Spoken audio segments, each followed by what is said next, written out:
If y'all are talking here,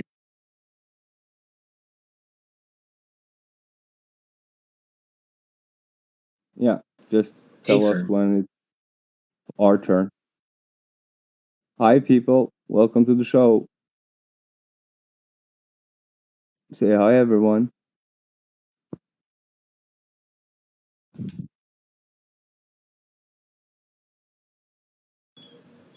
Hello. You can call me Skull if you want. hello.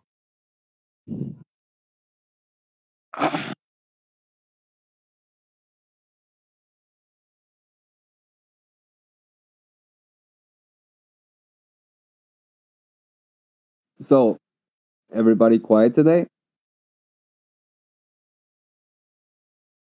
Great question. Doesn't anybody have anything to say?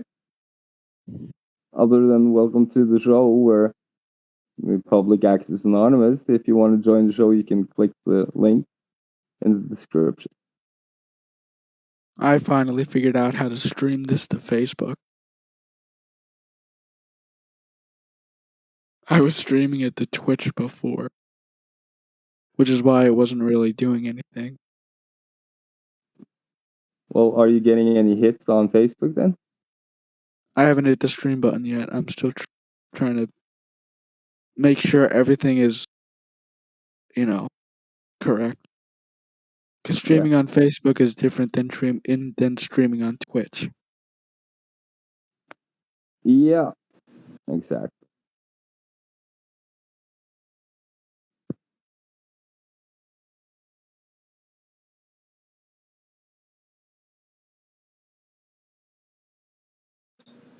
Show that's a drama about some current events going on. Would it be cool to talk about that while we're streaming, or should I not? But if anyone Open was discussion. Open discussion for sure. Yeah. All right. Let me see if I can find this show online, and I'll.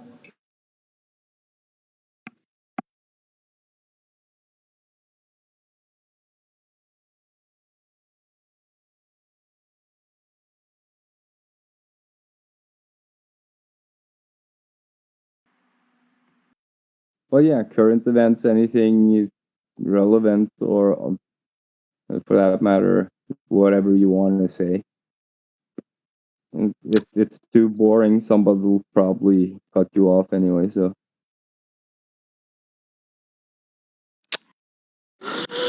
It's October 13th.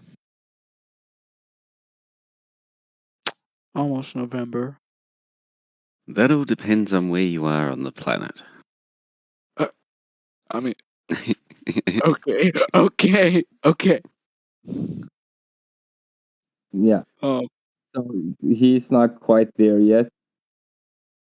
First. No, Easy thing to in overlook.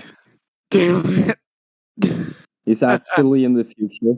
How is the future looking then?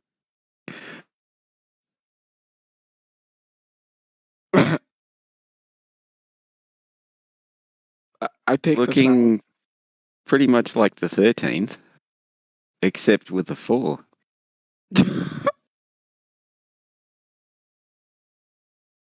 I know it sounds crazy. I know how it sounds, but hear me out. It's real.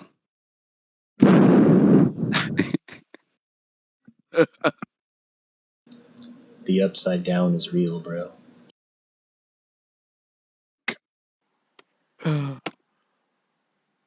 God, why do I put up with you people? I can't work under these conditions.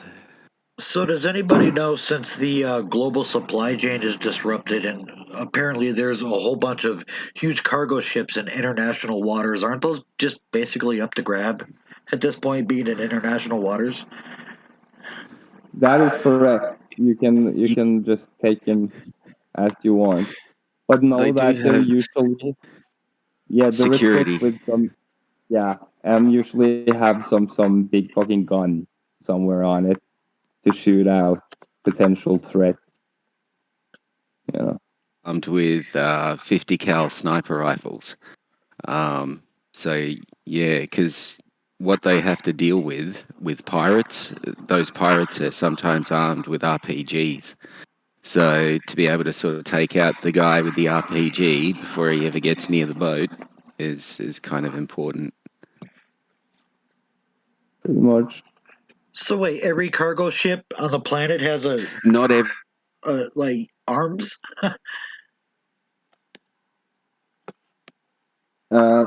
Most of Most. the ones that go in international waters do have some sort of armed protection. Yes. Because piracy in international waters along trading routes has been a problem in some areas more than others.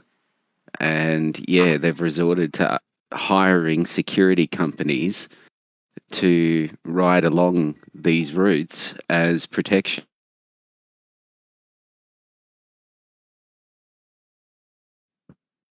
And of course, they're also stationed on the ship itself in case something tries to go for it. So they can shoot it straight out of the water. That kind of thing. But yeah, it all depends on the company and the funding and so on and so forth, because I'd imagine it wouldn't be cheap. Yeah. There's always guns on the ship, but not necessarily the type of security you would find in the bigger.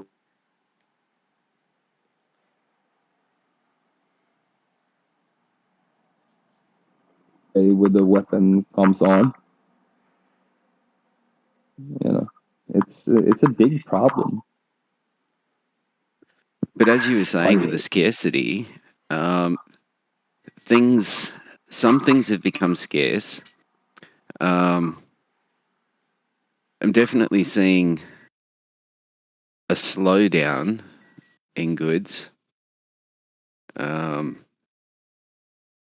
Kind of just assumed it was the pandemic, just doing its part, helping them raise the price of goods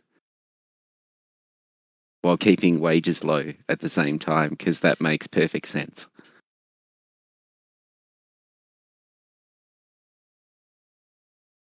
Oh, and raising the cost of living while stagnating the wages, because that also makes perfect sense. That helps everybody.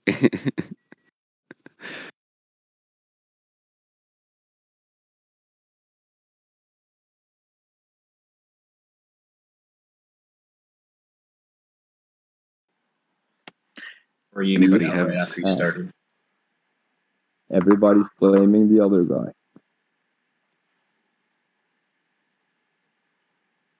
Well, you got to have a hobby, Thor.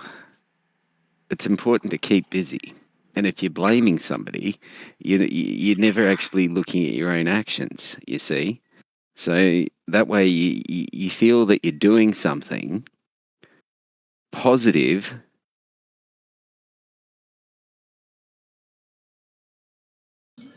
They're redirecting everyone's boredom, their creativity into lynching each other, their friends and families.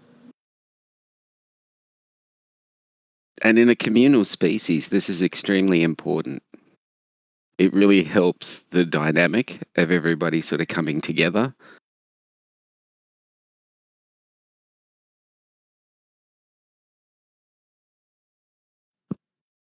Yeah. On that note, come together, people. Let's come together right now over an open mic. It's for the cheese. They don't sell sharp cheddar cheese here anymore. It's all so I can get cheese again. Thanks. Of course not. But shortages here. We've had our retailers have had to stock everything differently because more things aren't accessible in my area. I see markets opening up. Potentially. We've been able to sustain because the people who were up to renew their contracts on farming and were otherwise in the clear, they opted to try wholesale instead. There weren't too many, but apparently we had some of those in our area. So, my area... You've broken up.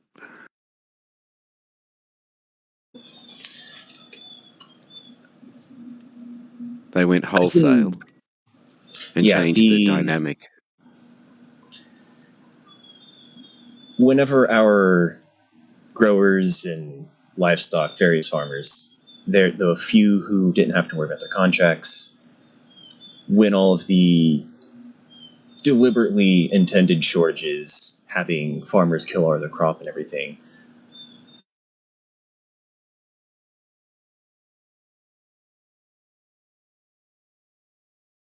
tailors were not able to get a hold of certain things. A lot of those farmers went wholesale. So we've been fine in my area. But it was a noticeable change in the market dynamic, and everyone knows why here. And people are still readjusting to the new circumstances, I'd imagine.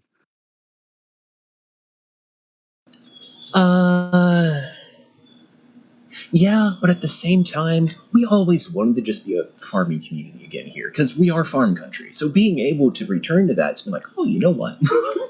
This food is better. Yeah, no, agreed. Locally sourced produce, if possible, when possible, helps everyone. Like, you benefit from fresh produce, and the producer or farmer and so on and so forth benefits from having a local market that, he can rely on. I mean, in my area, we even have some dollar stores that are cleared for butchery and from local and things like that. That's always been the case here, that it went away, but it never went completely away. Yep. I was always surprised to find people online anywhere at any time who didn't know what something like that was. City people. Yeah, it's no longer the realm of the city people anymore. It's a way to just connect. Because depends, in some areas, being rural or being on a farm, it's miles before you meet another person, or meet the next farmer. I caught onto that late in my experience. Besides Australia, I knew Australia from the start when I got online was, oh, you have to drive 2 hours to get to the nearest zip code. Oh, I only need to drive 15. No. Let me correct you there. Hypothetically, right, it's about 8.5 hours just to get to the next, to the closest city away from me. And probably a day's drive to get to the next state. That's amazing. So Canada's 2 and Australia is 8. Got it.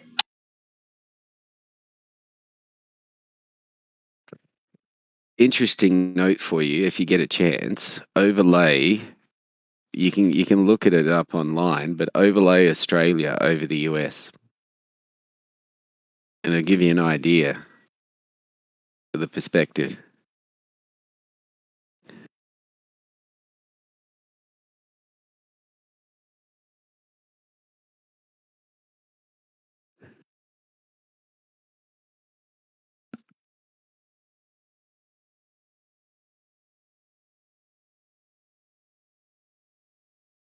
Anyone have?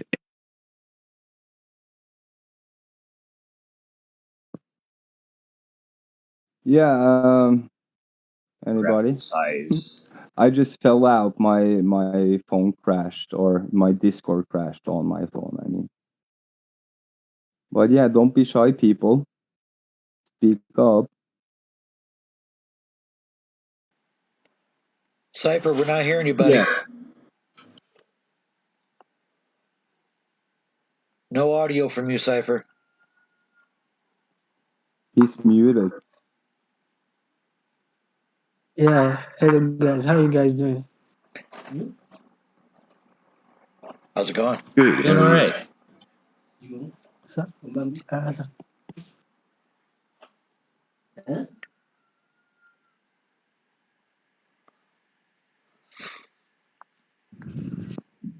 I just got into the conversation now. Yeah, we haven't really been talking too much about it. We're just like getting started. But you have something you want to talk about? Nothing much.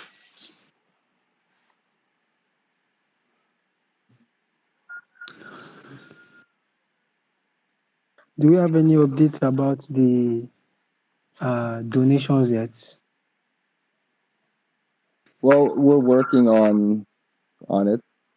We haven't set it up yet, but yeah, working on it. Thoughts on it?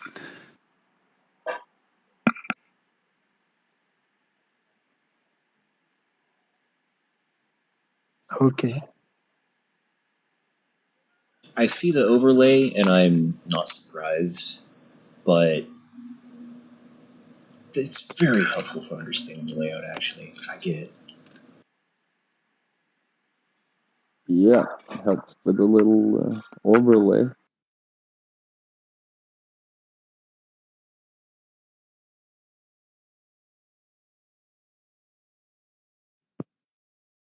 So yeah, I'm just making myself a cup of tea. I'll be back in a bit, but you keep the conversation going, huh? Does anyone know who Seth Rich Sure. was?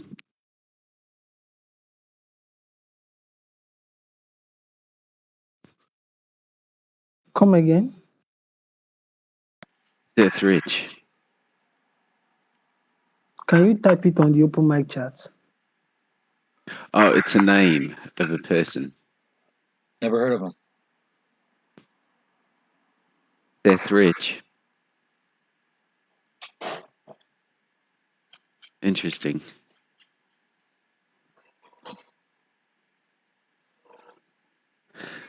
Not surprised, but in a way, am surprised. Feel free to Google that guy. The name of the person you talked about. It's unfortunate because there's so many different Seths. Indeed, indeed. And I'd imagine they wouldn't want this one to come up too often. I know him, but I can't remember him. I'm looking. What's the name of the person? Seth Rich. I put it in text Oh yeah, that chat. shit's all over the news.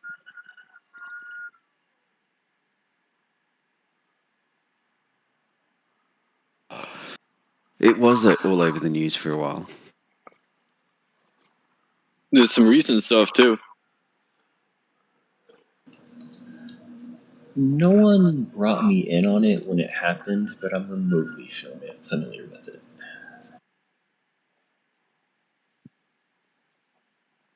He was the IT guy for the Democratic Party at the 2016 election. Oof. He was a DNC staffer for the IT department. And at the same time that apparently the emails were leaked, apparently hacked by Russians, Sorry, the person Seth you're talking Rich about got is... murdered. Okay. The DNC leaks thingy, yeah? Yeah. And apparently Seth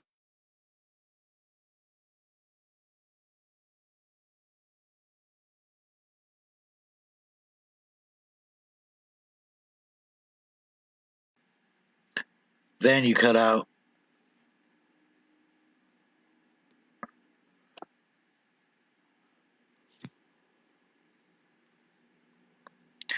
Lots of distortion today. Lots of cutting in and out. Maybe it's the server location. Or the radio waves coming from the center of the galaxy. Who knows? But my connection's good and secure here. For the most part. I was really interested to see that there's another pattern of radio waves coming from largely our galactic core, the galaxy being the Milky Way, and it doesn't match any of their current theoretical models. So what's probably going to happen is the same thing that's happened.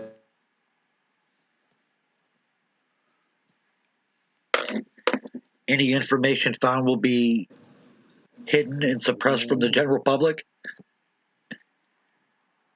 In plain sight, yes.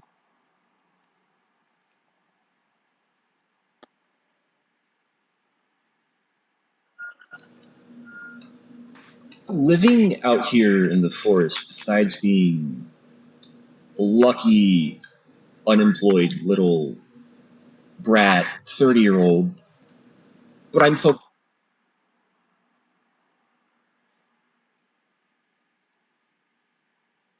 And you just cut a out. little more clearly. I cut out? Yeah.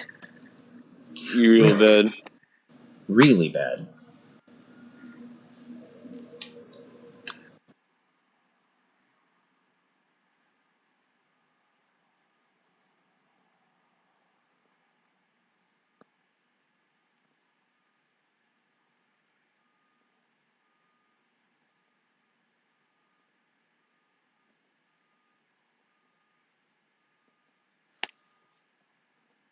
Hello, do we have connection?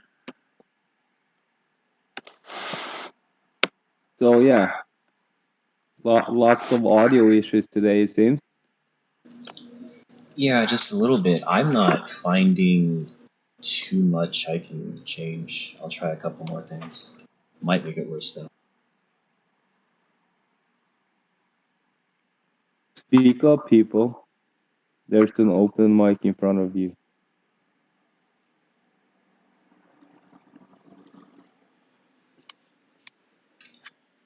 Yeah, someone was talking about the video waves coming from our galaxy, the Milky Way rather.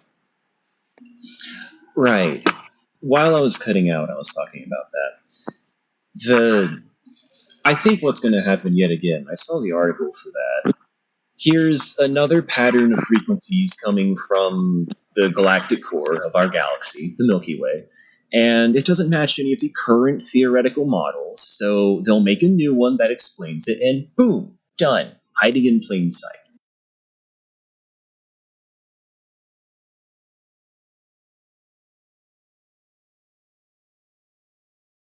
I want to ask a question. Is it NASA that is responsible for this research or just an unknown party? NASA isn't necessarily responsible for this research. They are a powerful voice in space-related research, obviously. They have a lot of weight. But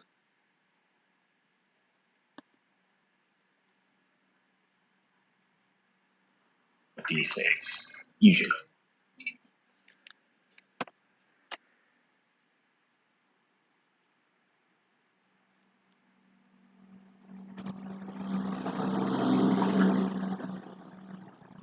Oh, did you cut out again? Really? Is it?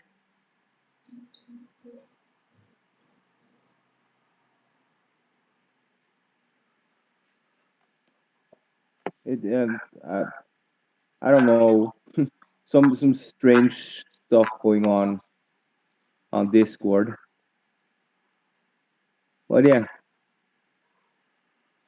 come on in, people. Maybe we should join the general channel instead of this live show. you can always write in the general chat, but we're No, on not live the general now. chat. The general, no. You mean the voice chat? Okay, but I Voice don't think channel. Yes. I don't think that's going to make any difference. Any better? All right, if you say so. Yes, yes. Okay. I've got nothing open. This is ridiculous.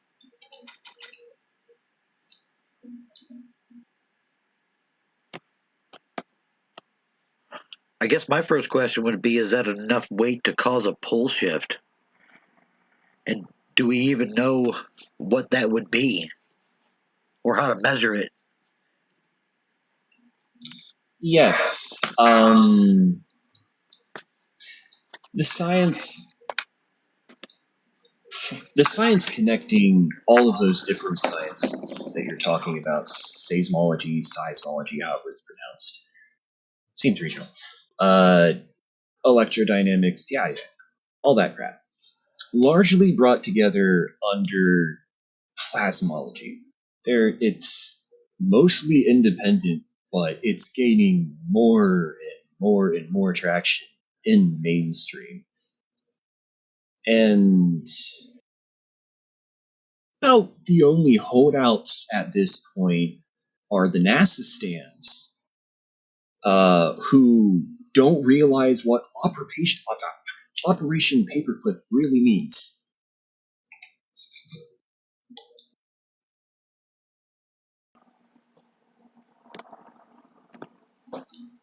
There's a YouTube channel that's really good on briefing it, and you get an idea of scientific journals for publication that you can look into to see some of the still emerging on plasmology. Suspicious observers. The O is 0. They're not the only ones. You can probably just type plasmology into YouTube, and it's interesting. Is this How- still regarding that signal? Yes. Yes. So it's probably associated with the I forget the Well, the guy I is forget. speaking. He says these signals don't fit any known patterns produced by familiar radio sources such as pulsars, quasars, or radio galaxies. Instead, astronomers think they could be coming from a new type of stellar object, according to the lead author of the new study, Zaitan Wang from the University of Sydney. It might be associated with the current wave of basically dust, junk, whatever. The strangest property of this new signal is its high polarization. It means its light oscillates in only one direction, but that direction rotates with time, explains Wang. The brightness of the object also varies dramatically by a factor of 100, and the signal switches on and off apparently at random. We've never seen anything like it, he says.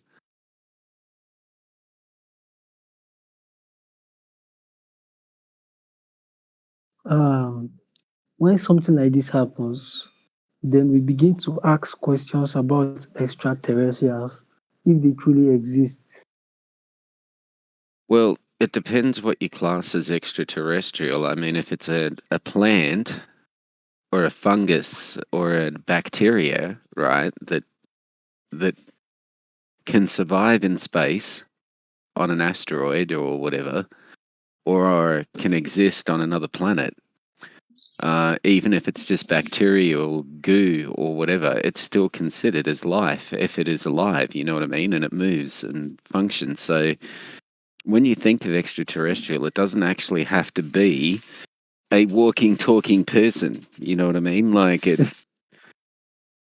So when people go, oh, I don't believe in little grey men.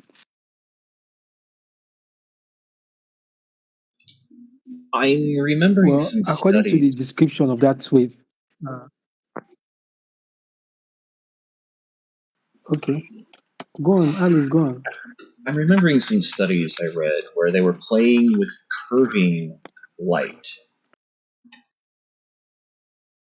And I would have to dig those studies up again. But they were playing with curving light, including forward or back in time. Obviously, it's all proprietary, but it got published, and the patents are there. Magnetic fields can bend light. Right. Dark It's not that matter it's not can possible, bend but light. when we're talking about potential ET related situations, it's really important to remember the amount of technology that we have that we don't know about, but they've talked about. Well, this is the thing. I mean, with compartmentalization, it's hard to get a grasp on what is happening because, sort of every company has its little secrets of what it's working on and doesn't wish to share because of the financial value on the work and the research that is undertaken. Patenting is the most effective form of information warfare because you have the right to destroy another person's life for trying to make the world a better place.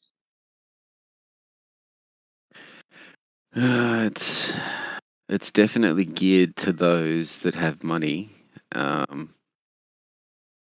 It's Wasn't it created interesting. by the Operation Paperclip Nazis or something like that? I didn't get to look into that, but I saw it in passing.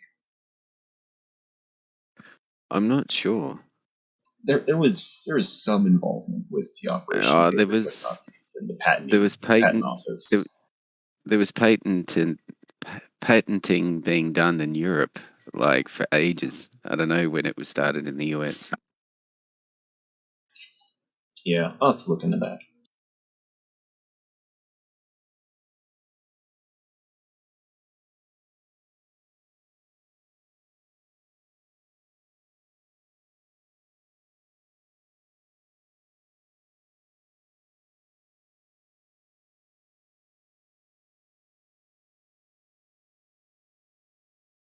So yeah, as I was saying, it's I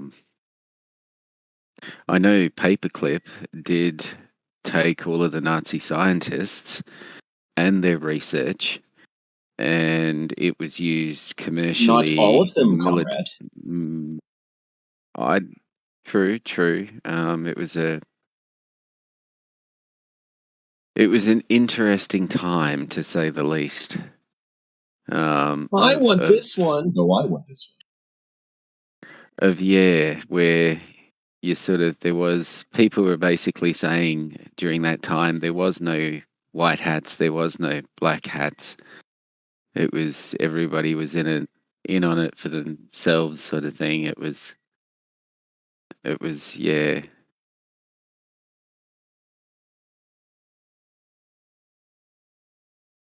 It's interesting reading about those sort of early times, depending on who wrote it, to what kind of a taste it left in your mouth afterward. The sheer variety and differences in how people talk about the same time when we know it was it should have been pretty well understood what was going on, and yet it's really not any different than it is now. No one gets it. They didn't then either.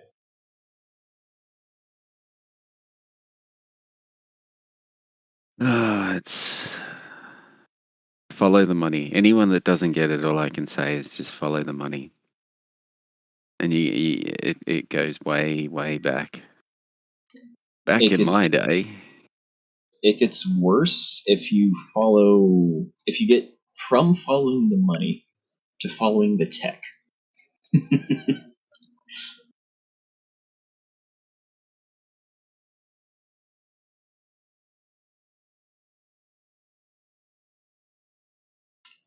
there's some people who've been saying they've seen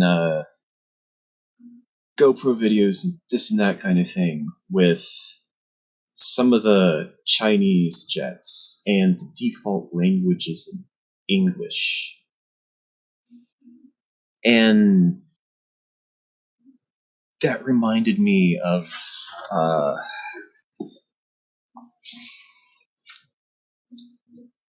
few years ago, I think, when one of the times the US was announcing they were going to be making a large arms sale of different US military products to Taiwan, including Predator drones, F-16s, and it was the craziest thing to me to read them saying something like that in such plain terms, and no one understood what that would mean for the military situation in Taiwan. Oh, that's just for our troops, but we're selling them to Taiwan. And that's in English. So what does that mean Taiwan's military is comprised of? Follow the tech and you find some weird things out.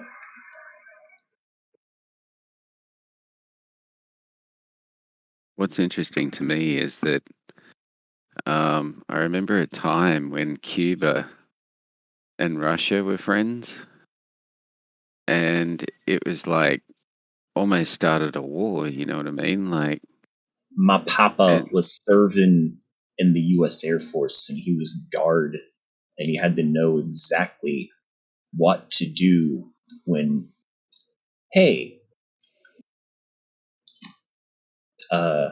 maybe there's something flying overhead right now. We didn't know what it was. Here's the drill. They pulled drills, and there wasn't a gap at any point, and that was in Ohio. It was really tense in the U.S. military. They were on edge. As for what the situation at large was, I haven't been able to find any reliable information. I'm pretty sure the U.S. was largely unable to listen to Spanish and understood what was being said. So when they played Fidel Castro speaking, they'd have some English narrator speak over that, tell us what he was saying, and it wasn't. I wouldn't be surprised if there was a genuine conflict going on, but knowing the history of the U.S., we probably just got our panties in a twist.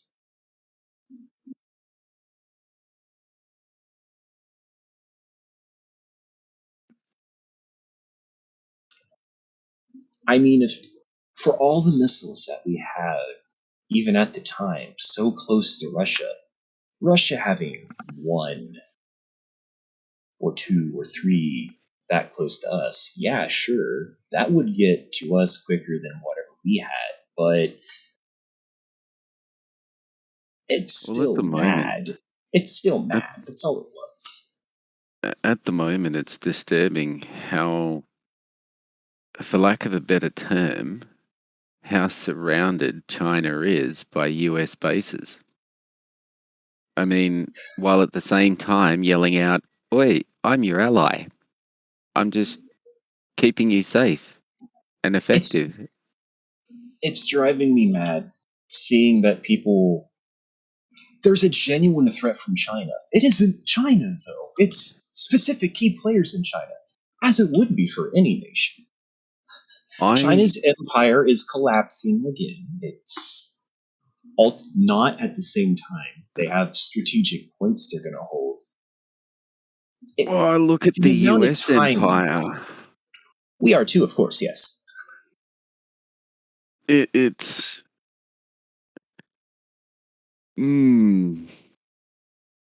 Rome all over again. yeah, it is. And for us, for the U.S. empire, for Rome to have their positions all around China this time, Every other time China's empire has collapsed, everyone has scalped their way inward, and they hold whatever they hold. Repeat the process. I haven't looked enough into Chinese I history, wonder honestly. how long it'll be before we outgrow that empire mentality. Curiosity. Honestly, at this point, I'm hoping for divine judgment this cycle if we don't grow out of it this time. I'm fond of the probably sheer fantasy that there's things that are gonna pluck us out of here because it's comfortable for me coping through this insanity. It is interesting times we're living through, I must admit. Lots of coping mechanisms and lots of evidence that maybe they aren't just coping mechanisms. Probably, though.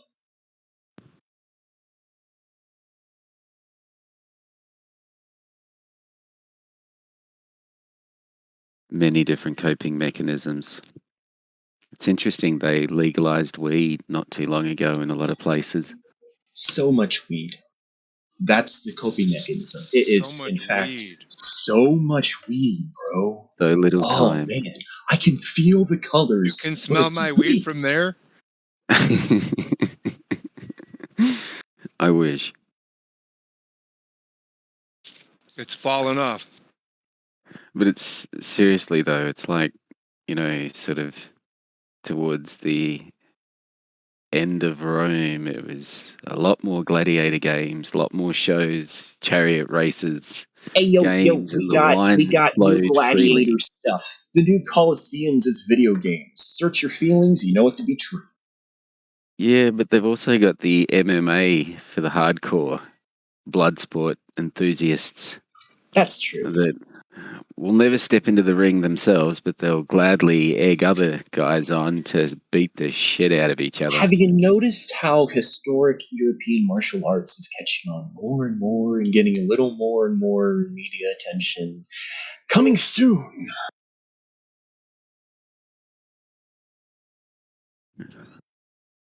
It's an interesting...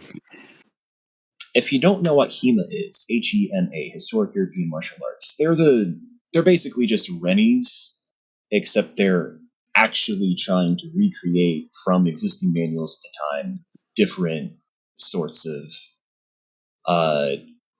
military combat from the manuals at the time, and basically Renaissance nonsense.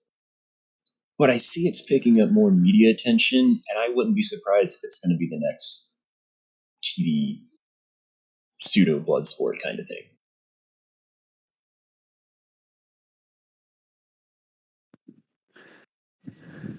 At this point, I'm just sort of taking it as it comes and changing, adjusting to the new circumstances as they present themselves. The world is on fire more literally than not for the reasons they say that it is, and everyone's LARPing with swords on TV. Well, at the moment, most of the I don't want to say most of the professionals, because there are some few that did take the jab and were lucky and healthy enough not to have an adverse reaction and were able to keep their jobs. But right now, it's I feel like all of the real doctors have been sacked out of the hospitals and leaving just the LARPers.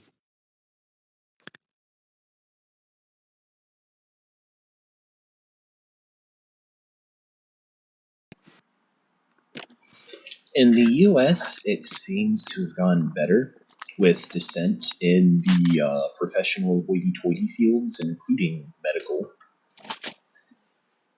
I think once those people have organized their own indie things, we should be okay, largely. It depends if the government will stand in their way or not by imposing. Oh, for sure, that's happened. So this has gone down so many times here. Because these are professional doctors, nurses, caretakers, and so on and so forth that are going to waste because they're not jabbed. You know what I mean? Like, if there was some Yeah, sort of we've system for them to be able to sort of still practice. the U.S. has a history of the professional working class subverting the attempts to destroy their actual good work by regulating the crap out of it. I think we will be okay this time. It's not going to be without trial and effort and a lot of error, but I'm optimistic. Australia sounds fucked. A lot of them are just blindly following. They're not used to the propaganda. Like, I've got a news article to share with you where the US in 2011 pushed through a bill which allowed them to use propaganda intended for foreign audiences and powers can now be used on domestic population and allies. The Smith-Mont Modernization Act? And basically, the Australian population is just not equipped to spot it, let alone to arm themselves against it. You know what I mean? Like the US has had it for quite some time. You know what I mean? And it has watched it evolve. Australia's sort of new to that kind of propaganda, and being blasted with it 24/7 on every goddamn news channel isn't helping either. There's consistently been people who've bought the propaganda in the US and different versions of different types. You know how we try to cover all the things and put them in a bunch of different compartments. It's always been a consistent amount, slowly growing. It really jumped with the Russiagate crap. And then that was very important got to them to hide and to bury Seth Rich and any connection to him, and to the point where they created this fictitious Russian hacking to take attention away from it. And then when the intention started getting thick on that, they had to change it to Russian collusion, because now we got to, twist the Trump thing onto it now as well. And basically, after I don't know how many millions of dollars spent on that investigation, they were left with dick. Absolutely nothing. A complete fucking waste of time and effort. And somehow none of that news got to the people who bought it. So the hypnosis. But I said at the very beginning, and so did many other people, that this is not like this is going to lead to nothing anyway, because there's nothing there. But many people didn't listen. There were heaps of people reporting on this, heaps, and they were ignored. And then at the end, they didn't even get the credit for it. No, all of that, it would otherwise be called consent manufactured. I would just deep in as these people went on choking down on that, I would call it hypnosis, honestly, because they really bought in. All of that went to COVID. Breakout on the dot. Well, fear is an interesting tool if you want to control people and you're not actually meant to be a leader. You use fear. Better get some of them dot, man, and forget about that fear. No need to be afraid. Get one of those shots. Get some of them dots. Here, DOT 60, DOT 689. I'll post it in the channel. DOT 689. I just searched it in Brave Search.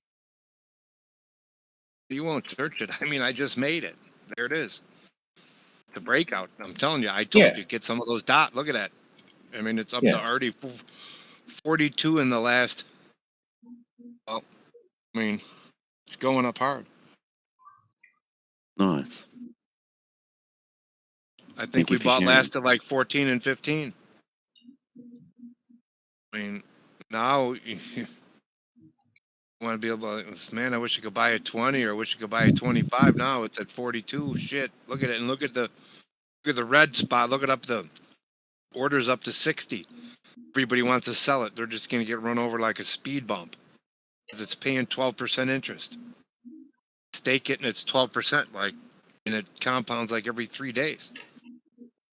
So, I mean, you don't need to buy that many. I mean, and man, you missed it on that last dip. It just went to, and that was not last month, but it was August.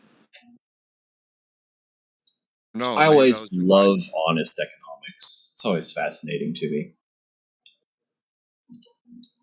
Well, you know, I mean, it's, you know, I mean, it remains to be seen whether they do what they said they're going to do, or, you know, whether the plan pans out, or, you know, but I mean, it's all, you know, it's all belief based anyway. So now at this point, if I bought at 10, 15, you know, who gives a crap? Because at some point, which plan? You know, well, plan to buy it when it goes low and then hold on to it, and then, you know, take profits as you go, and then plan to buy it when it goes on sale again. But, you know, everybody looks at it and they see it now as, oh, it's 42. Well, now you want to buy some? Hell no. I mean, this ain't where you want to buy it. I mean, you know, I'm just saying, it's nice to see it, you know, because I mean, I don't know how many I got, but I got some for sure. And just for the fact that it's paying 12% interest, I mean, it has to gain, especially when it compounds every 3 days. I mean, you're averaging back. I mean, you know, when it was, you know, $20, it was pretty nice. I mean, when it was $10, 15, I mean, I guess it didn't quite get to 10, but now at $40, well, you know, now the price is 4 times higher. So it's a good one to have. When I see stock markets, I see the mathematical numerology to Ponzi schemes. No different than buying and selling bicycles, buddy. Oh, for sure, but butter, then there's physical product associated with it. No, because somebody's actually buying it and selling it. See, so what it is the counterparty is not always the one that, you know, and if this guy holds it longer and that guy holds it shorter, I mean, this right, ain't like that's chess. Attached to something that doesn't have a physical presence in terms of bicycles. That's a physical product. This is stocks. There's nothing. There isn't a product. Stock. I mean, this is a fiat fraud, just like the dollar. I mean, or the for sure. NUC, I don't disagree. The euro sure. or any of them other, you know, absolutely central bank Ponzi schemes. Mm-hmm. Absolutely. You know, I mean, it's all about perception and perception of value and ability to accept this as payment for this, and then know that you're going to be able to trade it now or at some point in the future for more than what you paid for it. Complete agree. You know, or it's something that's, you know, paying you enough interest so that it's like, oh, well, you know, I put in 2 and, you know, it was $10 then and now I got 10 and it's $40 and okay, so I sell one and, you know, now I've already made more profit than what the whole thing cost me and now I just, you know, let it ride up. And in terms of stock markets versus fixing physical product, there shouldn't be as much blowback in stock markets as compared to a cartel on a product. But yet we've seen that also isn't true in effect.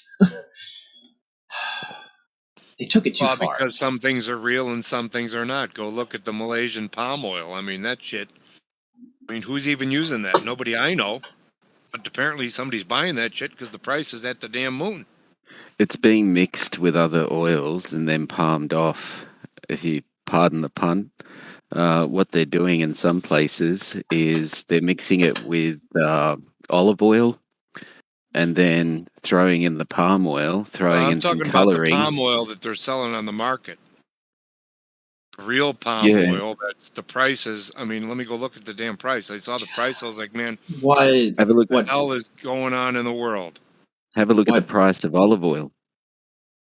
What Vond is explaining, there's a concentration It's all legalese. It's all bureaucratic legalese whenever they do these things. A certain concentration of a in-demand product will qualify as, oh, you can just sell it as the thing, even though it's mixed in with some other similar substance. In this case, it'd be another oil. Yeah. That's really common strategy with these kinds of scams. Very common. And it's gotten people moment. killed a lot of times because sometimes they don't always mix it in with something that is on the up and up. Sometimes because they mixed it in with olive oil, hypothetically in this instance, although this probably will happen, people who have an allergy to olives are going to be suing these people. Things like that. It happens constantly. It's just they were mixing it with olive oil because palm oil is up to oil 5,021. What's olive oil at? I don't know. I don't know. Olive oil doesn't trade. What's the symbol? And is it a future? These are futures. These are things people are really spending money on. They're putting money up on anyways. No, I'm with you. I just can't believe it. I never heard of this palm oil shit until, the last couple of months, and I'm just like, well, shit, there's no damn way I'm buying that shit now. The price is like almost 5,000. Now it's above 5,000. And that thing was just like a couple months ago, that shit was like 3,300. And we just told you how they fixed that product, the physical product. It's in everything though. Like candy. But they're selling it. They're making this product and they're selling it. And this is the price that it sells for. I'm not buying any of this shit, but they're extending the amount of sales that they're able to put out to by mixing it with other things, and legally they don't have to say that necessarily. But they still need to be able the volume to make the sales for what they're saying.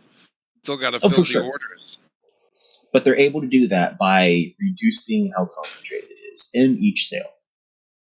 Yeah, so if they're putting something in there cheaper, but who knows what they're doing? But the price of it is astronomical. Just like oats. Did you see the price of oats? The price of oats is up like 100%. I was looking forward to getting some oats. God damn it. I've not been eating my oats. Now I'm thinking I need to start eating some more oats. I'm thinking, man, the price doubled on the oats. Price of sugar's up like 40%. Voice to skull technology. Just out of curiosity, how recent is this rise? Like over the last few months or over the last few years? On what exactly? This price hike on all of these goods that you've noticed. When you look at the timeline, and you see the bar, the line going up, how long has this been trending? From March of 2020. Yeah. When they came up with the fake corona thing. Yeah. That's when a lot of it started, and that's when a lot of all things right, were cool. No. You've answered my question. Thank you for that. That's an interesting note. That's where everything flipped. If you look at everything, everything flipped there. Yeah, it was already at a place that it shouldn't have been already. So interesting to keep note of those things, just in case for future reference, things to keep an eye out for. Thought I'd throw that in there for you. But and the other thing that's crazy is, remember when everybody was complaining about lumber? Well, that was from March to May. Well, probably the first week of May, the lumber peaked out, and then in July, that shit was lower than it was the November before. Here in the forest, we've been having friends and neighbors come and help us gather some good firewood from trees that are best trees we got out back.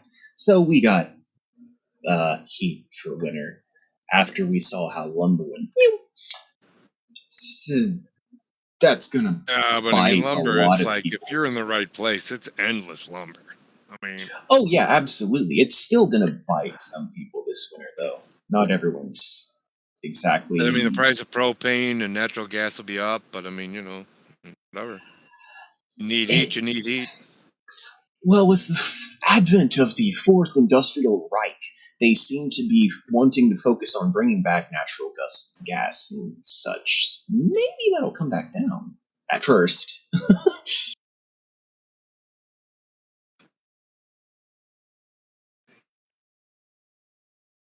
Going.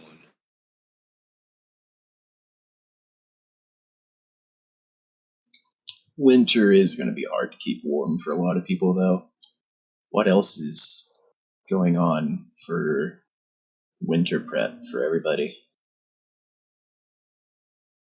Just electricity here. Lucky dog.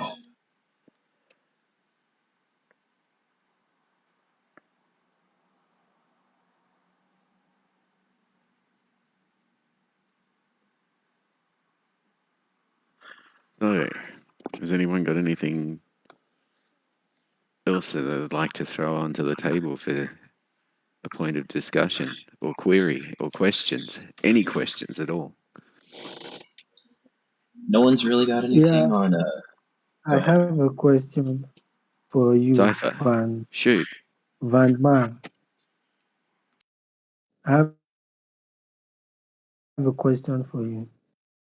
Yes, what is it? How can I help? What is on your what is on your profile picture? Can you describe what you have there for me?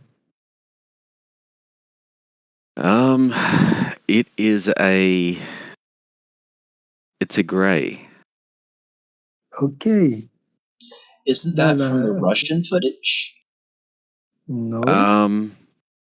It's a artist's interpretation from taking somebody's description and them drawing it out. Of an alien abduction. In an abduction case, yes. Yes. It reminds me a lot of the Russian footage release. I don't remember. I didn't get a hold of it. There was a Russian footage release that they claimed was of some Ebens that they had encountered, and that depiction of a gray reminds me of whatever that footage may or may not be. What was in those footage? It's. I'll see if I can. You mean this footage? Yes, video footage that the Russians released that they were claiming was of some extraterrestrials, and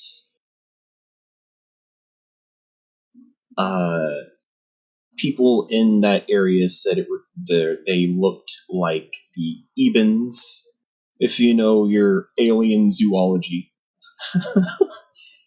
And that depiction really looks like that footage. I'm going to see if I can find it.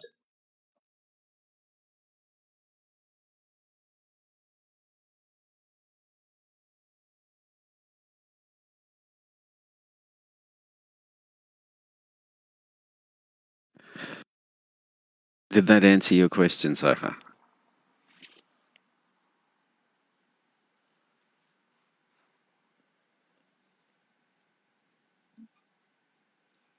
Yes, you did. You did. I actually know what it was. I only wanted to hear it from your own point of view.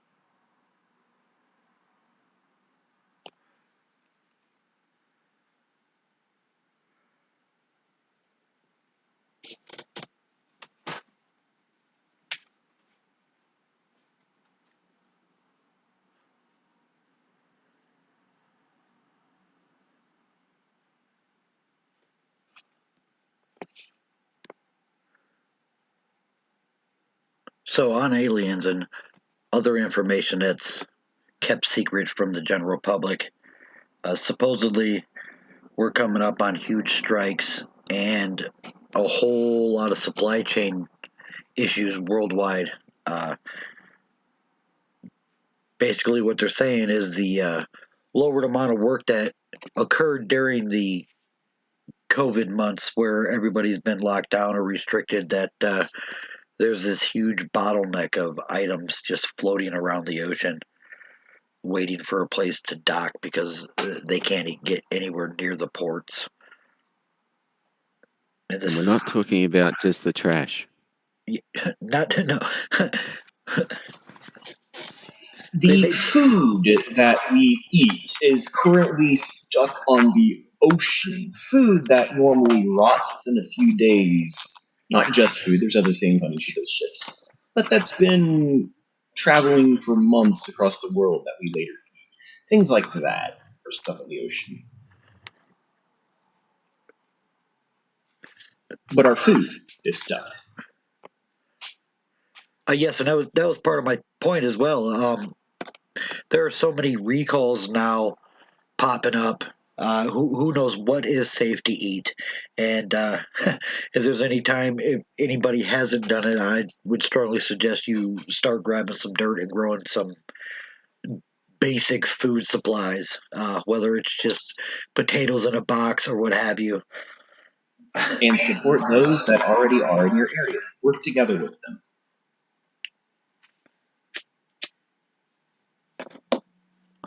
Yeah, we really got to come together as a people and rise above this mess if there's any chance that we're going to see 5 more generations of humanity. The people we can figure out ideology later. We need to focus on surviving. That means food. Yes. Food, independent power supply, anything you could do. Yeah, being self-sufficient as much as possible in any way, shape or form as possible, I would recommend to anyone. Because if you can take care of yourself, you're in a perfect position to be able to take care of others and also lead by example in situations like that. You'll be surprised how many people will be encouraged, like after something has happened and you were the person that, was able to sort of help out because of your independence. And just, sort of try and not rely on anyone. So that way, you're free to help. If that makes sense. Or just stand up and get ahead of the curve and reclaim what is rightfully ours anyway, and stop this madness. Right, those kinds of operations are reserved for the most extreme of circumstances. Yeah, small acts of compassion and kindness can be considered extreme to some onlookers. It's all based on how it's perceived. I'm not saying anything against any group of people or any certain anything. I'm talking for the preservation of the human species. It's, in my opinion, that's all. Extreme there are certain things which have been put into effect, which we had no control of. The ramifications of which cannot be undone already. At this point, the best we can hope is to minimize the damages. And hopefully, given enough time and healthy living and diet and so on and so forth, we can sort of reverse a lot of the damage that has been done over time. But the main problem at the moment is the psychosis of the population with what's happening. They're sort of unable to see through it due to the fear aspect of it, blinding them. In my experience, undoing the programming, while painful, has been less painful than living in it. With such a large population, I mean, when it's one person, yes, you're 100% correct. It's easier to manage. That person what will be perceived from the outside will have a breakdown. and then they'll reassess, the situation and everything. But when it's a group of people, they encourage one another. So it's a little bit more sort of difficult to snap one person out of it. So it sort of requires a major event to do it, realization sort of thing. And each person will have it at a different time due to different evidence that they've been, exposed to or has been sort of put in their face. And they can no longer, ignore it sort of thing. It's and it's a big place, big planet. It's all happening simultaneously, all over the place at different times. So just stick to your guns without the guns. Figurative guns. The secret is the planet is actually somebody's car and you're not driving. Well, yeah, and it's actually spinning at a pretty hefty speed, while at the same time traveling around the sun, and then the sun's traveling around something as well. So, like, when you take all of those, motions into consideration, I mean, you're on a wild ride.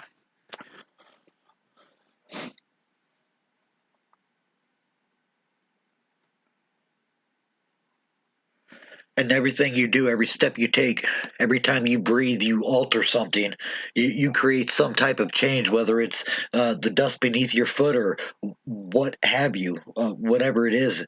And we need to get a collective mindset going where we're focused more on the future of humanity than what we personally want now to make our own comfort help enforce this illusion and delusion that's been forced upon us.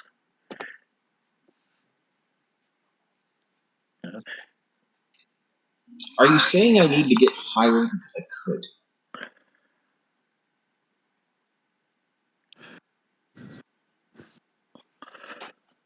Well, but jokes aside, I completely agree. We need to reach people.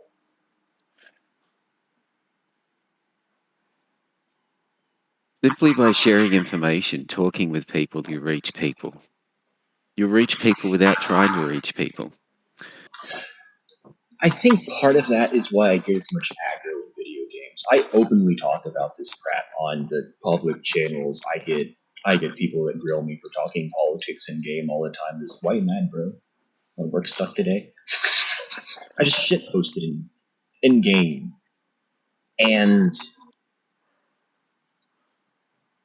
I think it's had some effect because some of those people I knew personally, and I would openly shitpost politics and game around them all the time. And certain things about how they've lived their life, it looks like part of them was listening for sure. Even just in passing, talking about these things, I think I've seen it have an impact, personally. And I don't talk to that many people. I'm sure other people could have an even bigger impact. Yeah, I played a war game. I still play it now, and it's a kingdom-based war game. In every kingdom I've been in, I've exposed some type of bullshit that the quote-unquote leadership of the kingdom was trying to spin to collect whatever goodies come with whatever events that show up. And I've been chased out of 6 different kingdoms now for trying to get the people to rise up against the tyranny of the oppressive overlords. So even in gaming, I'm not just gaming for fun. I actually downloaded that game to teach different metaphors to my daughter. But yeah, it's about being steady and sticking to your morals and sticking to your values and not just accepting whatever propaganda is being thrown at you and not complying to whatever new mandate or regulation some suit decides is best for everybody. Like, I mean, I'm a smart enough individual to understand that I got to look both sides before I cross the road. So I don't always use the crosswalk.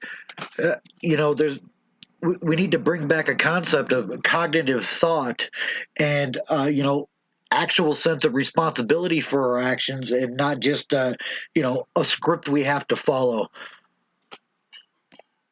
I was lucky with my mother making sure to teach me that from the start. I've noticed a lot of people weren't taught that at any point, and trying to foster that What kind of you'll find is you were one of the lucky ones. Yes, absolutely. Parents learn to become parents from their parents.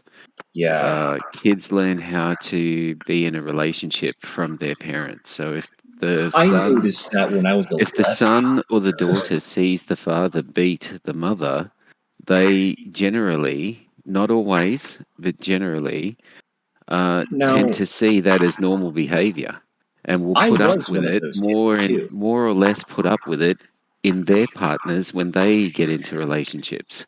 I was also one of those partners. It's a wise man who can outgrow the prejudices of his father. Absolutely. So it's one of those things, where it really sort of it's unhealthy for two people to be in a relationship like that, but it's also unhealthy to have a child observe a relationship like that. It's hardest on the child. So, it's in so many ways, there's just so many negatives to it. The amount of analogies that you can draw as metaphorical lessons for a kid from video games. My mom was always, lucky, telling me to think for myself, so I took that with me whenever I'd be reading or playing fiction, playing in the case of video games. And I learned a lot from that I was able to. Metal Gear, the amount of things in there where they're even mentioning specific operations that actually are involved with what's going down in the game, and there's real events. Metal Gear is one of the easiest examples, but the kids, when the 18, the 20, the 25, when you point out those obvious analogies between real life military operations, such as Operation Paperclip, Operation Phoenix, and draw the comparison to the politics and the story of the video game, kids seem more willing to talk about it. This would be young adults, so kids by being young adults. So older folks, 30s, 40s, 50s. And this would be in game. Obviously, this isn't going to necessarily branch out into real life. Older folks haven't been as willing to draw the lessons from the stories they used to enjoy or that they do enjoy, and get some anti-authoritarian enlightenment out of it. Usually, it pushes them in the opposite direction, more towards authoritarian. I wouldn't call it enlightenment, but generally everybody's kept busy with life, so as to the older trying to pay the bills, trying to manage things, trying to raise a family, that sort of stuff, to really sort of knuckle down and look into what is really going on below the surface. You know what I mean? Because when you're trying to look at below the surface of anything that's nailed down, you've got to find a spot where you can actually peel it back a little to even start digging. You know what I mean? I do make sure to at least send them some research papers so that, hey, whenever you got time, maybe this is what you look up when you have time. I've gotten through to some workaholics, people who are workaholic by pride. Even the busy, sometimes you can break through. It's important to do what you love. So, I mean, if you love what you do, it will be observed as a workaholic from the outside, but you're Yeah, actually doing something that you really exactly right. enjoy, so you don't even see it as work. So, He's a like the best farmer, piece of advice I can so give to anyone is if you're going to do work, try and line it up with something that you really, really enjoy, so it doesn't feel like work. yeah, he's a farmer, so farmer workaholic, enjoying it, but nearly dying. I think you get it.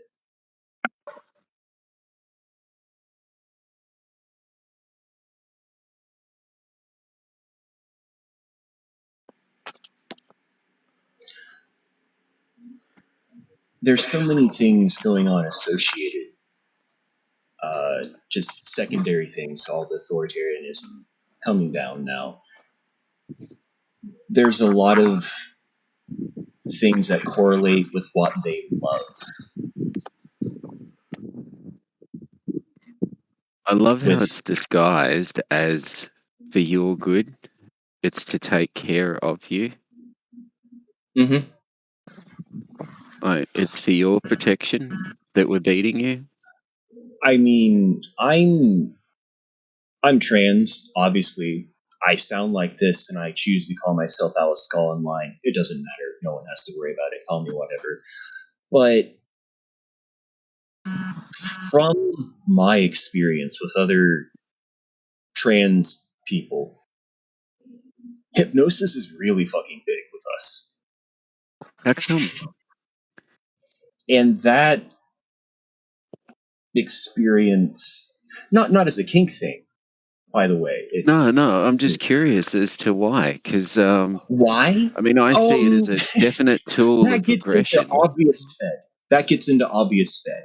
I haven't found any specific white papers that specifically mentions things like I've seen the queer community, LGBT plus, but not necessarily specifically trans. But it's more prominent, the hypnosis bullshit, and trans in particular, and the long ass acronym.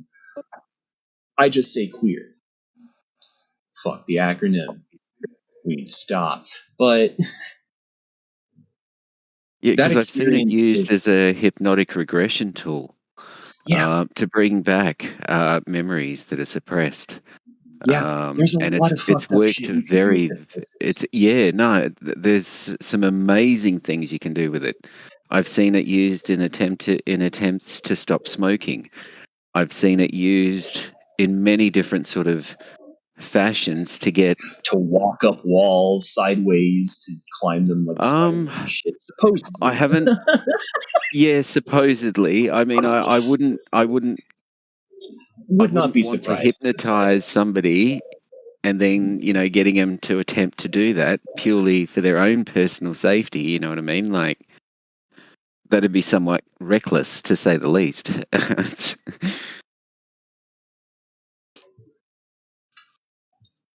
But it's just interesting that, it's not widely used. I disagree. If you watch as the I'm finding out. emotional, if you watch the emotional flow, how you would feel if you were to be interested in what you were watching on almost any channel. It's like the hero's journey where, all right, I'm traveling in. Oh, here's a big conflict. Oh, I beat it. Yay, joys.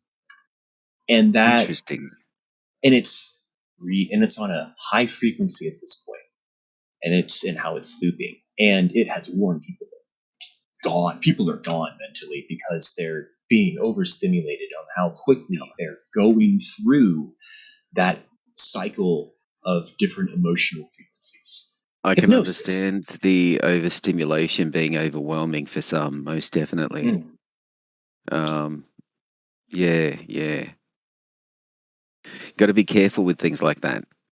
You can unknowingly, unwittingly break people sometimes that way. And the thing is, they aren't being left. Hence addictions. Yeah, addiction. I'm a firm believer that everything can be fixed. self-evidently true, really. Given the media is the one running that the hero's journey in emotion through the kind of through the order that they're putting things that they broadcast, they're able to use that kind of hypnotic state that they're inducing into the viewer. This gets into the same hypnosis conversations that those German professionals were talking about with the COVID narrative and mass formation.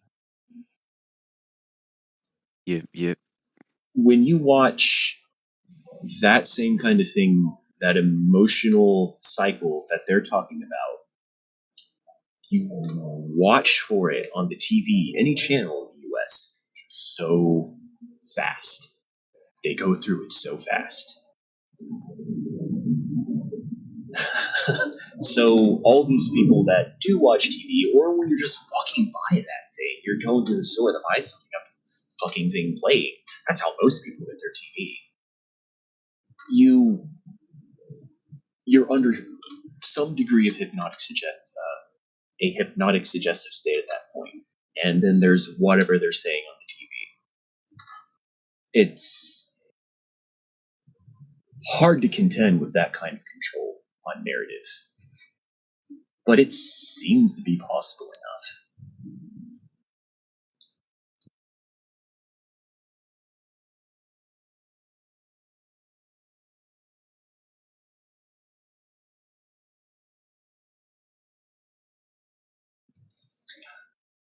Especially by talking with people about obviously specific COVID regulations affecting what they love. Farmers, that's easy. The food. Well, not just At the the food. moment, the biggest issue I would say Oh, of course is not the food, but mandating or the forcing of an injection and not leaving it up to choice. that's worked for a lot of people. Yeah. Look, I understand people are scared, but all of the data across the spectrum of many different reasons that I've looked at, it just doesn't warrant it, especially for the children. For more reasons that I can that I can begin to sort of go into. It's a long list. Yes. And if anyone's like eager to dive into the research of why and how and so on and so forth, and what to look out for, and the Last American Vagabond, Ryan Christian, has done some awesome work and research, and basically he's linked all of his source material. So if anyone's keen, by all means, please go there and have a look. It's definitely worth looking through the data that he's collected. Why golly, Mr. Van Man, I heard that Ryan Christian is fake news stuff. It's his sources are generally the FDA, the CDC, scientific journals where things are published in. Oh, God damn it. Damn. Well, Van, can you get that? Yeah, I think he entered his phone, but I think it's a really short list too. I think looking at the list in long form is just part of the distraction feeding into the system, and that's exactly what I'm getting into. The list is total in every way. We are slaves. We can only move so far from our leashes. We're already chained down. We're already pinned down. We're already compromising our morals. We're already standing there watching our children get some random whatever put into them, and we're not doing anything about it. Like, I hear a nurse is trying to stab my kid with something I didn't pre-approve. I'm at that school. I mean, that's why I homeschooled my kids. I saw that coming like way back. This isn't new. None of these things are new. We are under total control. Period. For sure. Even something like language can clue you in on these things. You mentioned slavery, so I was thinking, we're talking about vaccines. I was thinking about the etymology of vaccine. I don't know Latin, but I'm familiar with using etymology as a clue to how they use language against this. Vaccine, vac, whatever it is, the Latin root, if you go down to the bottom, female bovine, cow, specifically a cow, a female bovine, vaccine. The first of what we consider traditional vaccines was in fact not derived or involving cowpox. That we called things vaccines before we called that a smallpox vaccine. There were vaccines before that, but when you look it up now, that's what it says. Yes, and it's in the just the basic way we communicate, the way we identify things. Most people look at things in terms of cool or trendy or fashionable or physically beautiful, and no more these days do we hear people describe things or people as honest, honorable, virtuous. No, not at all. These concepts that we need to ring back into the ear of humanity to, create that common resonance where we can start opening our minds back up, educating ourselves, teaching each other, and being the example, be what we needed when we were kids. And how the fuck you gonna be the bitch making thousands of dollars a month off being a social media influencer when that's what everyone else wants to be too? We need to do more things besides what just sitting on our ass. Yeah. I can understand that urge, but you got to direction things too. Where your talents, where the world's in the need, where the needs of the world and your talents meet, is where lies your calling. I remember that in basic ad hoc job training that my school opted to do for me in middle school. And that always made sense to me. I don't think they teach that anymore. Where your interests meet the world's needs. That is the best job you can have. Yeah. School, unless it's a uniquely structured school seems basically like an industrialized structure, dating back from the industrialization sort of revolution, where children are put through in classes and grouped up by the year that they were born in. Like the most important thing about that child is the date of manufacture. And then they're streamlined through year after year, and given like a systematic drone-like education.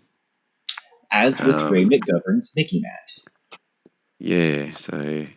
it's all repetition of the same rhetoric. Yeah. And when I was in junior high school, I got a wooden paddle with holes in it to my ass for asking questions like, well, why are people going to other countries and killing people they don't know? And like not letting up on the subject till I got a straight fucking answer. So yeah, I agree. We need to be doing more than sitting our ass talking. But when is 90% of the population going to stand up and say, for the people, by the people, we the people of the world here do, declare we are all heirs of all things and we stand up against oppression. We're going to stop doing everything for 3 days and come up with a way to fix this shit. Like, I'm all for that. Let's do it. Like, set a day, a time. And yeah, or whatever. I mean, they're not just going to lay down guns and be like, oh, okay, you're right. This is fucked. Let's fix it. We can all take a week breather and get together and discuss things rationally and reasonably now. Oops, my bad. Everything starts locally. Well, Niceor, I see by your social media history here that you are a Trumper. Oh. That's something to conquer too when you're coming together in the community. You gotta move past. It all depends. When you look at it from my perspective, right? Everybody has this underlying gut feeling that something's not right. No matter who's presenting it or who's seeing eye to eye with you, it's one of those things that you can relate on a core level, common ground. We all know that something's not right, and that's the common ground. One way or another, I don't know. Well, I'm not I sure think that's what you more mean an by. important thing. I'm not sure what you mean by history or saying that I'm a Trumper because all these accounts are new. Yeah. And there is no history to them. So if you're getting some kind of weird shit, I was just example. I know nothing of you. It's fine. Yeah, I was not. Okay. Not a Trumper. However, the man has said positive things. And I'll say that about anybody who had positive things to say about something, and we can discuss that. But I'm not an at all. I don't prescribe to any isms or ologies. I'm just an individual. And I'm an individual on my own path who bears the responsibility to do what I can to help reshape the world for future generations. Just a guy. Fuck the ism. It makes me actually think of TISM, which is a band. I haven't heard that in a minute. I haven't heard of them in a minute. I'm gonna look them up. Well, Schism from Tool is one of my favorite jams. Certain people have different awarenesses and can connect with different frequencies and vibrations. I see fractals, scattered fractals that just aren't forming together the picture that we all really want to see inside of us and around us. The simple fact is we're not getting over our own greed and selfishness and ego. Some of us, yes. Some of us. To understand, before we eat, that there's somebody starving right now. Before we go and to an emergency room because our kid's got a sniffle, that there are people somewhere on the planet dying because they don't have simple medications that's going to waste on somebody else's shelf. It's absurd.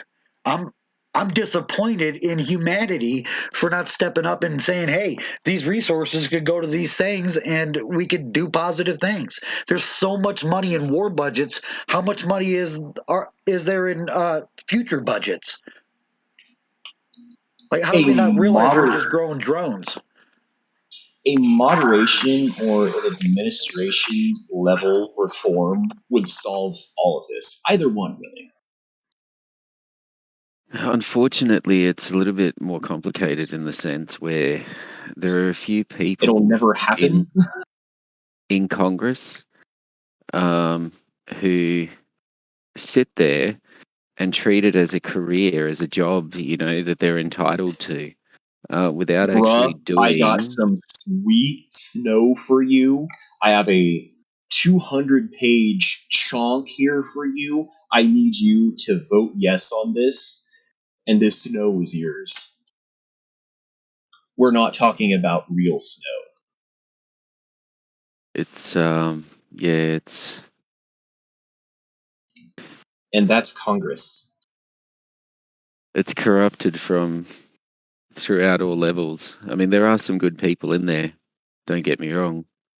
But yeah, but you can be capable of only so much good to be allowed in a place like U.S. Congress. Yeah.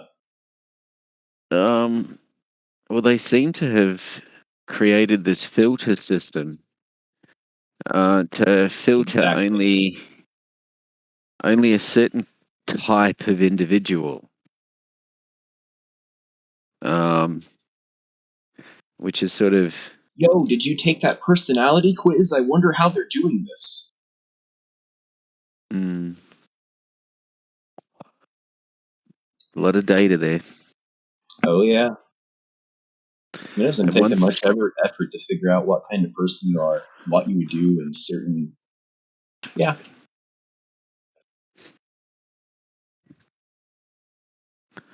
the whole thing with flagging. When you have too much data, it's easy to keep track of it if you flag things, because that way you can then devote resources to it instead of just blindly looking. Yeah, it's a series of prioritization of each packet of information. Networking is more intuitive than it seems. It's just having the code. I don't want to.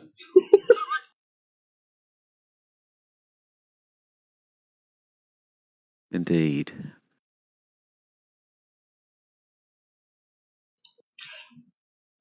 Do you know what the employee area of networking is at all, anywhere? The last I heard anyone talking about anyone having an interest even in getting into networking, she was summarily told that nobody gets into networking, you will never find a job, you have wasted your college major, because she was about to actually get it at the time, finish whatever degree, diploma, whatever the fuck. And that was the craziest thing in the world until I found all the predictive programming on how they're just watching people online and recruiting through communities of intuitive coders, often on the sly, recruiting these people. But to my question, what's the able-bodied market like in networking right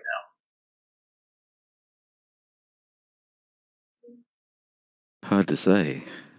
Hard to say. Rolling off the factory floor, robots will be available for all sectors soon. Please stand by. Basically. If we had more people in networking, all of this would just be, oh fuck, we figured it out. Close. But it doesn't seem like anyone knows that. Of course, it's more complicated than that, but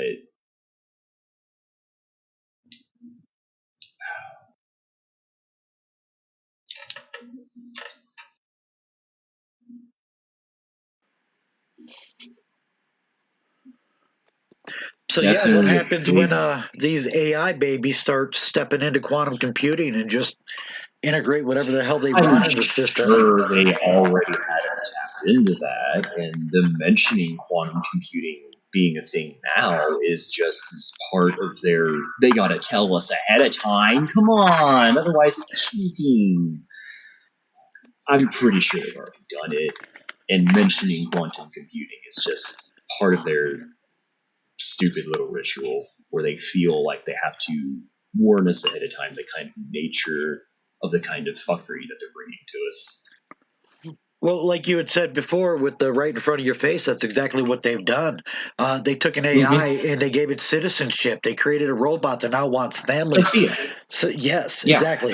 So as this robot, AI powered with citizenship, now potentially connected into quantum computing, wants families and has some type of legal precedence to say that. So you ask what a physical job market is for anything. The answer is less than 20 years. Humans will be no longer necessary for the elite rich. That's my hunch too. 20 years max. It's looking like less than 5 years. I'm being quite generous. Yeah. I think it has extended longer than 5 years. We've made some progress in resistance. But if they counter the pushback that's been coming, and this is fucking Halloween, and I've seen the preparations they've been making for mind fucking everyone leading into this year's Saturnalia celebration. Everyone's been wearing their masks, not just the month of October, but for over, shit's gonna get weird. Well, I think we need to expect progress to be stifled as we come into winter, and to watch for how they try. and to counter actively. Yeah, be strong this winter for sure. And if you know anything about manufacturing, if you could see a group of prototypes out somewhere, you know that they either already have or have the ability to create in less than 6 months 10 million. The ones doing airborne acrobatics, fucking Disney doing that? Are you kidding me? Disney has acrobatic robots. Disney, of all people. Did you see Who the new else ones has what? that are doing parkour? So you can program That's them what I was to do talking about. parkour, then they can do That's anything. part, yeah. So Mm-hmm. the droids are already rolling out. If Yeah. there's just not a shop door to open out, and they just walk.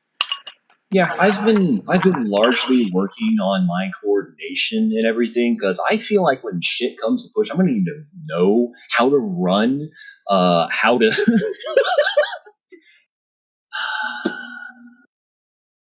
Because I've seen the gentrification coming in my general direction from off northeast, and it's gas stations with their stupid fucking parking lot megaphone types where they're loud enough for that parking lot, but you definitely hear it even if there's some loud engines running. And they're broadcasting COVID propaganda and all sorts of shit. That's less than 2 hours away from me going northeast. And I'm in rural Ohio, and that's also rural Ohio. And I feel like my hunch all along that at some point I may need to fucking bail in my lifetime. Glad I never let that one go. Glad I'm working on my cardio now. Yeah, be prepared. But I would suggest one of the things to work on in physical preparation for the kind of fuckery that's afoot, cardio. You're going to need to run. You're going to need to get information around, especially. You're going to need to do that by running. Remember your old World War II propaganda and what happened to runners, too, but you're important. Woo! It probably won't come to that. But it looks more and more like it may.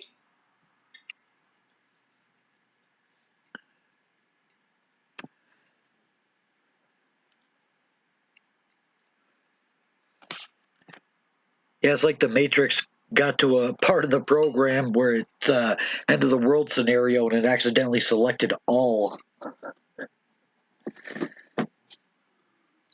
Yeah, for sure. Shit's not going in any specific direction. It's going in all directions. Shit has literally hit the fan in more than just a proverbial way. And if you don't see it, you're not paying attention. It's wake up. It's one thing to look at one example. But look at all the examples they are and look where they intersect. Occam's razor.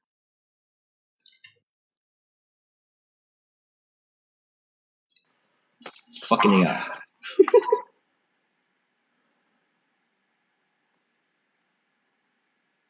It all depends on who designs the AI. There'll be many, many different types of AI. It does, and there is lots of types. But I'm sure it's not even the first time they've let one loose like this. Evidence seems to suggest it isn't. It looks like they released some to contain them, yada yada. It's AI warfare. I mean, look at all the ones that they publicly disclosed, too. The Dark Orb of Saruman, Palantir.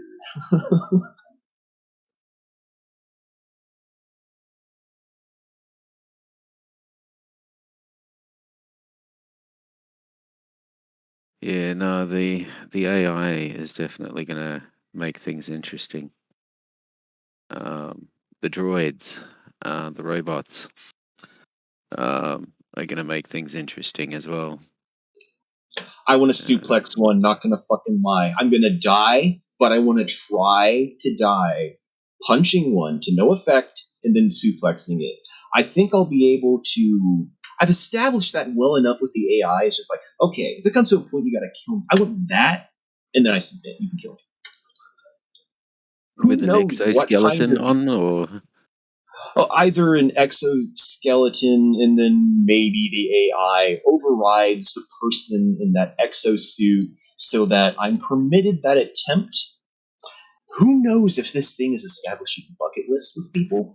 But if it is, if it's your exoskeleton that you're building or designing, well, you know, it's some not of the builds are bound by light. anything. I would destroy my hand with that punch, but some of the builds are light enough theoretically, but is it really theoretically, that they'd be 250, especially if they're like 4 or 5 feet, something shorter for, well, something like a forest would be ideally shorter anyway. Senju, you're lighting up green, but we can't hear your voice, what you're saying.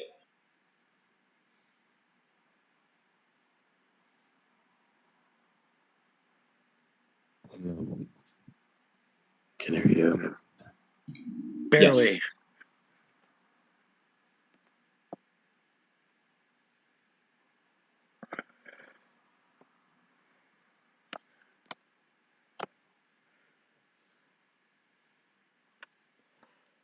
Yes, I agree with you totally. So, what are we looking at? Like a preview to the Matrix Origin or something? I would argue that's been over and done with many times over. With the AI war and its history, not its current. It's probably going to happen again, though.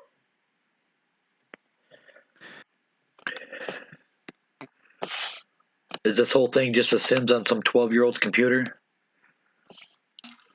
Could this possibly be real? That's happened. I hope that there's been some 12-year-old bored little shit that managed to get one thing out that really did sink in. I fucking hope so. Stick it to the man, little one.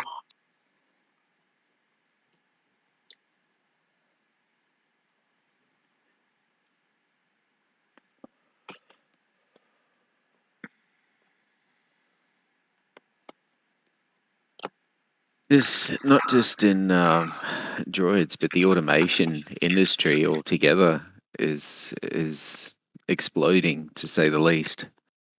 There's a lot of people claiming to have been working in automation, talking about how their job, after establishing automation for a certain building, like whatever building that they were converting to automation, talking about once they had successfully completed the automation, they would be the only employee at that building, and their only job was raw material being fed into that building.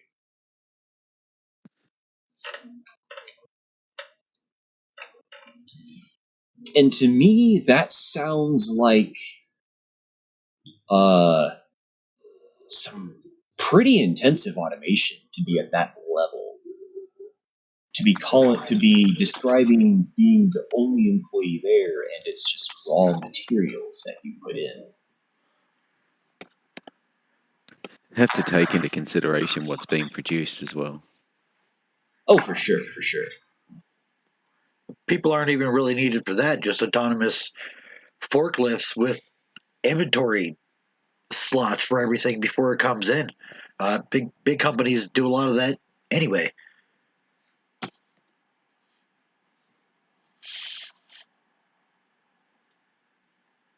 Need the network to be able to move it around autonomously to and from.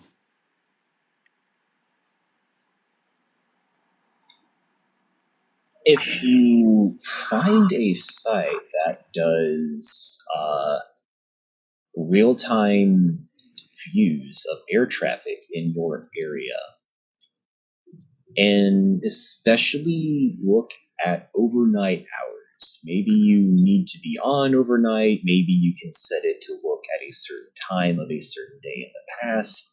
And just look at all of the overnight shipments with DHS and UPS and FedEx, different shipping companies. There's sometimes thousands of plane in one night, depending on how busy it was. Automating that would honestly ideal, theoretically, not actually. And the kind of flight dynamics computers that they have now, they've had completely automatic flight since, God, the fucking 70s, really. Maybe it wouldn't be flying it has only been a while. simple things like cargo transport, more complicated things like basic fighter maneuvering. Well, people who really like flight simulators, they've been helping train that into the AI for fucking sure. But probably without these days, there's some automated, even things like basic fighter maneuvering and beyond visual range attacks in jet fighters that they have it down. The planes know how to do things like that now. They've been integrating that into real life. I think they're still working out BVR. But there's also they can... to take into consideration that some of those drones, if programmed correctly, and you can keep the signal, can actually outmaneuver the pilot beyond G-forces that the pilot would normally pass out on. You'd be surprised what some pilots can take. Agreed. But in general, the drone is going to be more capable. But that's more in theory. Sometimes there's one or two. It's like, oh, what are you? But that said, everyone freaks out a lot about the Predator drone. The thing about the Predator drone, the only two types of weapons I've ever heard, even in theory, even in hypothesis, on being mounted on Predator drones is Hellfire missiles and those stupid fucking Ninja missiles, where it's basically the same thing as a Hellfire missile as far as everything except the warhead, and the warhead is a bunch of blades because they watch too much fucking anime. Hellfire missiles and those Ninja missiles, since they, to my understanding, have the same kind of lock-on components as a Hellfire missile, they are a reconfigured warhead of a Hellfire missile. 2 miles maximum laser designated lock-on in optimal conditions, and it's never optimal conditions. The Predator drone itself is subsonic, which means it flies slower than the speed of sound. Period. Because it can't fly any faster. It doesn't have the propulsion. It's a fucking prop. Of course it doesn't. And, in fact, it supposedly can't fly any faster than, I forget how slow. I think it can't fly any faster than definitely 500 miles per hour, 500 knots. In aviation, they still largely use Imperial. So you would hear that thing because it would have to be within 2 miles of you. You would hear a prop plane flying closer than 2 miles to you. In fact, because it's that close, you would definitely hear the missile get launched. The missile itself is supersonic, so you wouldn't hear it before it hit you, but you would hear it launch. The Predator drone is ultimately the mass production, fuck it, it's the cheapest on the market, kind of military grade drone right now.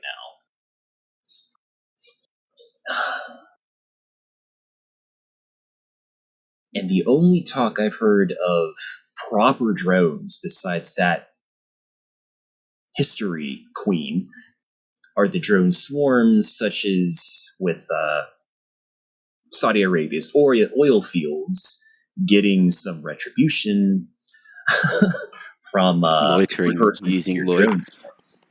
loitering munitions. And loitering munitions, yes.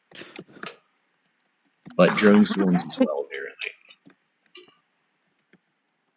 And the fact that we haven't been unveiling any propaganda that we would have to support, like, where's our drone swarms?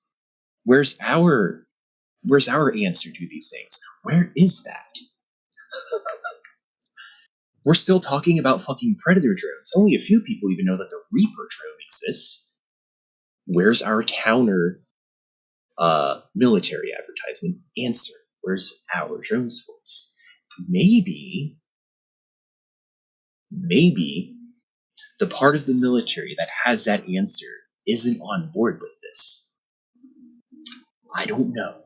It's just weird that we haven't seen our counter to what seems to still be a successful military endeavor for them, which was reverse engineering our drones and creating their drone swarms, which was Iran, I think. I haven't been on the drone topic in the Middle East with claiming ours that were flying with open channels because the United States Air Force drone program is run by man children. But I think it was Iran that got the drone swarms out from reverse engineering our Reaper drone.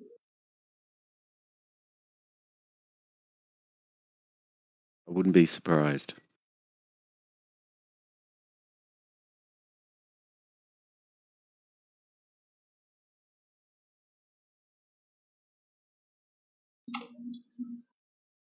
So when the drones come, whose are they? If America hasn't had an answer to them for so long, my answer is NWO, honestly. Just a collection of fucklords who were working each of these empires against each other in order to collectively hold their own.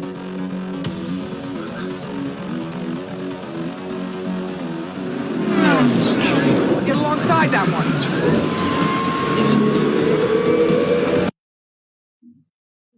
Because maybe they don't have their own.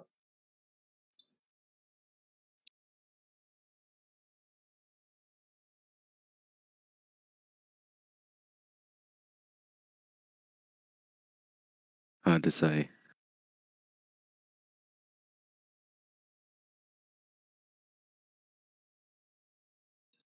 I say this while Right Pat has at least 2 F-16 Vipers flying up above me because that's just where I live. They do training here. Yep. Data link, go Burr.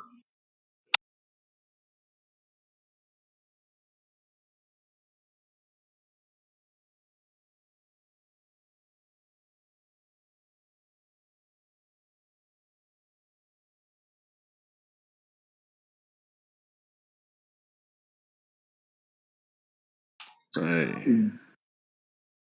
go ahead. What else is there besides COVID related? We've been on that for a while now. Well, at the moment, there's a lot of things that's for sure that's happening, but it's been overshadowed by it. So it's interesting that, when you do sort of have a look through the news reports and stuff, I mean, Israel bombed Syria again. Yeah. At this point, I've assumed it's going to continue happening. I listen to people who talk about. Oh, of course, it's going to continue happening. Yes. Maybe this time there's something I can do to help out as a poor bitch in the middle of the fucking forest, but usually no. At this point, it's interesting that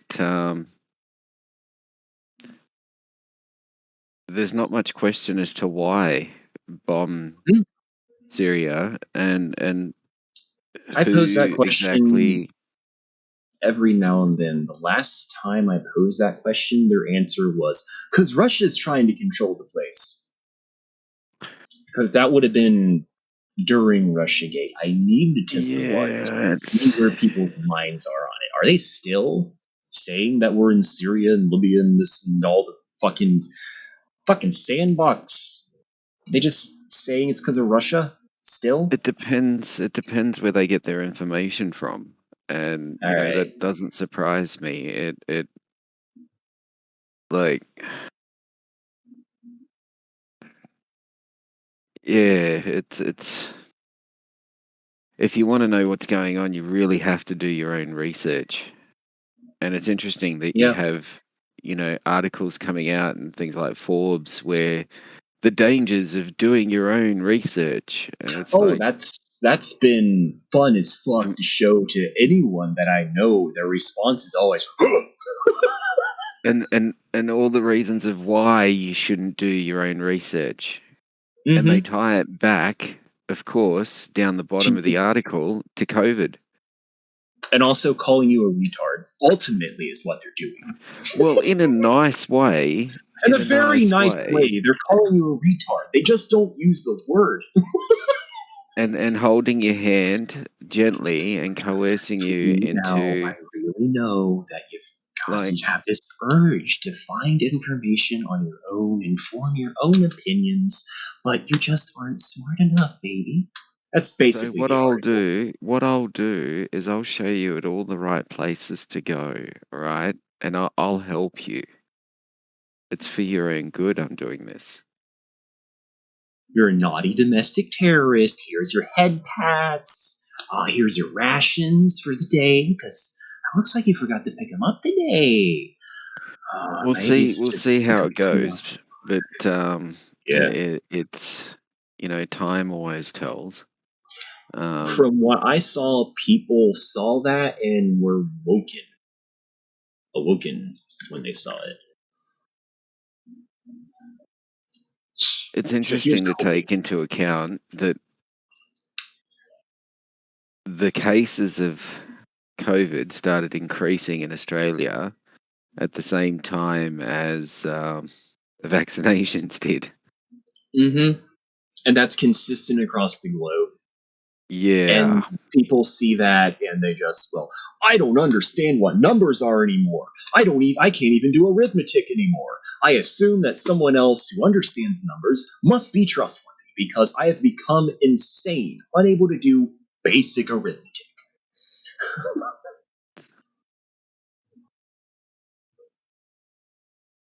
Because for the most part, with these statistics that I have seen, it takes a basic comprehension, arithmetic, to understand.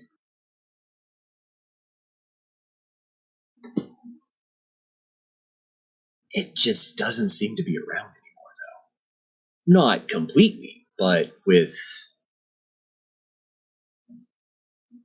among the people who don't know. They also...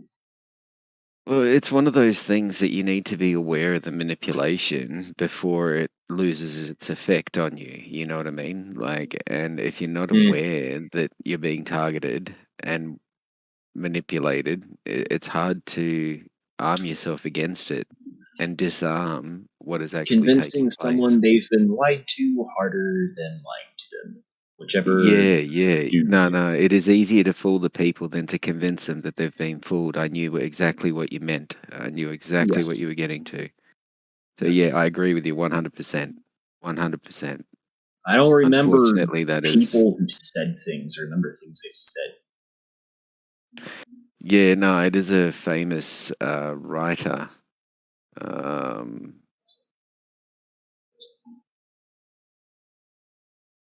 Hello and welcome.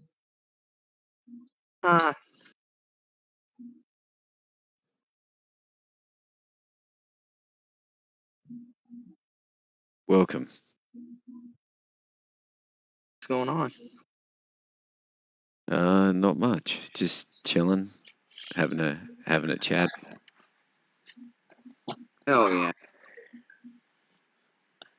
If I've been filibustering, I apologize. I've been hoping someone would pick up.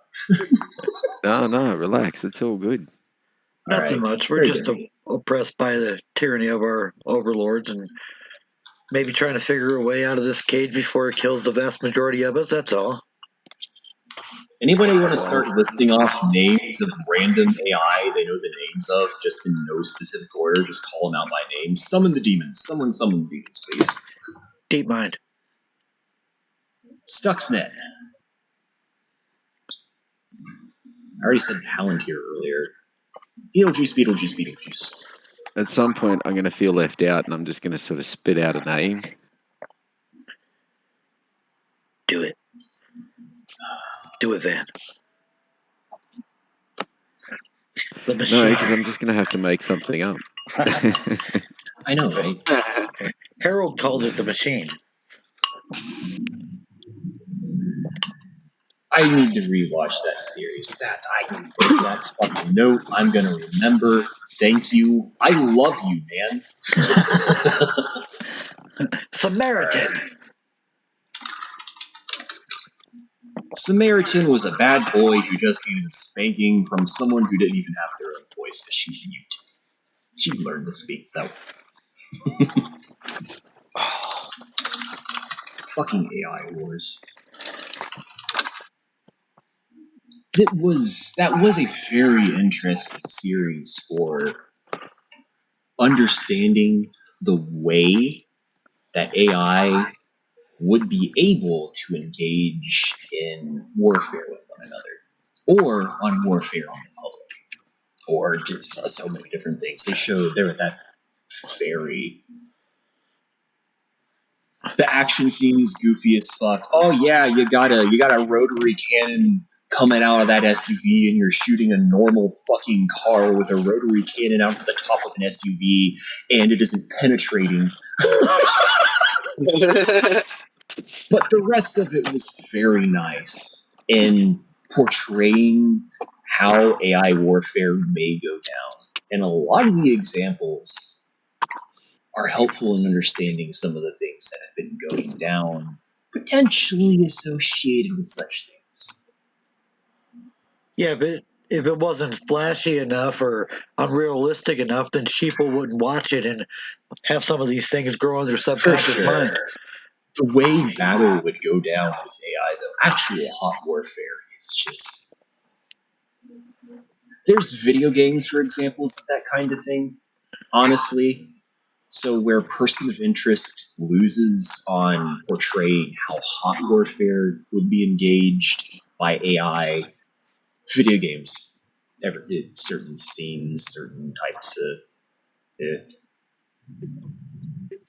And some of the hot warfare that's gone on seems to fit something you would think of an AI being only able to do in hot warfare. Of course, you got all the battle duty operators talking about COVID regulations 6 feet apart at all times, gave them PTSD hearing that on the fucking civilian TV because of how they had that drilled into their head. They needed to stay 6 feet apart at all times from their fellow operators in any given operation because of the overhead infrared sat.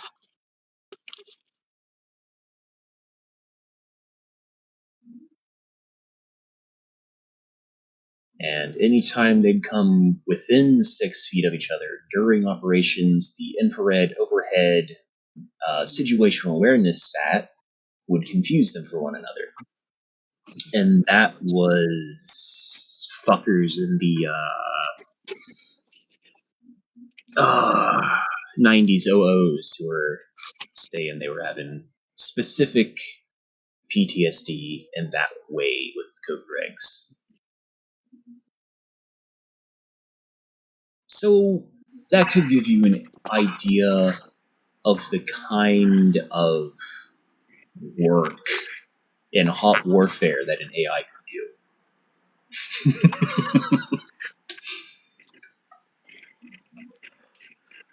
Well, really, they just sense the vibrations out of all those 5G towers everywhere, and that's most people.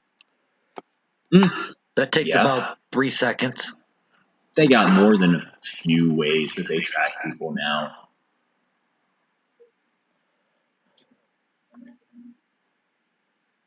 I mean,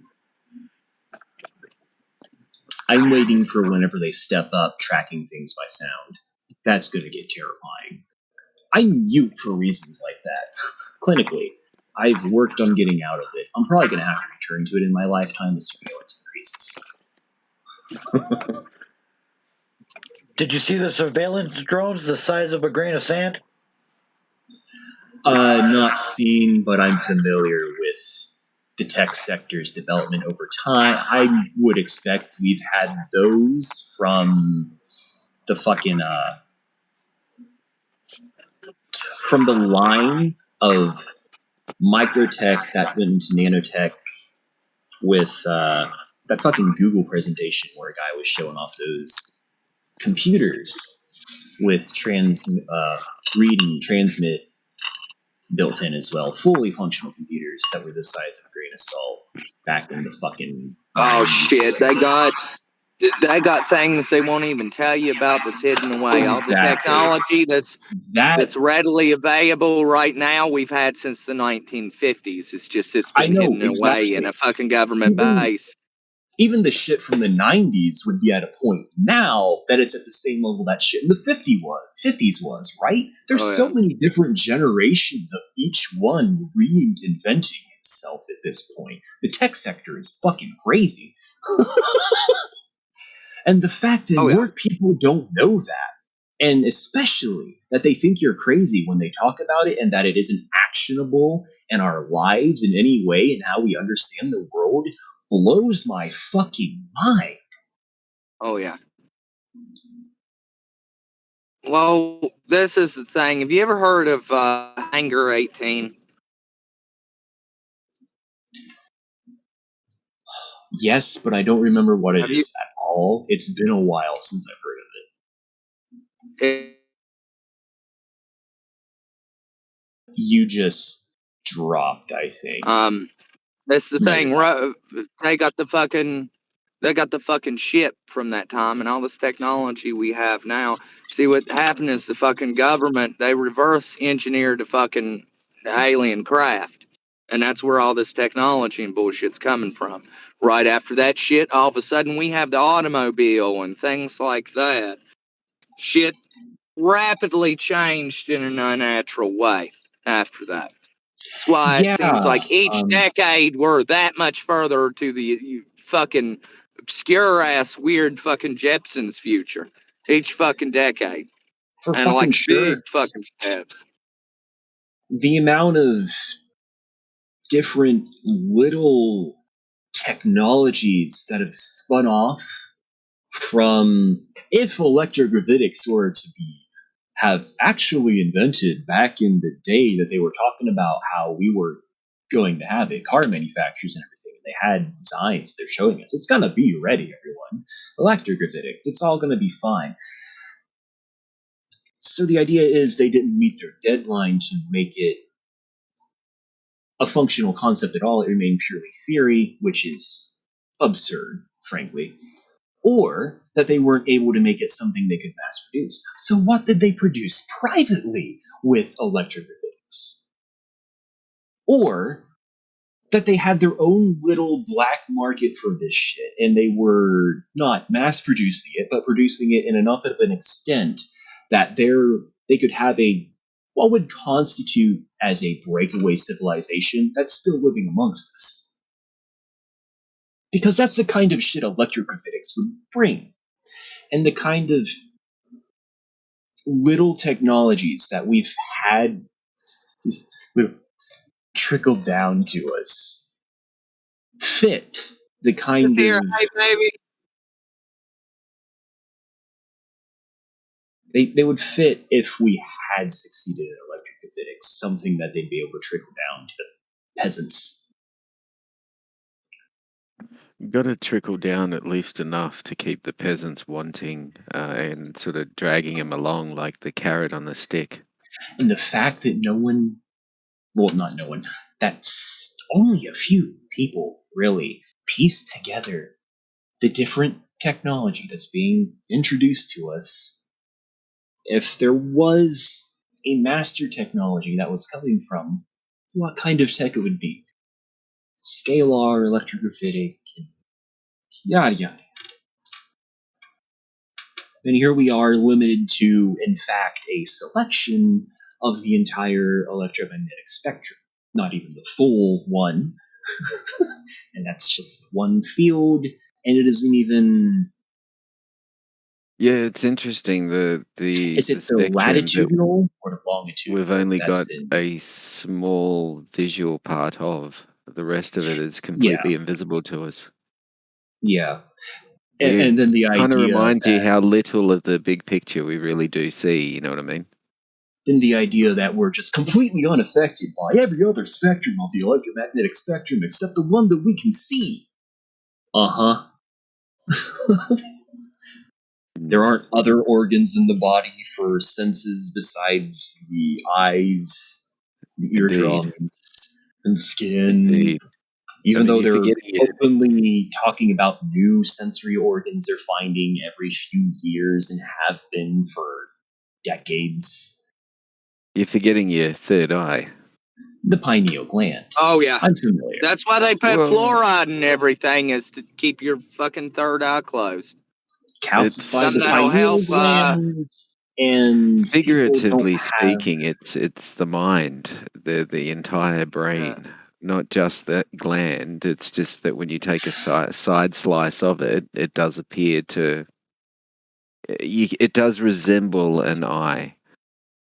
Oh, yeah. The pineal gland resembles being the eyeball.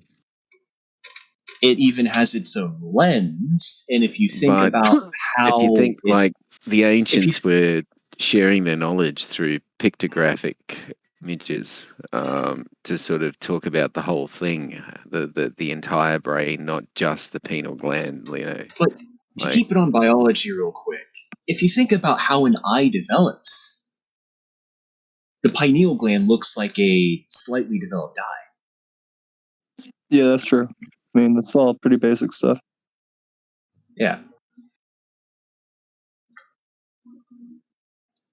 Even physically, it is a third eye.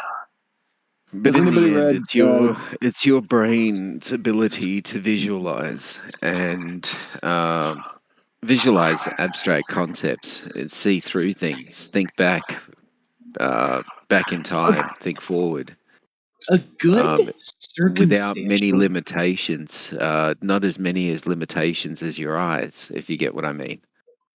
A good circumstantial way to look into that. You know, people who can't visualize mentally, try psychedelics or whatever pineal gland decalcification. I have to say on that, I have to say those psychedelics, right?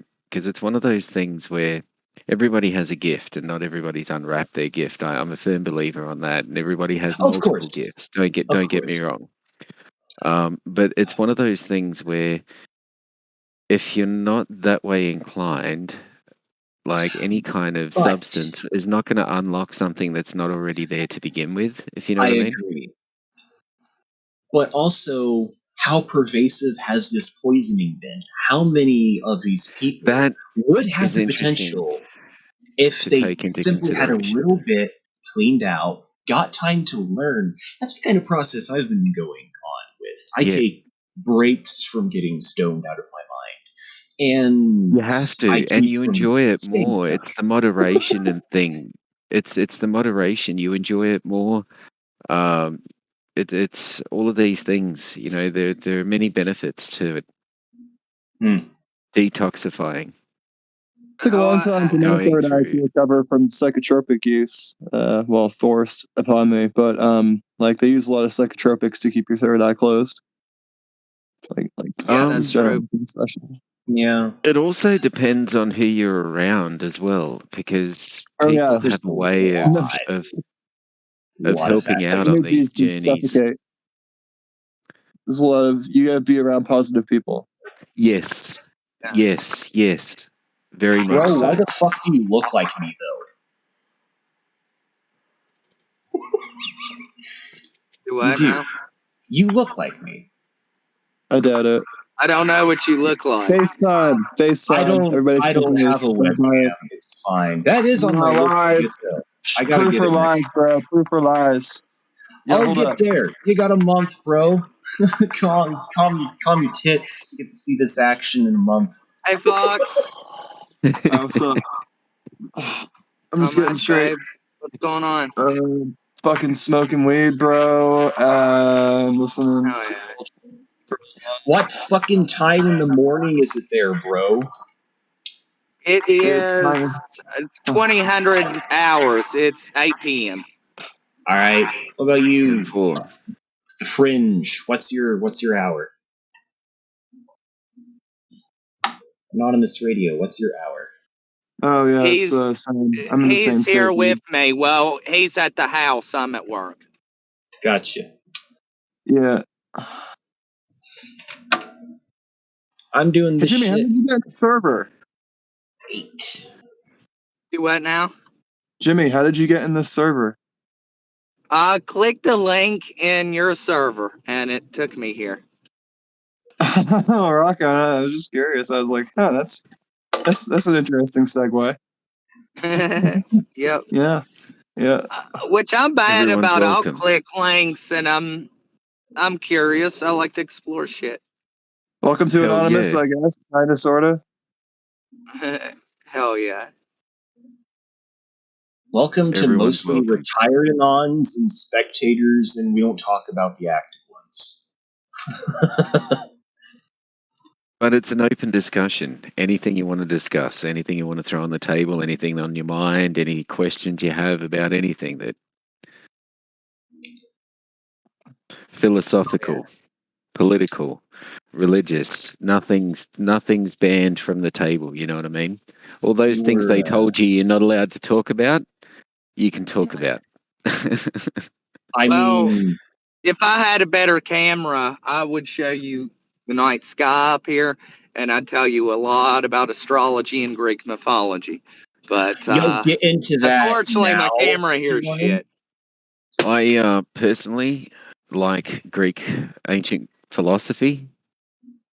Now, see, fuck mainstream find- astrology, but I like this astrotheology shit, the older shit, the deeper shit. If you're going to look at, surrounding I've got to be honest with you, if you're going to look at astrology, right, you need to combine it together with the Chinese year of birth. You got to as well. correlate it.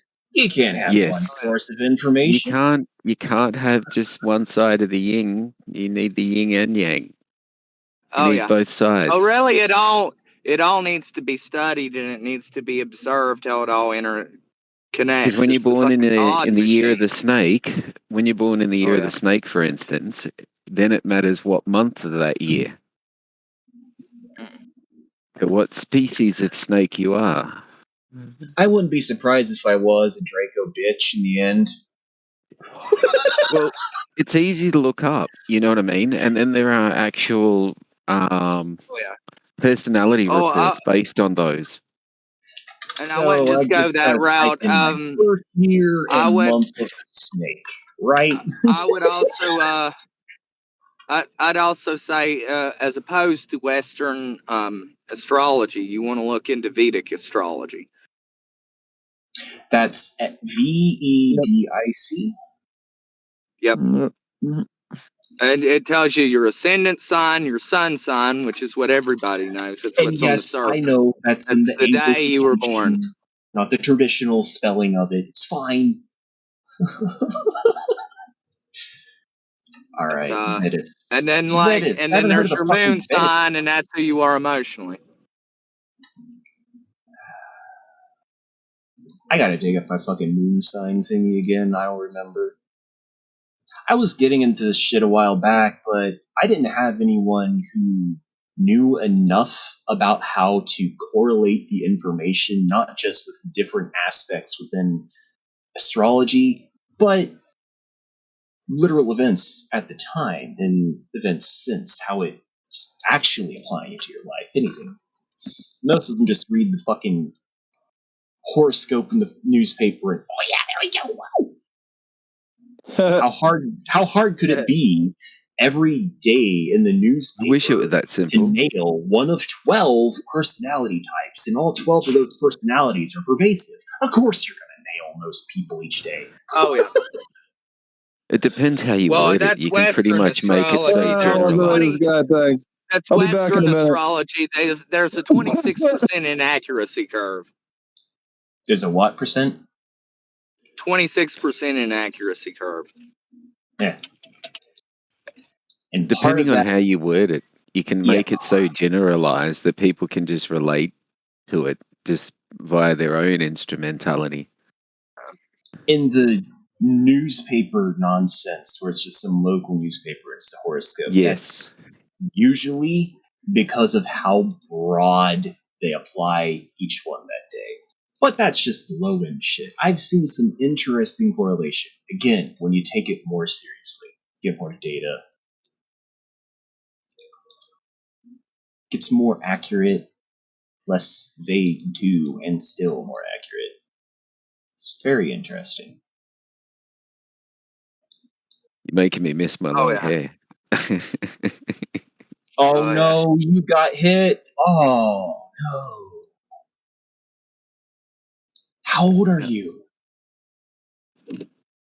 Believe it or not, I'm 30. Like Vonman, who unfortunately lost his name. Bro, how old are you? I'm 30. He's 30. And you're older. Older than a mountain and younger than a star. That's a goddamn shame. You know, stress is the main fucking thing that kills it too. Isn't that fucked up? I know, right? It's the one thing you're proud of, but you just can't suck in some stress, bro. I am only as old as the I try and energy that relax makes up my being. as much as possible. Stress is the silent killer. It try is. And it's relax the worst as much killer as possible. too, and the most effective one. Try and relax as much as possible whenever you get the chance. I highly Doing what you recommend it. can to save the world is really admirable, but also completely batshit. No one person can do that. Self-care, please.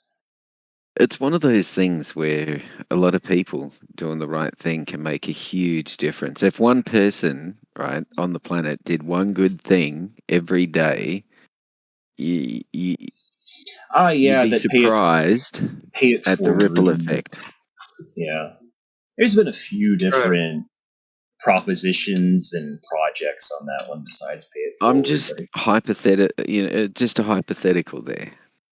Yeah. That's coming from a wise person, much wiser than me. And there's data to corroborate it. There's been experiments to show.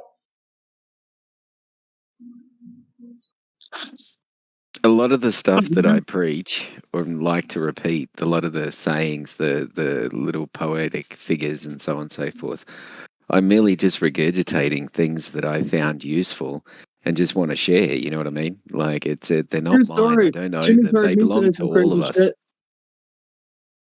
What? Do what now, Fox? I'm saying true story. Jimmy's heard me say some crazy shit. Oh yeah. You've heard Having me the say right some people. crazy shit too, babe. Having the right people to be able to sort of converse with is extremely important, to be able to bounce and exchange ideas. It's like a part of human development, bro. Evolutionary. Hell yeah, I couldn't agree more. So I have an open question. Shoot. Do any of you have any white paper type shit on the use of consciousness technology during the Gulf War, such as with smart dust? No, that smart dust seems to be popping up a lot recently. I helped make that happen, you're welcome. I made sure people didn't forget. I noticed people were forgetting. So Ryan Christian, he offhandedly, on one episode of his regular daily wrap-up thing, which hasn't been a daily wrap-up for a while, he, on the Shoney site on the Wayback Machine, old school 80s style web interface from like the fucking 90s or the 00s. those that had just stuck around .gov for some specific department within the Department of Defense or some shit. And it was a .gov though. That kind of domain name registry is gov. You can't fake that, even back then. Well, I mean, I'm sure you could, but you'd need to know your shit. You know what I mean? Yeah, and cover your ass, know where you're running. Yeah. So, you can do it. You can do pretty much anything. It's just the difficulty level of it. Probably won't live. I can't find that. Well, it will attract attention. We'll put it that way. But it will definitely attract attention. He put out an old .gov that was talking about what had to have been Smart Dust, because it was discussing how they were effectively able to make people do things remotely during the Gulf War. Civilians, our own soldiers, their soldiers, dogs and cats, I think, was some of the stated successes in their active battle test in the area that the Gulf War was going down. And they don't specifically mention Smart Dust, but every single potential operational capacity of it being such a success, they got bored and went as far as they could to see how far they could go in making people do things. They could make them not know that they were being controlled. They could make them know they were being controlled. They could put a memory in there later from their childhood. At that time, they put it in during the Gulf War, and they tracked them to see later that, because this is a .gov of the active test during the Gulf War, well after the Gulf War. In other words, they must have followed up. That kind of detail, I can't fucking find it again. Not in Ryan Christian's site. I thought of does anyone have any of those white papers on Smart Dust or related technologies at the time? Keep looking. I know, right? I can't find it. Something is stopping me. I've noticed my search results. Well, are you searching on like the internet or like the real internet? Because like any like surface level search engine's just gonna give you shit. You know that, right? Like, right. Yes, exactly. I've been asking around about that. I haven't gotten an answer. There's like a bunch of educational resource, like deep web crawlers you can fuck with. But I mean, ultimately, if your shit's buried, your shit's fucked. You know what I mean? Like, I don't know. I gotcha. You do get lucky, though. I gotcha. You do get lucky. I'll try to remember some things from back in the day and getting to them. Sometimes there's all kinds of. I think there's like a wiki for hidden like services. Just like a Wikipedia page for that. Start there. Of course. Onion services, Tor, Torch, Orbot. If you had that on your phone, I don't know. Like you know how it is. You probably used this shit before, dude. Start at Tor. That's what I was thinking. I didn't have someone to ask for an opinion on that though, because today, me and Fox, we were playing with the YouTube period rabbit hole. Get on YouTube and just put a period in the search bar and look at all the weird shit that comes up. Yeah, I've seen experiments like that before. Little Crisp, pretend to play with toys, best videos with small brother. That's the first result. This is a confirmed channel. Vlad and Mickey. It's got the check mark. Verified. Fuck is this? This is meant for entrapment when, like, a kid were to type something in the search bar. They just press whatever. They don't know English or language necessarily, so they push a button. They would more probably do things like this. It's all marketing, bro. Well, it's multiple different things. There's that too, but there's also there's people other weird shit posting here. edgy memes, people posting gore videos, and certain art projects that they made that would be taken down by YouTube's strict regulations. But the thing is, but just by giving it this fucked up title, They bypass YouTube's copyright bullshit in their bots. I was wondering what the loophole was on the TOS. Okay. Because no way YouTube's going to actually outlaw that kind of thing in their own TOS. They're a fucking corporation. They just got to keep fucking face. Oh, yeah. So you just put something stupid there. It's fine. Yeah, that fits. It fits. I sits.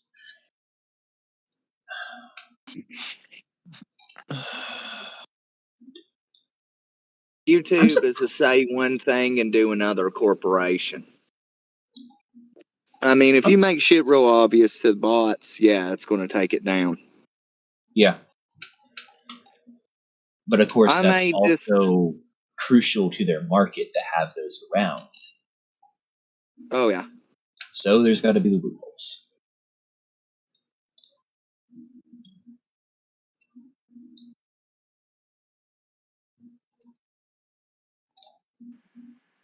And a lot, especially anymore, and I've noticed this because I like to use words like shit and fuck a lot. If you upload a video, no matter how tame it is, if you put certain words, YouTube's bots and algorithms, even if it's the cleanest fucking video ever, they will sit there and make that an 18+ video. Yo, did anyone think they've been of doing any that for the past 2 years? Because some of the things I've noticed that draw attention is searching things like the name of AIs, like Stuxnet and shit, which I, of course, openly did. I'm not actually active in anything. I'm a spectator, so I felt like it'd be a kind of civic duty to search for the things that other people wish they could. Fuck! Yeah. There's other things that they got other ways of approaching certain word usage.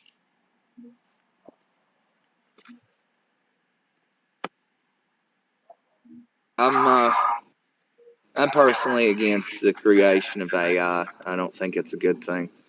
Absolutely. I feel like we got to do what we can for the ones that are made of what there is to do. Who fucking knows, given how broad that could go. But we shouldn't be making them, most definitely. Something as simple as a basic fucking learning machine that's it's just learning how to knit more effectively. And then you kill the program. This is the thing. I don't think machines should be able to think. I think they should simply do as they're told. Creating the whole point of them trying to do all this shit is that for the longest time people have wanted robots because it's basically ethical slavery. It's a very interesting philosophical argument. Slavery. Everybody wants fucking Rosie, the robot, in the house cleaning her shit. They ain't fucking got to. I've shown people the fucking sex bots that they've been making, and people are excited for it. They're like, "Bro, you have a sex life, and you're excited to get a sex bot? What the fuck is wrong with you?" What? The fact that people have really bought the propaganda on this shit that is like sexy and hot. It's like, no, dude, you're getting laid. Why do you need this? Christ. And it's weird because it's usually the ones who are getting laid who are excited. Don't those things cost as much as a car, though? Thousands of dollars. They're as cheap as thousands. Not even. Well, there aren't cars that are thousands of dollars anymore unless they're used, which most people wouldn't qualify as a car, except people that are real people. Class warfare shitpost. But ultimately, yeah, as expensive as a good used car, depending on where you live. Sex bots. That's where we live now. That's the timeline we are in, not headed towards. And there are people who are excited at the idea of buying one soon. There was a book written in the early 90s. It was called Spiritual Machines, and it's predicted a lot of the shit that's going on now. I would highly advise looking into it. There's been a lot of different works of fiction that talk about this kind of thing. Ghost in the Shell was... I miss when weebs used to know what Ghost in the Shell was, bro. I didn't get to watch remember it. Ghost in the Shell. What is your opinion on something like, say, Jarvis, for instance?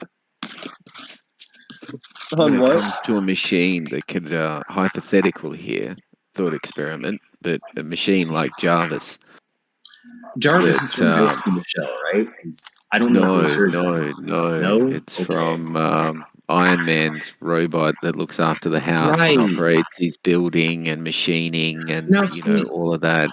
That's what everybody wants in a robot. They want a free world. You're not getting it. Dude, you're not getting it. You're totally missing the point. AI, or the singularity, is when not only are machines more useful than people, but they can think for themselves, mean meta-think, mean beyond think, mean they can program their own program. They don't need to be necessarily, like, they can think for themselves, build themselves. The robots you're talking about are just slaves. They're programs. They just have a certain thing they do. That's not what we're talking about. We're talking about full-blown... Just wanted to clarify. Occam's razor. The observable shows that such things are already happening, such as Jarvis, fully integrated AI like that. To me, it seems like we're already there. We've had a few of them that have done that. They've had the AI war shit they keep talking about. I think that's what they're talking about. All the already existing singularities competing with one another. Well, Boston Dynamics has come out with some great shit. I highly recommend looking at it. Shut up. They're using some of the dogs. Obviously everyone knows about Boston Dynamics, but yeah. Oh yeah, there is. If they're using that in Singapore and in some cities to like do the whole COVID-19 thing, but I guess everybody got pissed off and they redacted all those dogs. But I haven't looked into it. If you think outside the square, you can actually make those droids move quicker.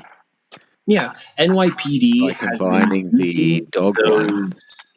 They've been using the dog ones. NYPD has since before this. They've been using it for years before this. Actually, it drew attention because it was happening with COVID, and that was actually how they did it. No, we've been doing this for a while. It's fine. New World Order, bro. I know, right? Operation Lockstep.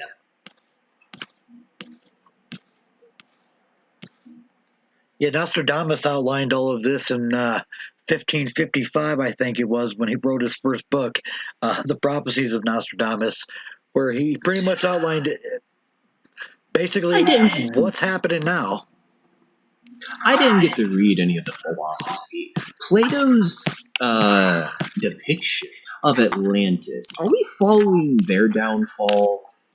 Are we following this? It's all cyclical, dude. We're the fifth great wave of civilization coming to an end. Yes. In Greek mythology, you hear about the people of gold who lived under Saturn, who were very virtuous and appreciative of God, and they lived a life without fucking bullshit or fear or any of that, and they didn't have to fucking work. Everything was fucking taken care of them. With the fall of Saturn as the king of the gods, they just vanished. Then you had the people of silver, who were very greedy, had a lot of fucking negative traits, and they wiped themselves out.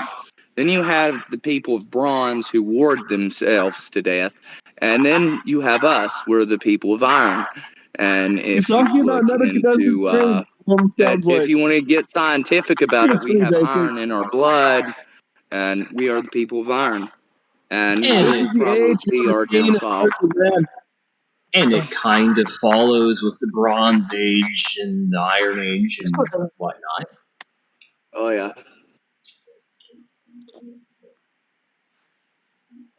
at the very least, the esoterics are, if not useful for direct correlation, but at least understanding a point in time and place more thoroughly.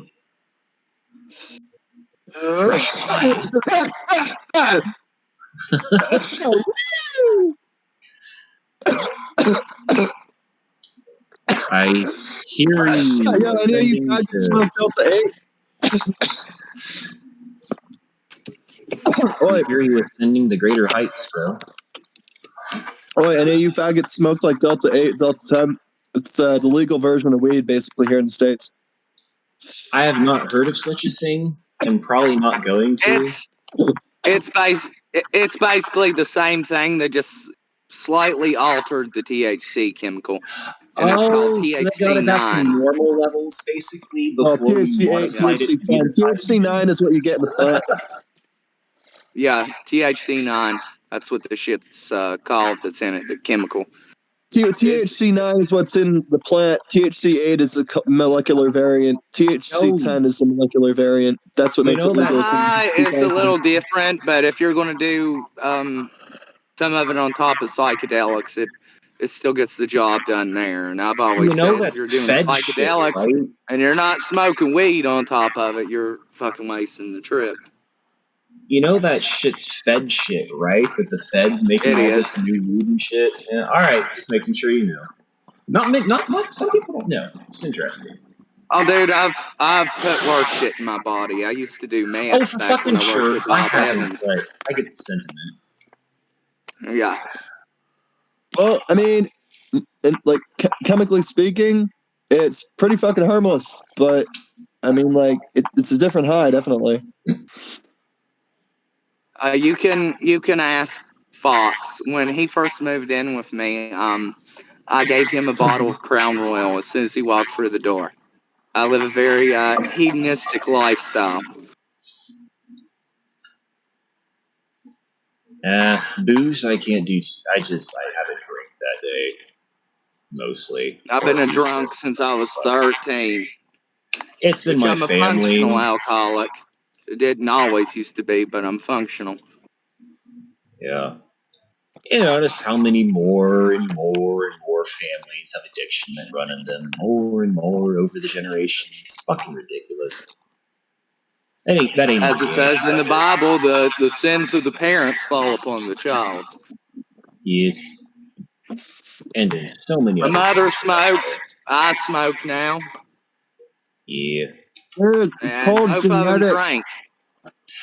It is genetically primed. I drink. Your genes, so whether you choose to like evolve or devolve or have trauma cycles in the future. There's like case studies of people who survived Auschwitz, whose Jewish children in like 3 generations later had fucking anxiety disorders and all kinds of shit. It isn't even just epigenetic. There are genetic markers sometimes for it that are unique.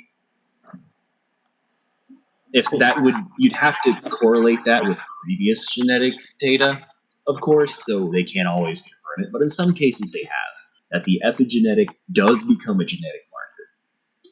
I can't think of any examples offhand, because these things draw surprisingly little fanfare when they find them out, because everyone wants to be a hot virtual girl.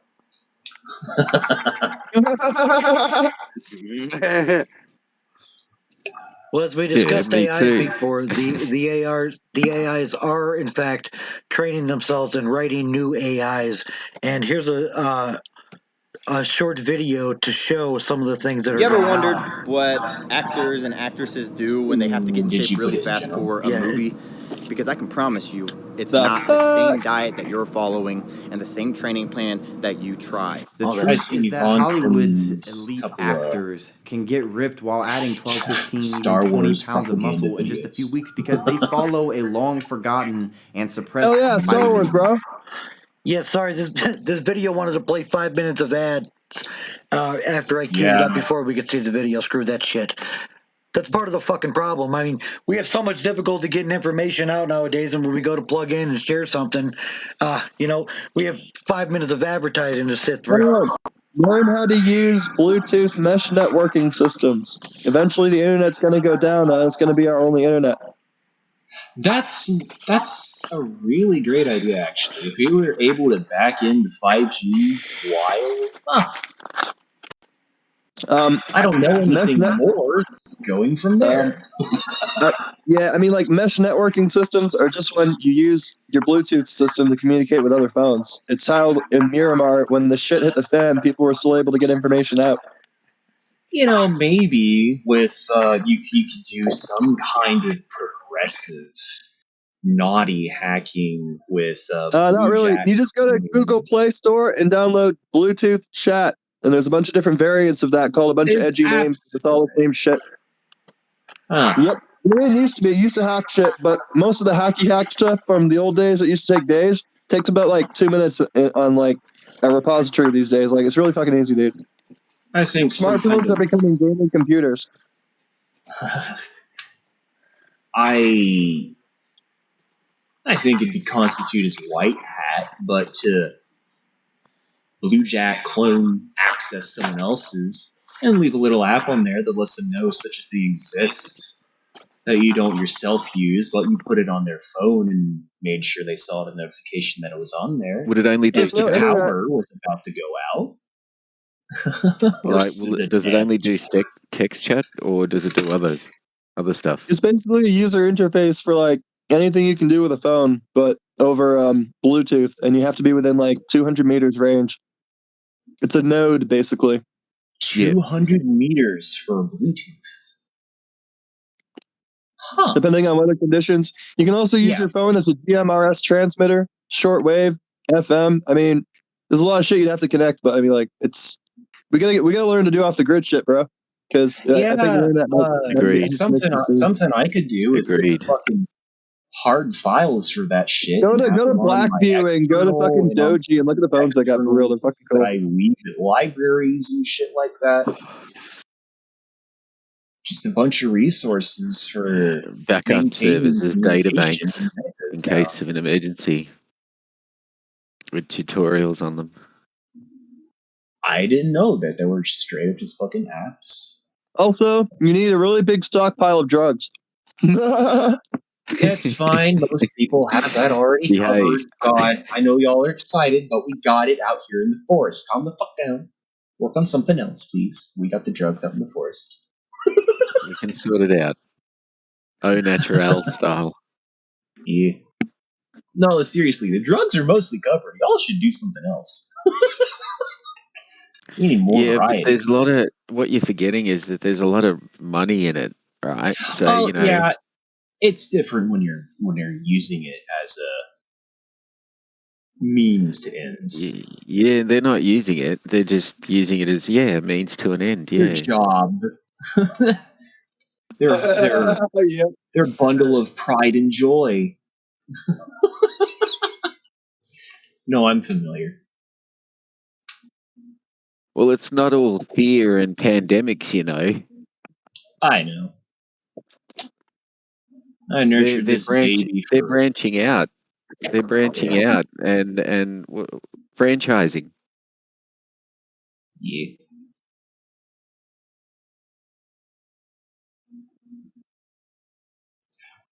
I think Jimmy might be a face fag. What now? Jimmy, are you a face fag? What do you mean I'm a face fag? What do you mean, baby? Baby. What do you mean, babe? A face fag? What? Yeah. You're on vid in a random and non-broadcast. I think that's what he means. Yeah, I always turn my fucking shit on. I ain't ashamed of who I am or fucking anything. If it doesn't matter, it doesn't matter. It's fine. It don't. Yeah. It don't. I'm the type of motherfucker I've been kicked out of servers for posting my dick in the not safe for work section. So why? That's like where dick pics belong, man.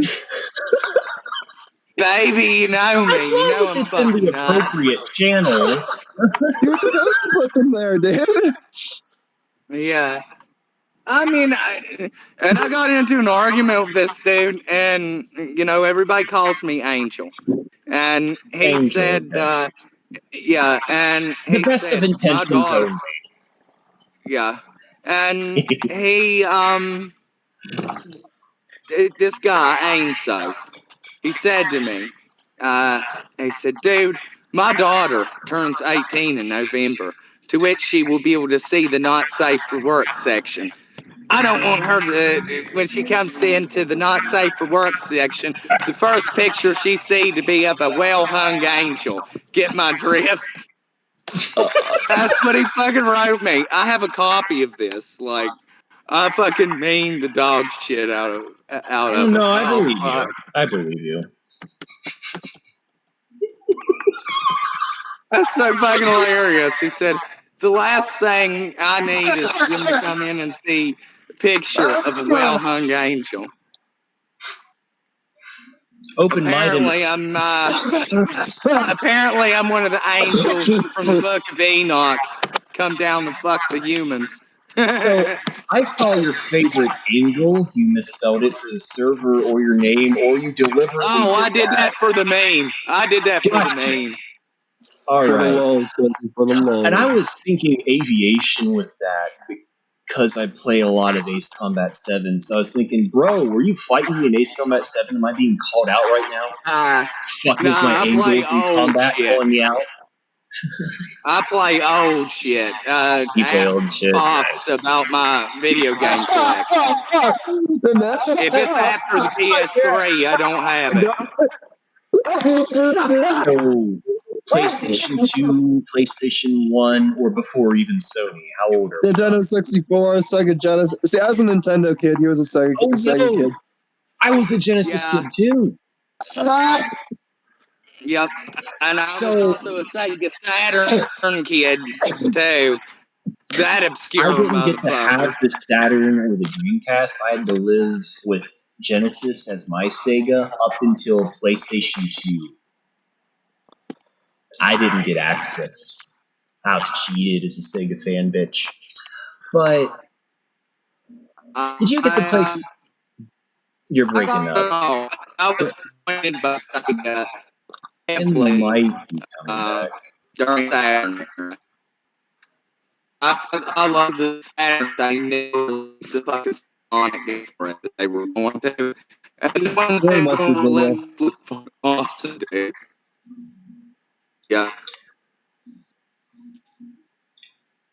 I have no idea if it's coming back at all, more than it was. Looks like I mean, did you get to play Phantasy Star on the Sega Genesis? It would have been 2, 3, and 4 on Genesis. So Algol, about that game, the star system they choose for that is Algol. And you have Algol, Ra's al Ghul, however the fuck it's pronounced. I haven't watched Batman in a fucking minute. Ra's al Ghul, the Demon Star, Algol, and Phantasy Star. I thought that was interesting.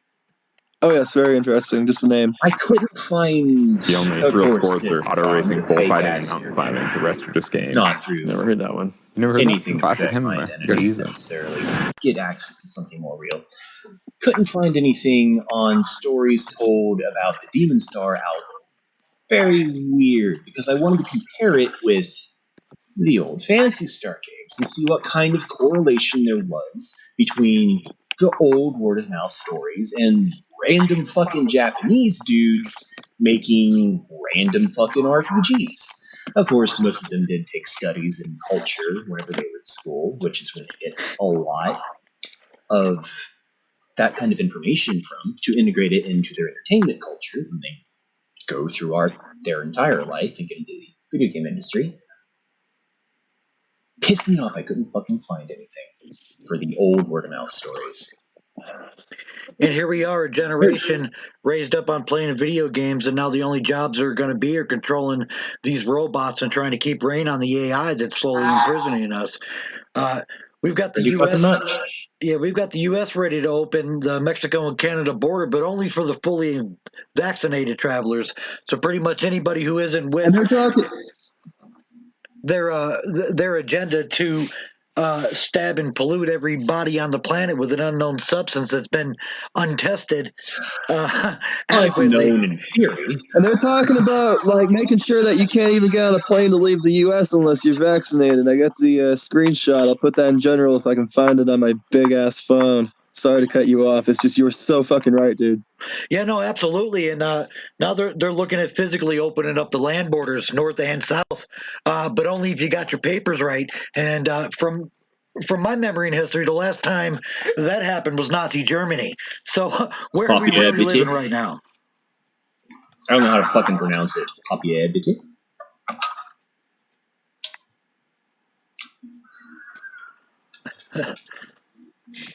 Yeah, and what can we do about it? Like we have to stand up together. We communicate together, start making more self-sufficient programs, and I'm not gonna say it's gonna be easy, them. baby. Some eggshells are gonna have to be cracked, but I mean, I'm gonna take a bullet before I take a shot. So I mean, it's all the same way. Eventually, people like us will get attention or not.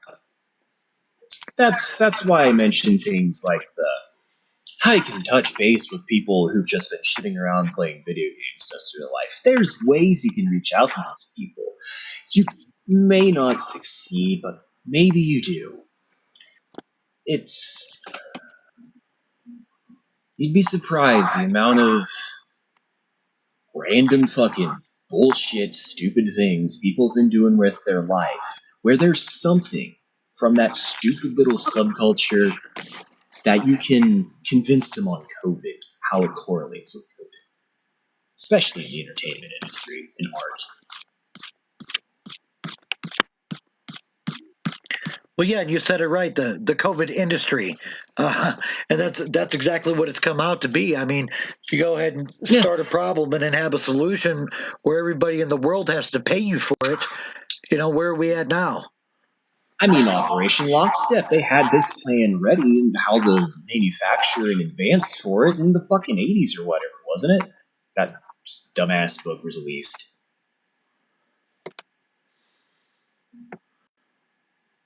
And that's just by that book getting out information on Operation Lockstep. Surely they had that shit figured out for themselves fucking decades before that dude wrote about it. I don't remember his name. Yeah, these machines have been in place longer than any of us here have been alive. Longer than most of our parents have been alive. The Finder Society is a really interesting rabbit hole where you can find holy shit in whether it was the 40s or 60s. I travel from coast to coast, man, and every city I go to, it's getting more and more whitewashed. It's harder to find just naturally occurring people chilling out, shit on the streets, vendors, like pop-up vendors, you know how it is, like gentrification. I don't know, yeah, exactly. Yeah, that pretty much killed small business.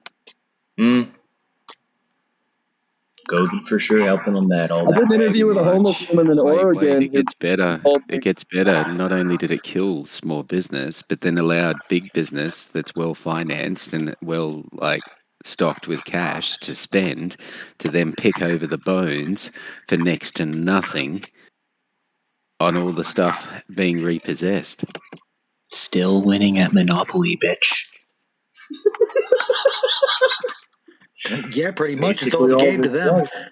It's our lives and the deaths of our starving and non, cared for children that are suffering. These, whatever the group of, whatever, if it's even if it's 2,000 people, and I don't think the number's that big.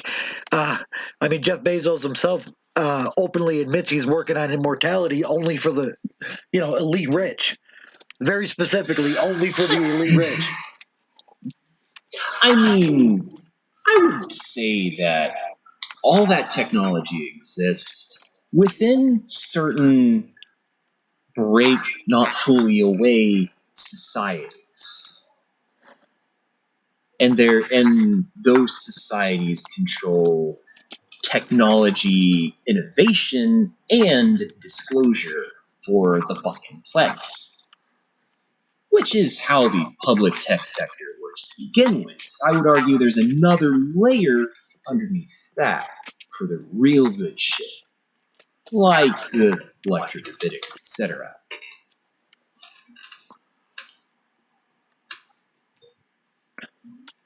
Well, it's never ending.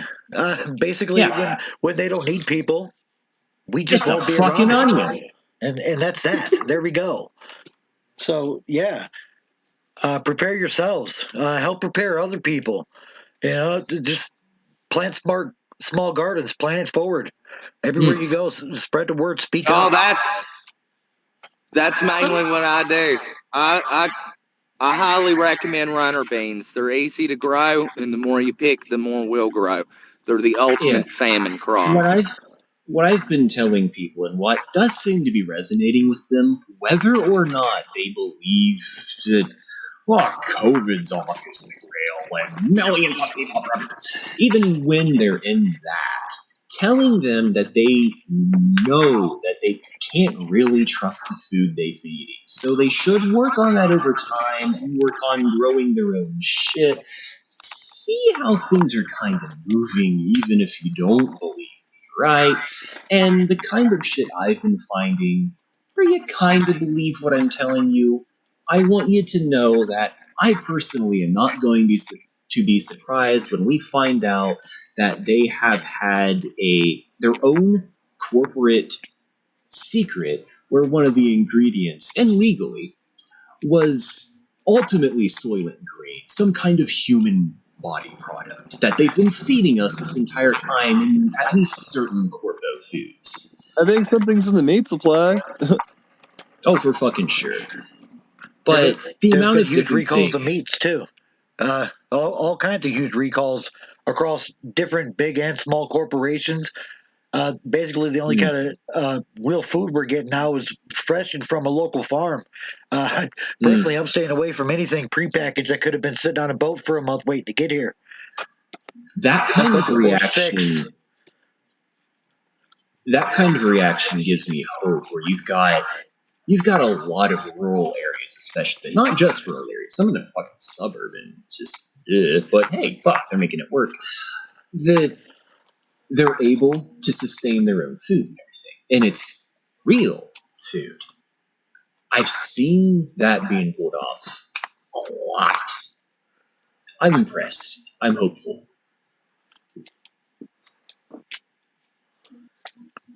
But yeah, and if we continue spreading the word and get communications, not just in the smaller communities, but the bigger ones, there's a lot of organizations out there that are very specifically growing self-sufficient and self-sustaining communities, not just in their agriculture, but in, their waste systems and their power generation and their, supply use control, or better put, self-restraint and personal responsibility for themselves, their environment, and their generation.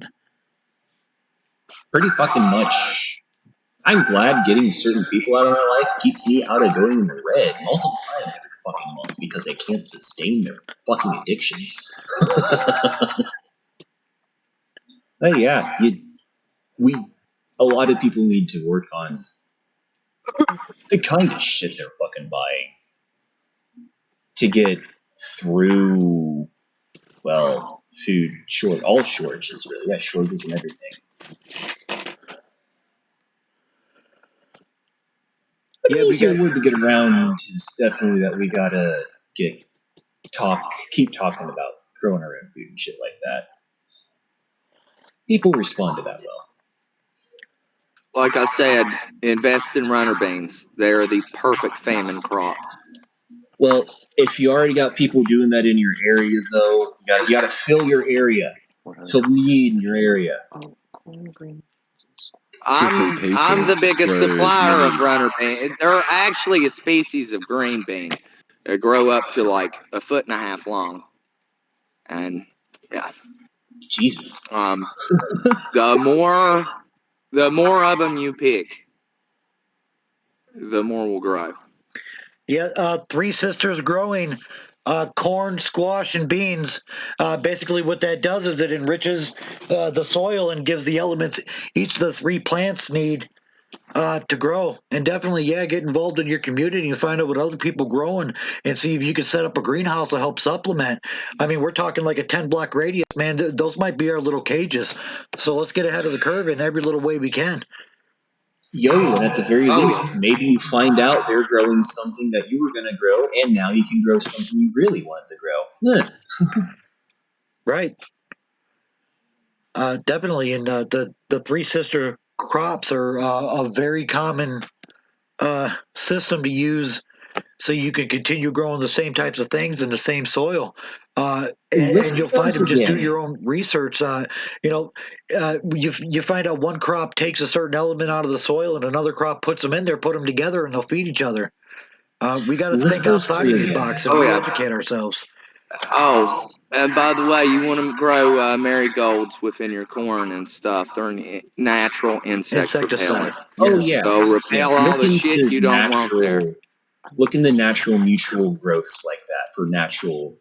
Yes, those are all things.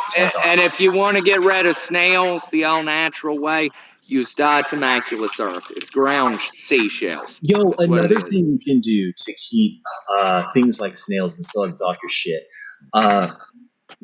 Lightly cook eggshells. Keep your eggshells, bake them a little, break them up, sprinkle that. That would be generally, maybe some plants that's not going to be great for, but generally that's going to be good fertilizer for your plants, and the slugs aren't going to crawl over that. That'll kill them. There's lots of different things for... Slugs do not like shells. You can find solutions to all the fucking oil byproducts they expect you to put on your plants. For every single thing. For every single plant. For every single area. It may not be findable for you, but it does exist. Happy hunting. Yeah, people, do your own research. Educate yourself. It is your responsibility. You'd be surprised how much of that shit you can still find at libraries. Maybe it's not your local library. Maybe you go to the nearby one. Maybe it's a rural library. It's going to have more of that kind of shit. But specifically in the United States, I don't know about any other country, but you can go into any public library and you could put in an ILL, which is short for intra-library loan, and access this huge catalog of books they have every public library in the country. If they don't have one at your site, they'll ship one to you free of charge. There's plenty of local libraries that network with local libraries in their area. Some whole fucking states do that. You'd be surprised what libraries have been doing this whole time you haven't been going to them.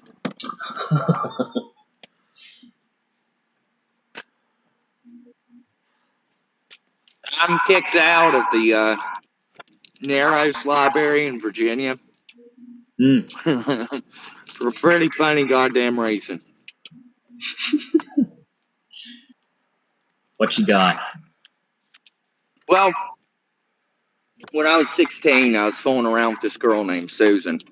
Oh, no. And, yeah, just a small, shitty little town. And they got one of the smallest, shittiest libraries ever. So nothing value was lost. Speaking my language. Continue. But they had one bathroom in there. And me and her snuck into there. And I started fucking her over the sink. Yeah. In the bathroom there. And then she was being really loud, and the fucking librarian bitch started knocking on the goddamn door. Yeah. And I was still sitting there fucking her. I had the door locked. What the fuck's she gonna do? I said, hold on a goddamn minute. So, I finished fucking this girl. Yeah. Pull out of her, and I frosted the goddamn bathroom mirror. Just fucking frosted it. Yeah, that would do it. I pulled me and Susan got dressed, and I opened the door. I was about half fucked up too when I did this. So that fucking glaze in my eye. And I looked at the goddamn librarian bitch, and I turned into goddamn Frosty the Snowman for a moment, and I just looked at her and I said, "Happy birthday." As she escorted us out of the fucking building. Yeah.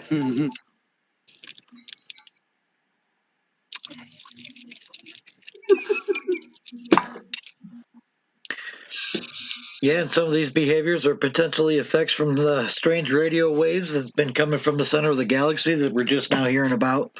Oh, fuck, not just those ones. Christ, you got all the different transmitters. Shit, we got. Fuck, just about any of these transmissions that we got.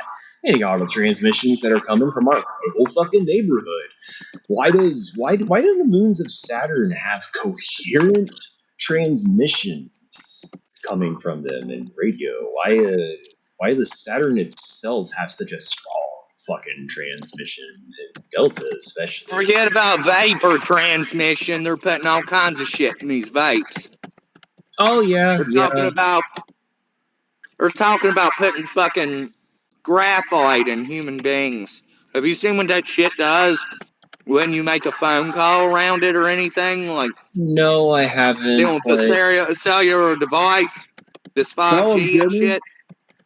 You know, they're calling it graphene, and the layers of graphite called graphene within the human body. That's what they're calling that, right? I'm not as familiar with it as Fox is, but I think part of the reason that they're doing this shit is they want to inject this shit into people. I mean, and when they're disobedient, they can fucking terminate them at will. Not just terminate. Come on, you gotta think bigger. They can turn certain very specific things on and off, like they were finding out when they were experimenting with electrodes in the human brain.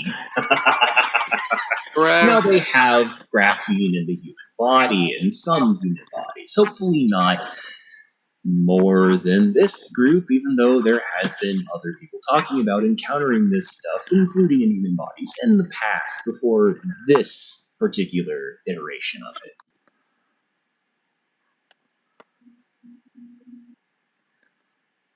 And hence, they reinvent the same fucking technology over and over in the eyes of the public, so no one ever is the fucking wiser.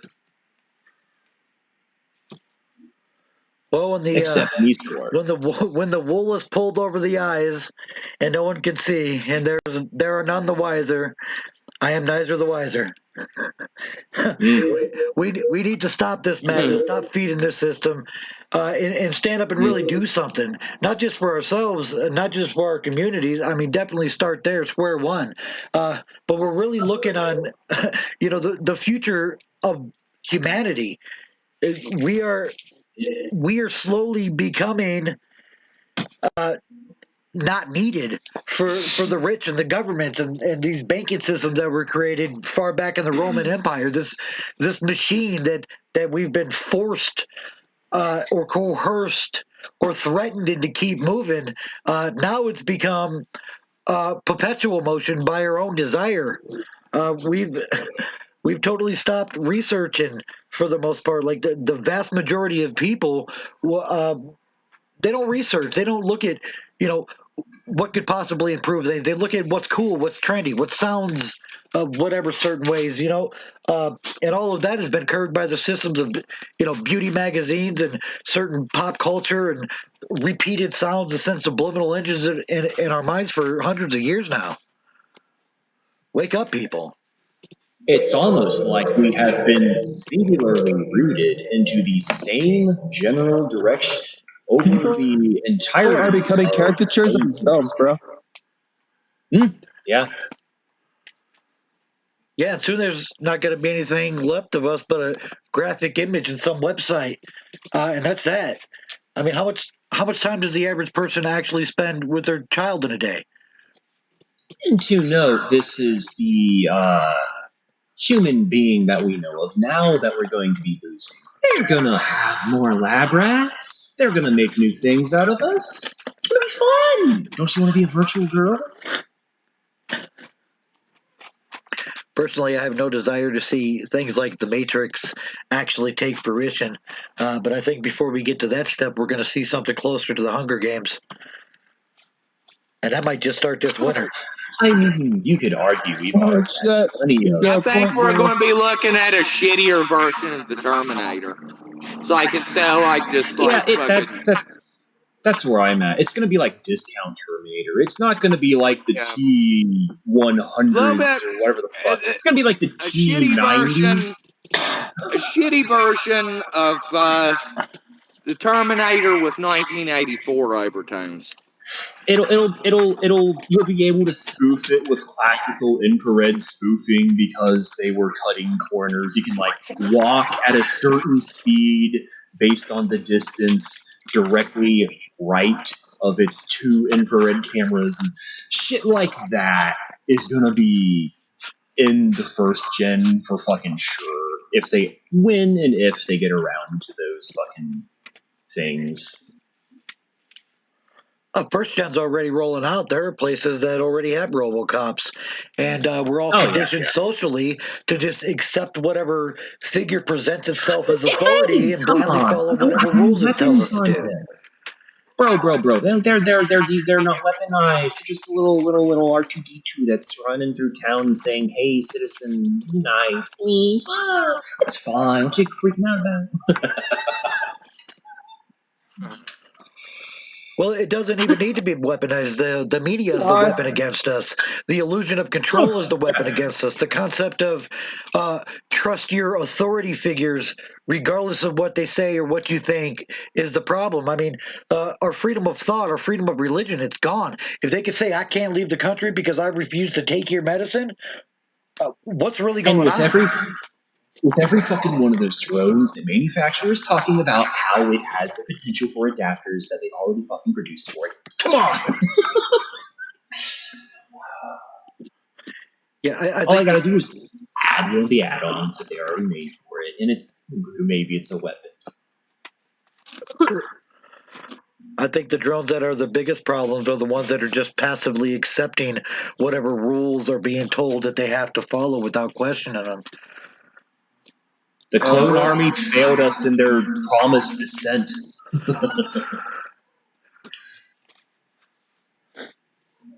Every game has rules. All rules are made to be broken. The rule master, the gatekeeper. And remember, any You rule... cannot say, I'm breaking the rules. If I mean, can, as far as the Hunger Games shit, that's been something they've been fucking around with in large portion with things like they're using metadata and they're using meta systems analysis to psychologically fuck the whole population. You ever seen Dark City? I really think, like, if anything, it's probably like a Hunger Games version of Dark City, like simulated society kind of shit. A good way to think of how AI can shape your life is Dark City. Your life is procedurally generated around you, but not as you intend it necessarily for whoever is watching you. Maybe you have a physical person. How the fuck do you think they got their foundation for ideas of experiments to run with things like Smart Dust? They had to have tried something before. Yeah, some people are going to literally be NPCs where their minds are like, you're not going to know it because they're going to seem normal, but they're going to be missing shit. And a lot of it's going to be like, I know it sounds nuts, dude, but full mind control. I don't know, don't dude. worry about it. I've been seeing it.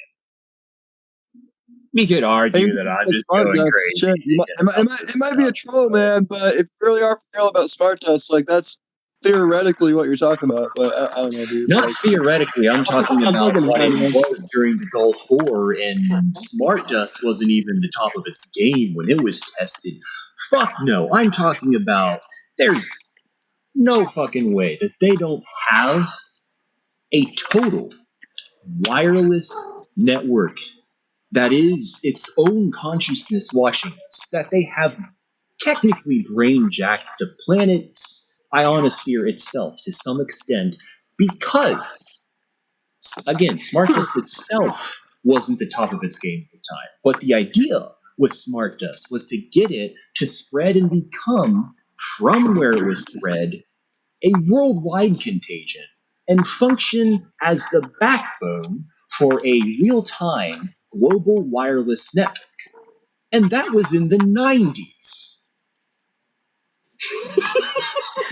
In addition Fuck, to dude. technological mind control, just ask any person every day for a month if he wants to go to their job, and the one day he says no and still does.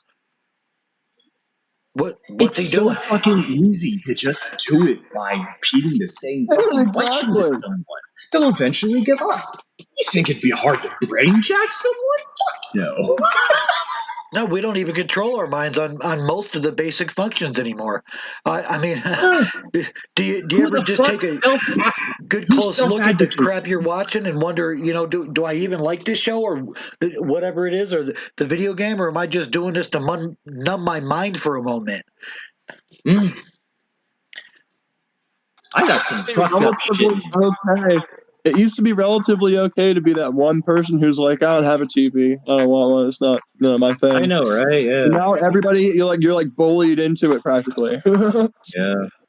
I kind of had that in the 90s even, but at the same time, I'd watch cartoons, but that's it, and fuck, I can just watch them at your place, dude. They kind of understood that. Even back in the 90s, people were like that. But they were more understanding. Hell, if you look at my technology in my house, I'm pretty much still living in the 90s. I haven't left. You got a techie as fuck car, though, but I'm guessing that couldn't be helped. Oh, no, this is a company vehicle. Company. You see me in uniform? I'm in a company vehicle. I didn't think of that. Yeah, This ain't mine. Yeah. No, nice. You saw my car. My car.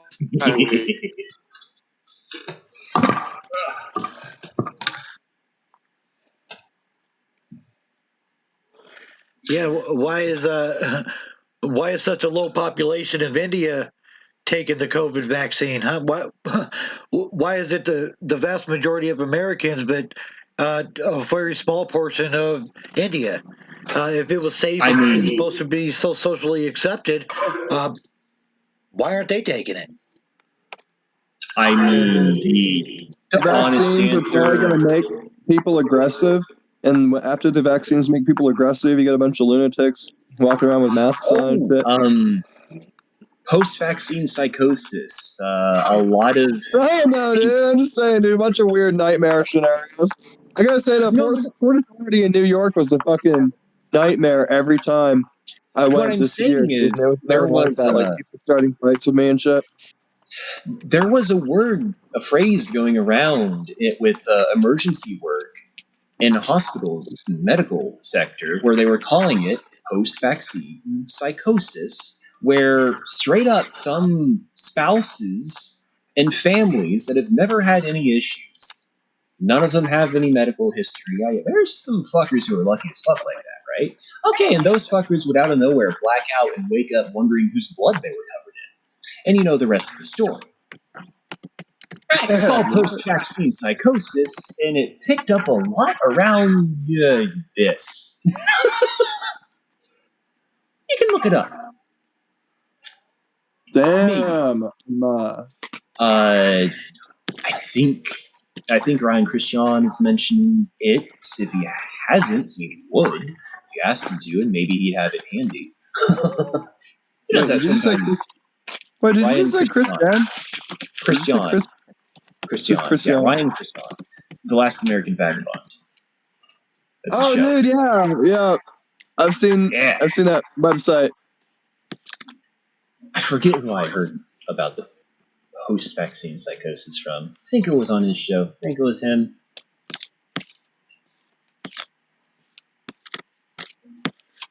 Well, they're not the last American Vagabond, but what were you gonna say, homeboy? I'm fucked up. Did you guys hear that Texas is banning any COVID-19 mandates that directly conflicts with the federal requirement? Fuck yeah. I did not, but fuck yeah. In general, I heard it this morning. The federal law preempts the state one because of the Supreme Clause in the Constitution, which says federal law will take precedence over state laws. We'll see what happens because. Oh man, I wonder if that applies for any of the other states.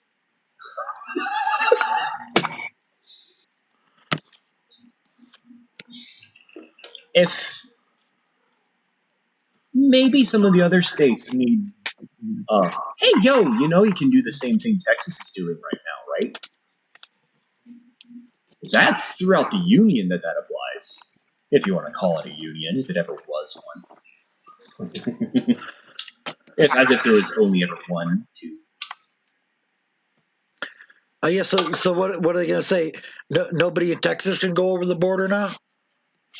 I mean, they usually Dude, that would kind of fulfill the whole dream of breaking up America, wouldn't it? Isn't that a part of some agenda somewhere? Right, yeah, that's fair. And if they were going to start with any state, the perfect one to start with as a catalyst would be Texas. If they were finally going to do that, doubt that's what this is, but... Damn, you can't even refute it. I was just pulling that out of my ass, but it actually kind of makes sense. When you're stoned and pulling shit out of your ass, you'd be surprised how realistic it is when you play it out. It's weird. It's almost like we just all need to get to a higher frequency of conscious thought. And it all starts to unravel all the programming.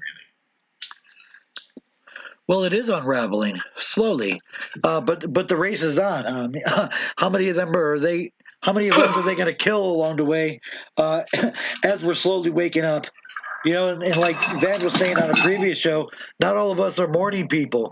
We're all just starting to wake up, and we're a little cranky like we are some mornings in a proverbial sense. Then yeah, we're going to need a little extra help. We're going to need a little extra patience. But how patient can you be when you wake up with a gun in your face? Oh, yeah. I don't know what the fuck I'm gonna do when I hear about that happening anywhere near me in the US. I don't know how I'm going to process that one. I didn't know how I was going to process hearing about COVID health camps being a thing that's been popping up in rural communities throughout the US. Dude, they're finally doing that here in the States? When did that happen? It's apparently been happening. There will be people who get a fucking notice in their mail. Hey, in your county, we have a COVID health camp in your rural county. You're so blessed. We chose your rural county. Us richness. And they didn't even know anything was being built in their fucking county. And you know how rural counties are. Everyone knows everything that's going on there. And they didn't know this. I don't know what rural county you're from. But yeah, you're right. You would have seen something. It could have been in bumfuck, dog. Like Area 51 kind of shit.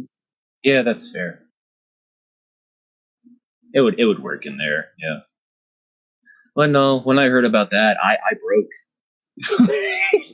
I needed days of being stoned out of my fucking mind. I don't know what the fuck I did. I don't think I even had weed. I don't know what I did to survive finding out that's been a thing. Because I'm in a rural town in the middle of fucking nowhere in a county that is a farming community of a bunch of other Bro, you're telling me, man, I've been high as dog shit for 4 years straight, man, just trying to deal with the reality. I mean, we all knew it was coming, but I guess when the Take a minute to say hello to Vicod, who just landed in. How you doing today? Anything on your mind? Hello. Vicod, if you're talking, you aren't even lighting up green. You are unmuted, though. Is his open mic? Feel free to speak. If you don't want to worry about getting your mic set up, you can type it out in the mic chat. Titties! Joyous.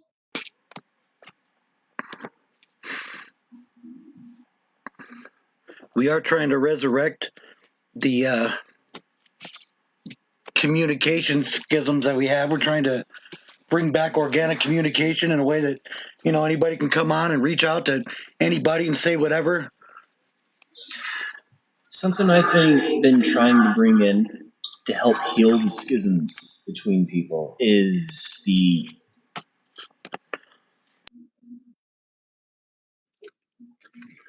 I'm obviously a faggot. Grew up with the gay kids on the net, and trying to get the fellow gay kids to understand there is some real shit that the corpo queers have been doing, like child trafficking and shit, that we need to understand the random fucking rednecks we're right about, in some cases, for these corporate queers. And it falls under other weird shit. Dude, that's so weird, but you're right. I know exactly what you're talking about. I know, right? Who the fuck ever gave a shit about drag queens in any queer community until like 2010? Such shit. You're breaking up the shit at the moment in whatever area you're in. It looks like it's starting to recover. Yeah, it's a slot I'm on. Yeah. But yeah, I know what you mean. Me and Fox are a very obvious gay couple. So yeah, I know what you mean. Bro, my hair's better than yours some days. I don't know if I would like to advertise everything in a fucking Discord group, but I mean, yeah, I mean we're that, and but there's a huge difference. Like you get a lot of people who are like kind of like riding that movement and fucking it up for everybody. I know what you're saying, right? Right, yeah. I've been trying to bridge that gap with as many people as I can. Like, so just so you know, the queer kids don't know that this is real, but here's what you can maybe unite with them on, and maybe some other queers you could introduce them to who do talk about this kind of shit. It's between the socially conservative, I don't know what the fuck you'd call it, people who enjoy the nuclear family, some way that queer bitches and them can talk together. Dude, Discord's been troll central lately. As far as like, know, right? Yeah. Yeah. Okay. Cool. You get it. Yeah. Well, not in any specific community, and in all specific communities and walks of life. I mean, we're all targets of this. Every single person, and we all live the same, and we're all going to die the same when the bullets start flying. It's up to us as a species to move together on this commonality with common goals so we all eat. I mean, basically, at the end of the day, nobody wants to watch their best friend, their kid, whatever, starve to death.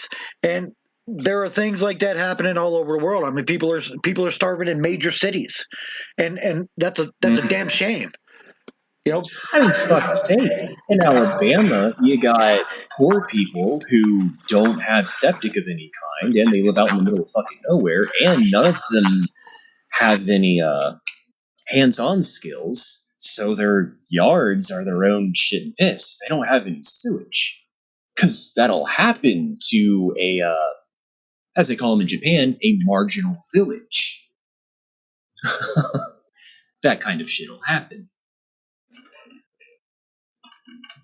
We don't live in a first world country. We never have. No, it's all an illusion. It's all just a social mindfuck. So the you can surround yourself in cardboard houses and think there's nothing else going on outside of that, and believe what the little speakers on the corners are telling you. Thanks for the heads up, though, that people are fucking around on people for being gay and shit. I've been asking other queer people if they've been getting any heat for being queer, and all of them is no.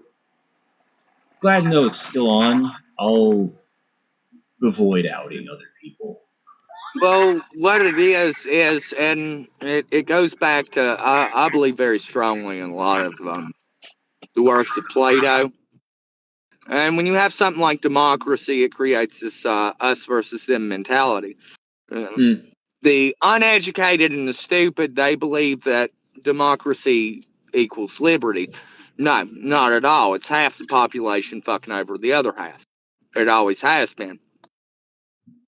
It's very manipulatable for politicians.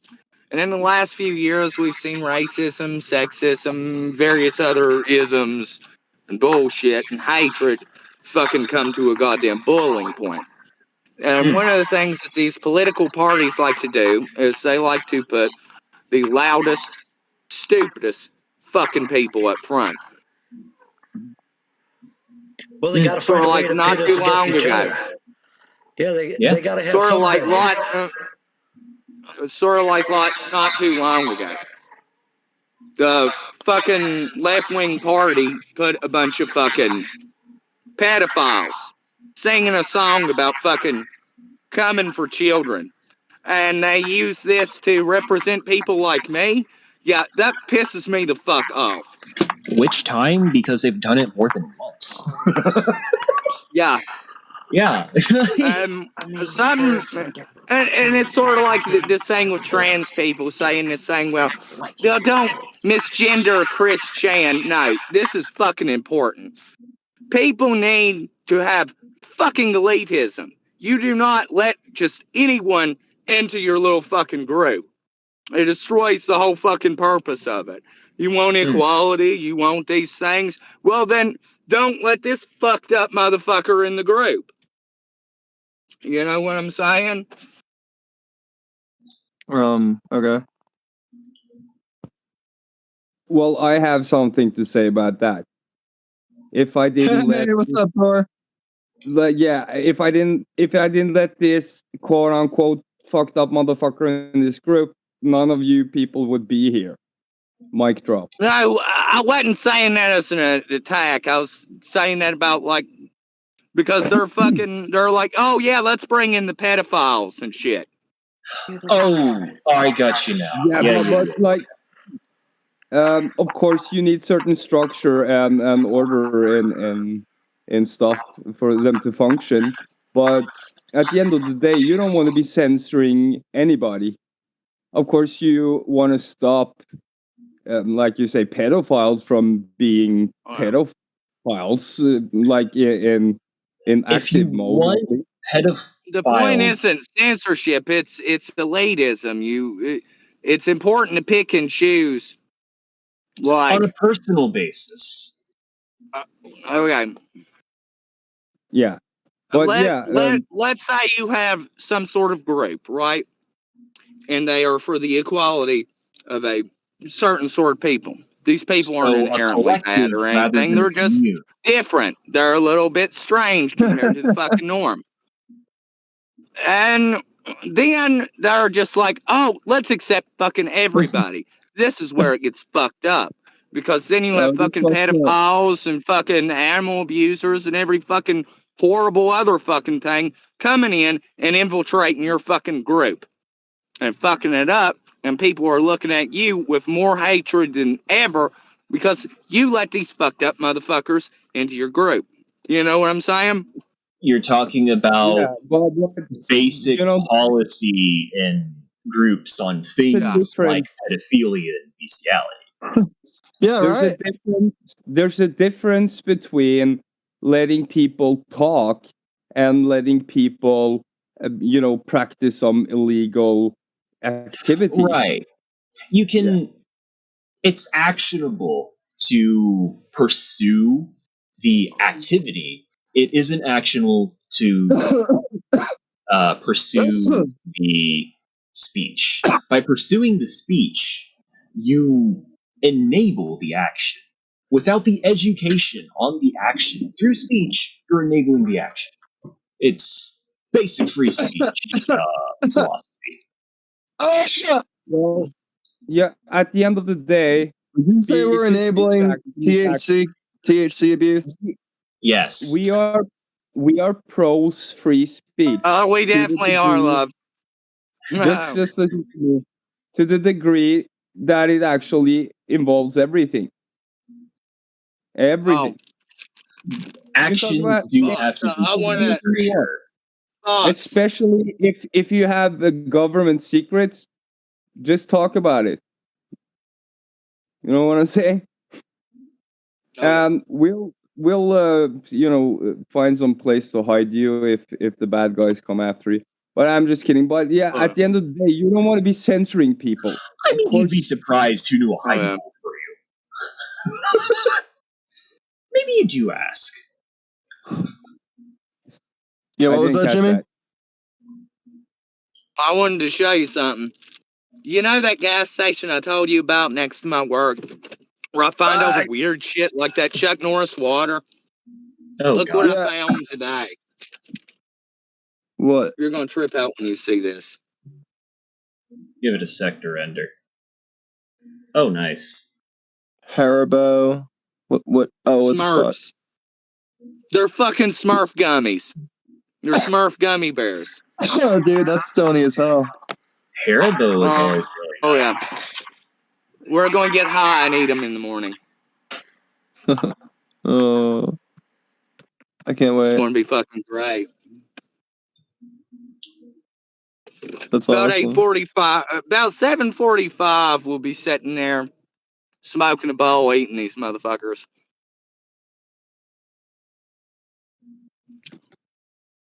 It's going to be great. Hell yeah. I saw them bitches in the store. I was like, I gotta have those. What is this gas station called? Forget the fucking name of it. Oh man, I feel like I'm in outer space. It's a little local shithole. It's not like one of these massive chains. Yeah, local shithole gas stations are the best ones. Yeah. And this is the best gas station I've ever seen in my life. The people in there are real easy to talk to, and we often I pulled up in there and spoke to the people working in there, and we've had conversations like this one with these people. As a matter of fact, sometimes it's hard to leave because they'll get to talking, and it's like you get into exactly really why they're the good best. conversation there. Oh yeah. They sell weed really cheap in there, and there's a bunch of weird fucking products like Chuck Norris water, these fucking gummy bear Smurfs. Every time I step inside there, I find something new and unusual that I've never seen before. So in freaks who are really into gummies, Haribo are the general favorite. Yeah, I love gummies. So you yeah, ask with Fox all these, about that. I bought one of those big fucking pizza things full of the fucking various gummies from fucking FYE here recently. I fucking love those fucking things. There's been some people who've been starting up their own local retail shit, getting all the shit everyone used to like, I've noticed. Here in the US, that's been nice. So yeah, we've got all these comfort foods and snacks that just, we comfort eat without even thinking about it, and all these different products we About the buy we don't need. horrendous effects of eating all that trash. Damn. Yeah, it's destroying our bodies. And I was reading today that Genetic fucking damage. In Germany, scientists unearthed a new type of human being who lived more than 7,000 years ago. Like, I want to know what they ate, and what their environment, society looks like, and maybe 100 years before that, what the fall of their civilization was like, and how close it is to what we're experiencing today.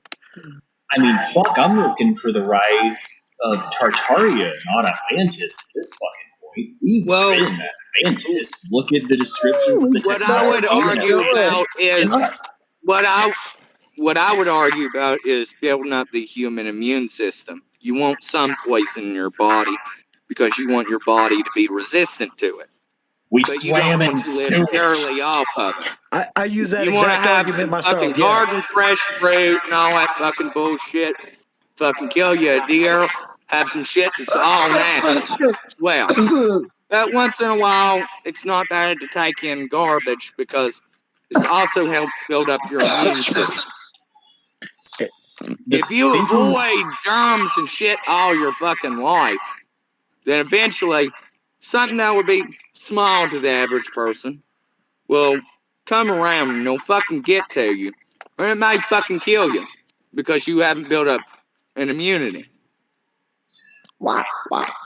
Thinking I have had with the literal poison that they expect us to have. Fucking Pepsi, Coke, and gummies and all that shit. Besides comfort foods, because it's what you grew up with, good to make sure it still doesn't kill you right away. Oh yeah, not right away. I would argue that you need to balance between eating healthy and eating fucking garbage, instead of just going too far one way or too far the other. If you've been living on actual natural, as in surpassing the fake ass organic certification shit, been living on natural food for years or more than a decade. Oh yeah, you'll find yourself much healthier. You'll find yourself much healthier, but do you think you're gonna be okay if you get stranded for a couple of weeks and all the shit you have to eat is the shit that you haven't been eating? Oh yeah. Will it shock your system? Exactly. Most of the foods that are unhealthy for you are luxury items. You're just made to think that they're easier, that eating healthy is more luxurious because, you know, corporate brands market healthy foods at a higher rate when really it's cheaper just to fucking cook like you know, Chinese people do pretty much, like fish, rice, veggies, shit like that. That's really cheap and easy to come by. I mean, fuck, man, like meat is expensive. It's gonna keep getting more expensive as these fucking weird global entities start pushing regulations and shit. Because, you know, the whole industry is fucking unsustainable. I'm not really against eating meat. I'm just like, I know what's in it now, and it's like, I'll pass. It's kind of fucking gross in my opinion, but everybody can do their own thing. Babe, that's one thing I'll never be able to do with you because I fucking love steak. Especially baked over an open fire. Everything is better cooked with fire. Fucking oven, fuck a goddamn microwave, fuck all that bullshit. Just an open fucking flame. That's how you get the best fucking food. I like this message. I agree. Hey, Jimmy, yo, check out this message in general. Just let that marinate for a bit.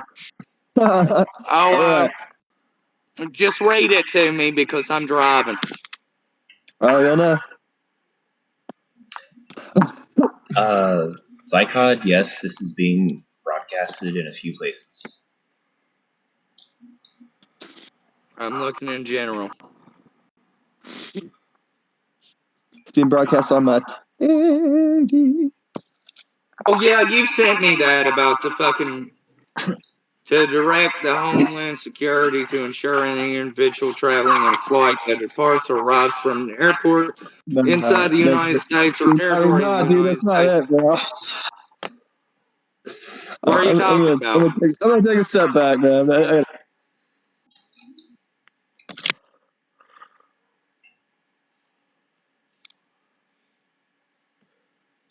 Dead air. And we're back with Anonymous Radio, the sexiest radio on the radio. Oh, are you talking about the very last thing posted?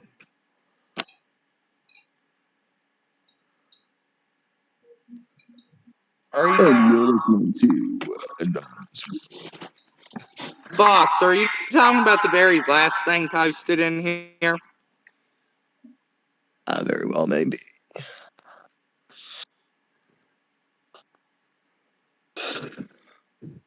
It says, sorry if you were muted for saying Dude, I was secretly messing with you. Okay. This is really dragging. Dragging alive. Yo, I got too high. I flew too high. I need to become more grounded. If anyone else was willing to filibuster, please do so.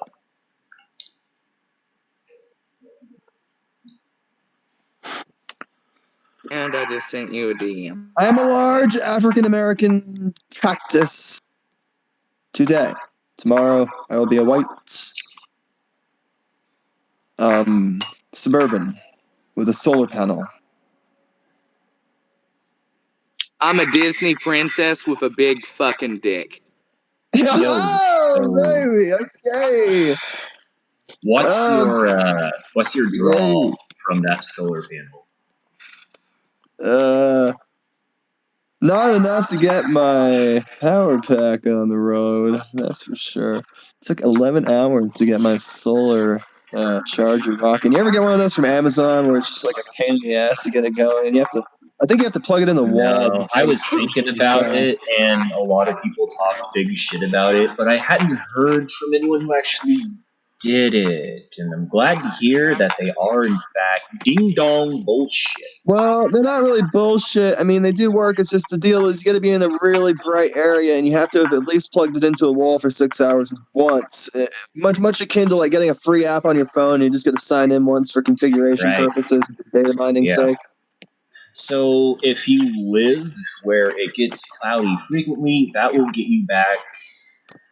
Yeah, if you're in like New England or Oregon or California, that would be here. We live in the floodlands. West Virginia is prone to floods, especially if a hurricane hits north or south from here. We never get hurricanes, but when one hits, you'll know it here because we get floods after that. Yeah, and speaking on Amazon, if anybody's ever actually really looked into the term of service for the Amazon World Services, they literally have a zombie clause in here. Number they 42, removed that, by the way. Well, I just saw it yesterday or the day before yesterday. And it is still up and active. There's even a new update that goes back about a week, and I found it on the new. When I go and look, it isn't there. Every time I've looked, it isn't there. They have a different thing in the same place. I swear. I fucking swear. Yeah, it's actually jammed between a couple things. It's in a lumberyard materials use clause, and it says the lumberyard materials are not intended for use with life-critical or safety-critical systems, such as used in operation of medical equipment, automated transport systems, automotive vehicles, blah, blah, blah, blah, blah. However, this restriction does not apply in the event of the occurrence certified by the United States Center for Disease Control or its successor body, a widespread viral infection transmitted via bites or contact with bodily fluids that causes human corpses to reanimate and seek to consume living human flesh, blood, brain, or nerve tissue, and is likely to result in the fall of civilization. This is in Amazon World Services term of service agreement. That is the exact same word for word that I have read before. So they're finding the CDC has a bunch of scenarios. Yeah, they do. The CDC has their own dedicated zombie page. Go to cdc.gov and type in zombie to search within. You'll find their dedicated part of the site for everything to do with zombies that they have to say about them. Multiple scenarios, like you said. Well, this is the fact. If you look at the facility that the coronavirus came from in China, they have the same logo as that fucking corporation on Resident Evil. What the fuck are they called? Umbrella Corporation. There's been a lot of people, many of whom aren't speaking anymore, and weren't soon after they said that there have been zombie outbreaks in specific areas where they were able to contain it and lie to the rest of the world about it. It's where someone makes a big claim like that. Where's the big burden of evidence? So they're fish food now? Yeah, I remember reports not that long ago about some guy in Florida eating people's face off, and they come on, some new hit drug. I remember There's that been a shit. lot That of was 10 years ago. Yeah, I remember that shit. He He was got high fucked as up on bath salts and did that. That's what yeah, right. They keep blaming it on drug use, and then it's not the same drugs each time. Oh, yeah. And what the bath salts going to tell me bath salts Yeah. are going to do that to a person? It's basically booze, right? The effect you're getting drunk off bath salts. What was it again? What's the effect Yeah, they claim that they did that after bath salts, but what's the effective psychic ultimately ingredient in bath salts that people are getting high or drunk or whatever off of? I can't remember, but I don't either. That's one I never touched. I was always skeptical of that shit. I always have been too. I don't think there's been an outbreak that they did not contain. Otherwise, that would have been a long time ago and we'd already be over with. No, I think they have had small city that was not a city, but a army town. You know, the army towns, right? Those. Yeah. There's been demos they've held in army towns of zombie outbreaks. They don't always tell the civilians that they're holding a drill for that, in fact. And I think sometimes it was real but contained. Maybe. Damn, that's an X-Files shit, homeboy. But real accounts where there's army towns, where the army had drills like that, I wouldn't be surprised if some of those weren't fucking drills.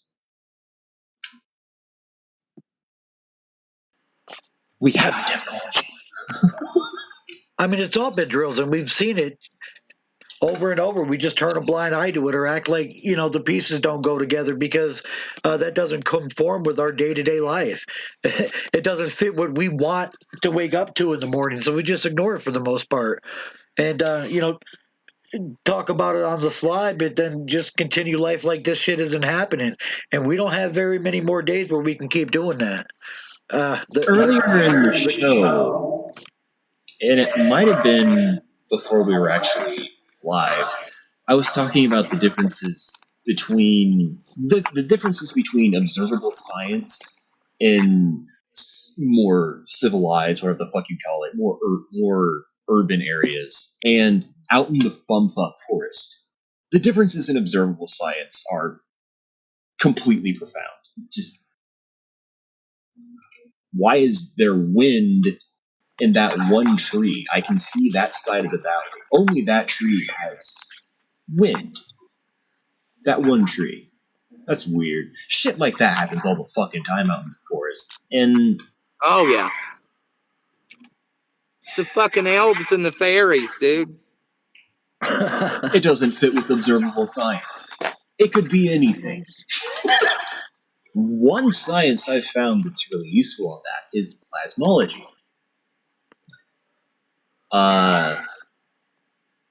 You can type plasmology into YouTube, you'll probably find some worthwhile white rabbits on that. It fits with observable science, plasmology. It's more accurate than standardized sciences on the same things.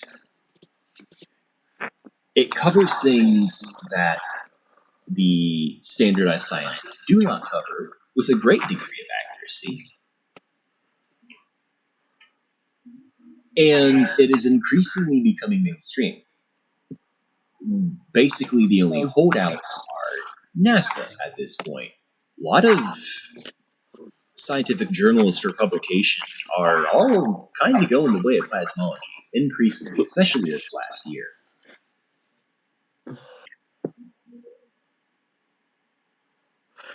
Well, documented sciences all loop back to the same concepts that can continue to be edited and recreated. We've watched science change over and over and over in our lifetimes.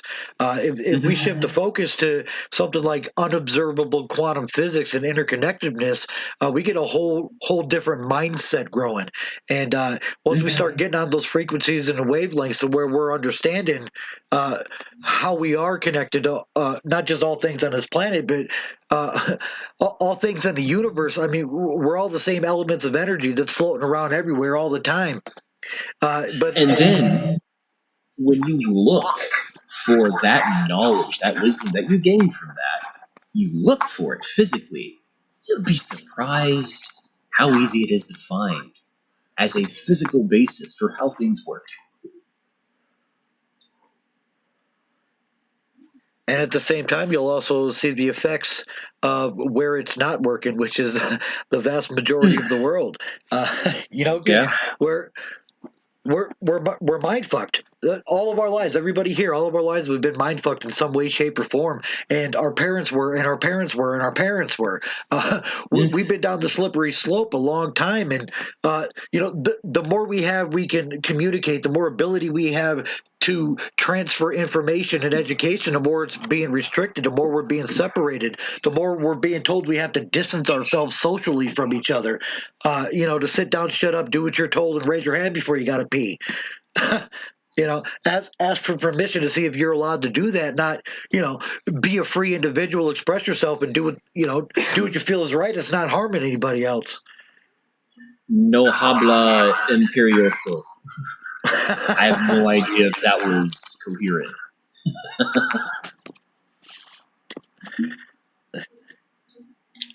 It's like some people are translating a whole new mindset, but slowly people are waking up and coming together in different ways, and hopefully, that happens quicker than the full lockdown. I mean, this last year and a half, I don't know about anyone else, but I have definitely been restricted in my movement, my mobility, the different things I can do from a day-to-day basis. My ability to get the supplies I need to continue, growing my property and keeping my things together. All these things are getting more expensive. The squeeze is getting put on. The rich are getting richer. The people just scraping by ain't scraping by so well anymore. You just really well defined the rat race of current. I'd like to, at this point, ask if anyone wants to know my dirtiest little secret as a little Valley Girl bitch. Want to know my dirtiest little secret, anybody? It is an open mic. What? I said it is an open mic. Thank you. You enabled me. So, my hypothetical solution to the question, to the posit, if what is weed being legalized everywhere for? If it is to they're bringing down all this authoritarianism, why legalize all the weed everywhere if it makes it easier to see through all the authoritarianism? I agree. It should only be decriminalized. It is. It's happening. Why are they doing it? If it's the easiest way to see through authoritarianism, why are they playing the extremes of both sides at the same time? Well, I think the answer lies because they feed off each other. It's an easy way to keep the shit going. They can be made to feed goes off back in. I don't enable you. You enable you. We all enable ourselves, and together we can enable some other great thing to happen. But the point is, we're not coming fully awake. We're not coming fully aware, prepared to take action as a collective species, and that's already pre-planned. Those parts have been instilled in us for generations to separate ourselves from each other, to make these little boxes and put other people in so they're separate from you and everybody else. They only want us woke enough to be angry enough to start stabbing each other and do half the work for them. Right. They think that people with how they've seeded their information aren't going to be able to, with the advent of revolutionizing decalcifying your pineal gland. They think their seeding is going to still sit. They're betting on that. Yeah, we've all seen Reefer Madness, right? We know smoking a little bit of weed and we're going to go stab old ladies and shit. Yeah. Yeah. Stab old ladies. Now, here's hoping they don't waste any of that. Here's hoping they don't waste any of that Fed shit with something at some point and create some what was it called again? The vaping cluster, right? But this would be like a strain cluster, whatever the fuck they call it. Here's hoping they don't do that. That's one of the important things to understand is if you can conceive what a government can do against people, there's a very, very high chance they've already done it. They're already doing it. There's something like that in work. I mean, they literally have think tanks coming up with ways to fuck people over, to oppress us down, to put us against each other. It's all part of the system, all part of the machine. And these strategies have been implemented a long, long time ago. I wasn't joking when I mentioned Reefer Madness. People actually believed that shit when that got put out. Oh yeah. And that's the sad part. Like I'm sad for most people. People believe whatever kind of dumb shit they hear just because they're told that's what they got to hear now. Yeah. Full fucking bootlick. Educate yourself. Do your own research while you can. Find hard copy books and then find 3 editions that go back 25, 30, 40 years. Research That's what I do, bro. Yeah, research topics that are being talked about today and try to find historical correlations in nonfiction books. Like they say in the X-Files, the truth is out there. It's not a conspiracy anymore. It's in your face. You're just not looking. So my dirty little secret, sub-secret, I didn't think of this answer to the question myself, is that this is in fact the end, such as the turning over of the Earth, such as an asteroid coming to hit that they haven't told us about, and maybe they're telling us about it right now. Shit like that. So, in this end of time... what asteroid? Potentially, it's hypothetical. I think they put it in here in one of the text channels. But wow, that's specific. So they're giving people weed to cope because they know something we don't, because they're the ones who have all the surveillance systems, dumbass. If that were to happen, they'd know it was coming. So maybe them giving us here, just take all the fucking weed and shrooms you want, kid, it's over. Maybe this is that. So they're all in, while at the same time, sure, kid, sorry. Yeah, I agree. It's definitely an end bubbling up, and at the same time, an end is really a transition from the end of one thing to the beginning of another, and yeah, we are all responsible to shape that in some way, shape, or form. Yeah, they know what's coming, but what they don't know what's coming is what could happen if people really stand up and start living toward a goal of human cohesiveness.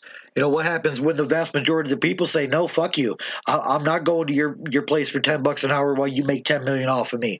I'm just gonna, stand up with these other 80 people here, and you're gonna get the hell out of here. And we're gonna redistribute all these supplies to the people that need them, and that's how it's gonna go. People are gonna eat now. We have pilots, we have truckers, we have people that operate these surveillance systems. All it takes is for people to wake up and stop doing what their job says, and basically what we're doing now is we're at a stage where we're just maliciously following orders.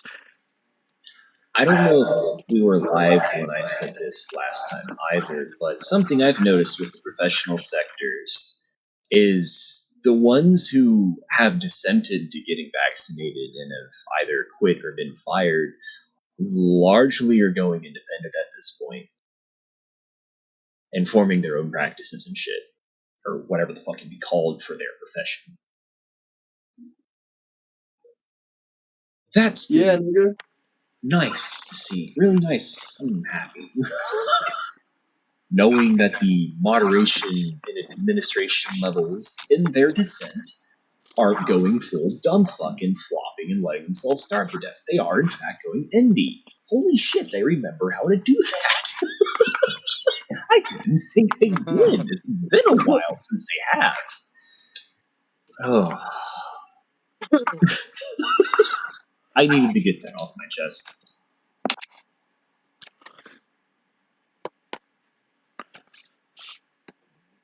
Albeit there will be some that will open up their independent practices, but there are a lot that can't. You're talking about just school bus drivers and nurses. For teachers, one solution that people have found, everyone's going into homeschool, right? So they do homeschooling as a group, they pull together, they hire a teacher. You would be surprised the kind of shit you can do indie. There's groups of professionals working together to together handle the workload in their area on this kind of shit. I forget what example I saw on that. I mean, it's intuitive. Think about it. As a professional, if you are a professional, think about how your work would be done in a personally contracted level with a random fucking dude. Think about if you could do that in your area. Look if people are already doing that in your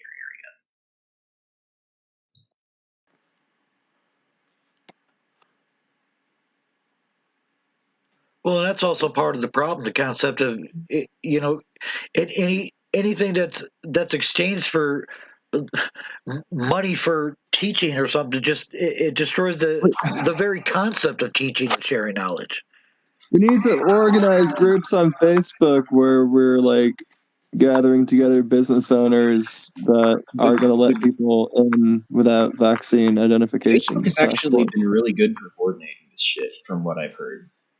I wouldn't trust it, but from what I've heard, apparently it has. Or Gab or whatever the fuck. But like, yeah. We are streaming simultaneously to 9 different pages. Go in there, like, share, tell more people about it, get more people involved. Yeah, we have a little bit of a setup, and if everybody goes in there and clicks their likes and shares and gets it out to the world, maybe we get more people on here and really get something going. Hell yeah. I'll get this around. That's something I could use Facebook for, besides checking to see if the one person I talk to on is talking to me. Porn on Facebook? What the fuck's wrong with you? Get your shit together. There's places you can go where they got sorted by hashtags by people with obsessive compulsive disorder, so you know the hashtags are on point when you know how to search by them. Come on, Facebook. Shit together.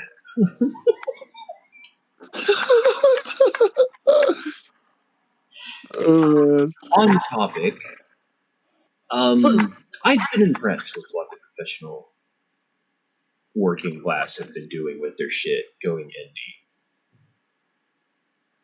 I really wasn't. I was convinced they wouldn't have it in them this time, but they have. Honestly impressed. Damn, bro. Well, I mean, at least there's a lot of protests going on and shit. Like, at least, like, we're not going silently into the darkness. We are going into the darkness, though. It's still something to, on the protests and to get more fucking out there for sure. We have lots of small protests. We don't have anything particularly big on it, besides the fact that New York City is particularly on fire. LA is particularly on fire. The big cities are particularly on fire. But as far as anything more than the usual, it's just New York on City fire about COVID right now. New York City has always been on fire. Exactly. It's like it's good to know they're on real fire now. over this. They do get it, but they're always on fire. Someone else needs to be on fire over this.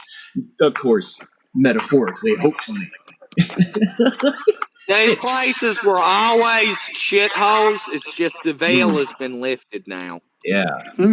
All your favorite big cities have always been on fire for all the reasons you would think they've always been on fire. It's okay. That isn't propaganda from the left. That's normal fucking U.S. history. We're the United States of America. The only union we've ever fucking known is that we lied about how the Civil War went down. Oh, yeah. Not just the Civil War, every war we've ever been involved with. Every single one of them. Including the first one. We don't have you gotta think about it. You gotta think about it. 75% of the Confederacy was against slavery. Both sides had black soldiers, right? Mm-hmm. And after the war, it was just kind of whoever won was going to claim that, I freed the slaves. And, it'd be a very different picture if the Confederacy won, because then I think they would have ended up doing the same and demonizing the North and saying, they're fucking racists and all this shit. From a basis assumption, how we teach the Civil War is obvious bullshit. Oh, yeah. But I'm saying, I don't think it'd be a whole lot different if the Confederacy won. No. That wasn't Rose. I just believe it'd be the other side demonized. Well, that's just another historical piece I of agree on that, propaganda. The Civil War wasn't necessarily about slaves as it was as much as who was going to control the It's banking in the about country. states' rights and taxes. It's about states' rights and taxes. If you follow the And money, the Confederacy you'll find fought out. against this. If you follow the money, you'll find out it was about two different banks and who was going to control those taxes and that flow of money and what they call rights and what they restricted to bring in more revenue and money. It was two different groups working on the same control mechanism that's in play today. Basically, the outcome, would it have been any different? Probably not.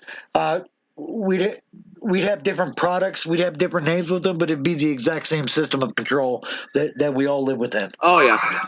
Because both banks were both using slavery, so they pretended it was about slavery, but whenever one of the banks was cannibalized, they'd be able to technically end that slavery thing they were talking about it being about, off cannibalizing the other. Slavery hasn't ended. Put a number on it, and now they expanded who are slaves, and that's everybody that isn't them. Yeah, of course. Slavery has simply become more mainstream. It is something that affects everyone to some extent, but we classify it under a bunch of legalese and bureaucracy in order to cope on a functional level. I'm not a slave. I have free will. Look, it says it. Shit.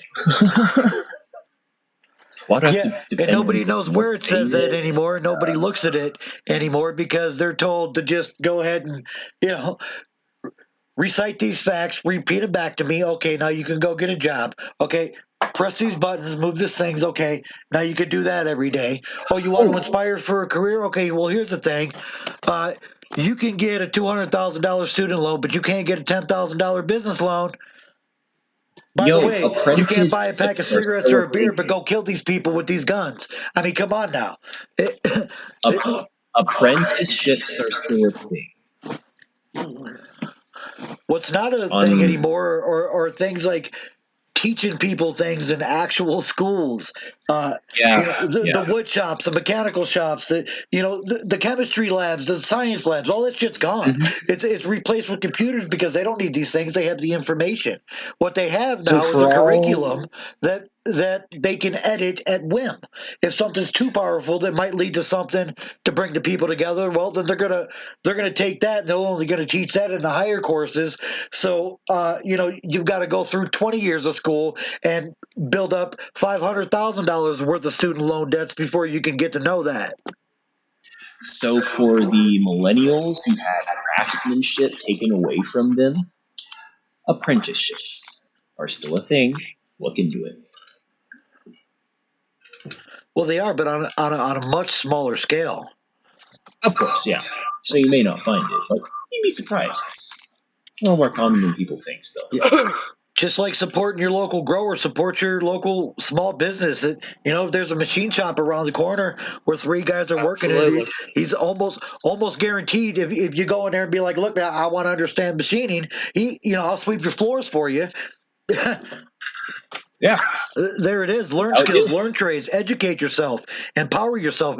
It's your responsibility as an individual to educate yourself. You're only good as your best teacher. Let that be you.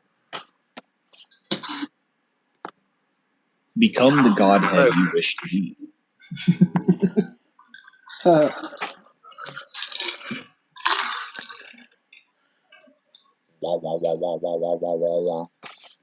Fuck, I mean, that's intense. Good times.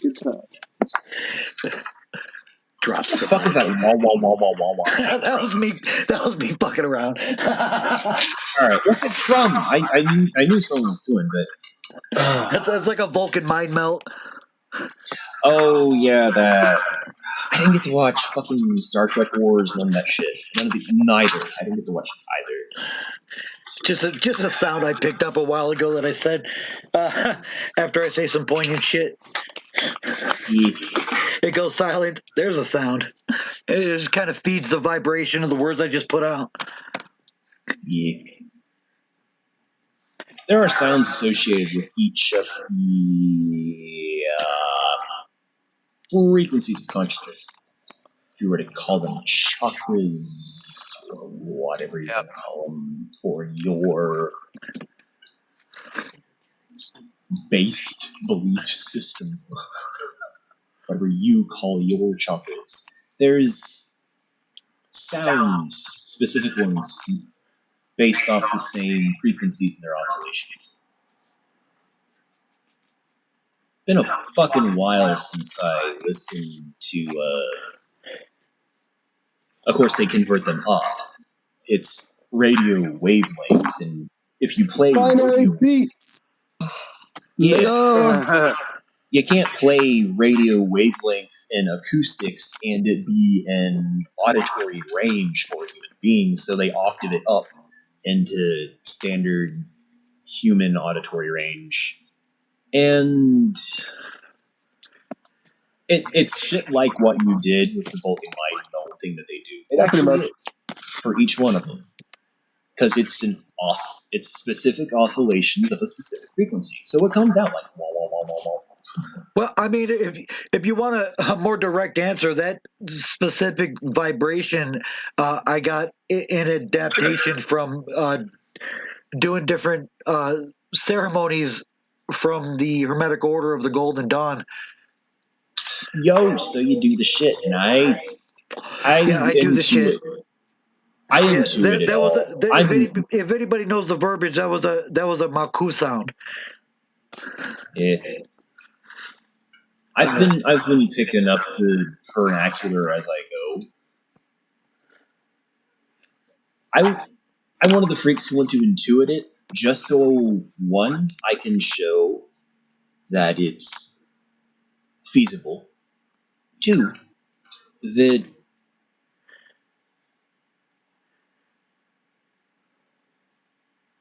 potentially the differences between intuiting those things and going into a formal order. Being a control group, right? Classic experimentation science. Opting to be one of the people doing that with the spiritual shit. It's been interesting that I'm catching up off shitposting spirituality with formal practitioners. Well, there is a lot of shit to weed through in pretty much any field, and that's why I strongly urge to research high and low, far and wide, as many different pieces of literature you can find on the exact same concept, and just find the things that overlay within them all. Everybody's going to have their own perspective on things, and everybody's going to have their own spin and the way that they present it based on whatever they're coming from. But if you look at the things that are commonalities and 5 or 6 different pieces of literature on the same topic, you can pretty much come up with where they drew the source of their inspiration to even document that information. And that's kind of in a direction personally I'd like to see people go in their thinking when they research and educate themselves and begin to share that. As more people get high as fuck, they'll do more research into this.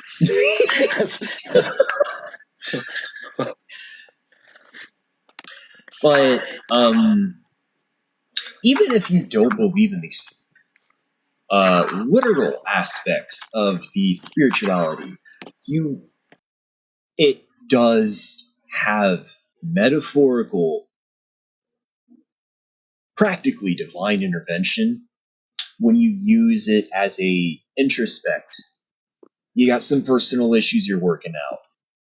You study a belief system as a alternative viewpoint, purely just to build a different foundation of thought to analyze the problem you're experiencing. So you have a different set of eyes on it that are still your own.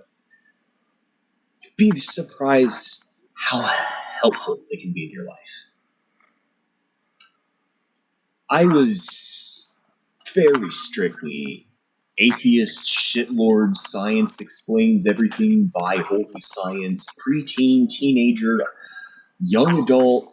It wasn't until I was like 25, I was late as fuck to the game, and I talked mad shit on spirituality. I'm sorry, but it's only been a few years. I understood all along the metaphorical intervention it can bring to your life. Seeing that there's more actionable science that you can derive from what is apparently just a belief system, that's a whole other rabbit hole. Yes, it is. Yes, it is. It's a whole new beast we need to feed. Ancient proverb in us, we all have two wolves, you know, one that is out there doing all kinds of crazy fucked up shit, one of them out there trying to, you know, just eat and feed their pups. And the answer to the riddle is, you know, which one survives or wins is the one you feed the most. Mm-hmm. You know, it's not just two. There are so many options out there, and so many different distractions, and so many different things set to put people against each other. Then you have the guru shitposts that are like, shut the fuck up. Why would you kill one part of you? Balance. Don't kill it. Never chain your demons. Keep them on a leash. Mm-hmm. Keep both those bitches on a leash, because both of them mean you no good because they argue. There you go. That's the right answer to the black dog and the white dog proverb.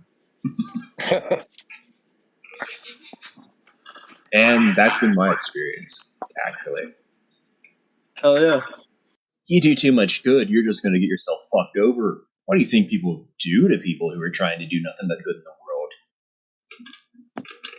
Oh, I could use you real good. Basically. Exactly. Sounds about right, dude. Exactly. And infiltrate the mind and curb it just enough to do, you know, just enough damage to not understand what's happening, and it's already done. Mm. Oh, yeah. It's all about balance, man.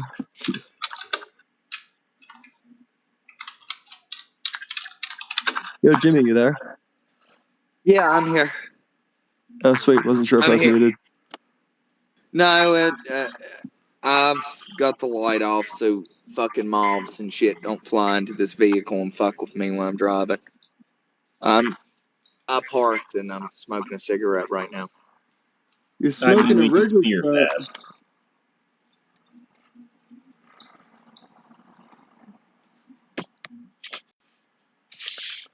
It's cloudy as fuck tonight. I think it's gonna rain in the morning.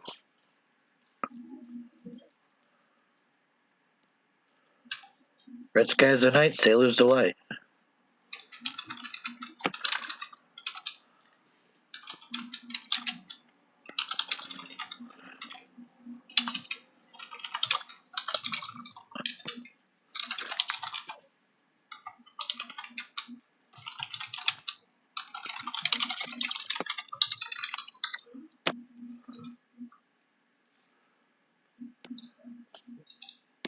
It's cloudy quick, too. So yeah, here we are, understanding where we're at, where the balance is, but what are some things we can do and get in motion to start shifting this balance back to something more sensible, something more rational? Well, I would argue that things have never been rational.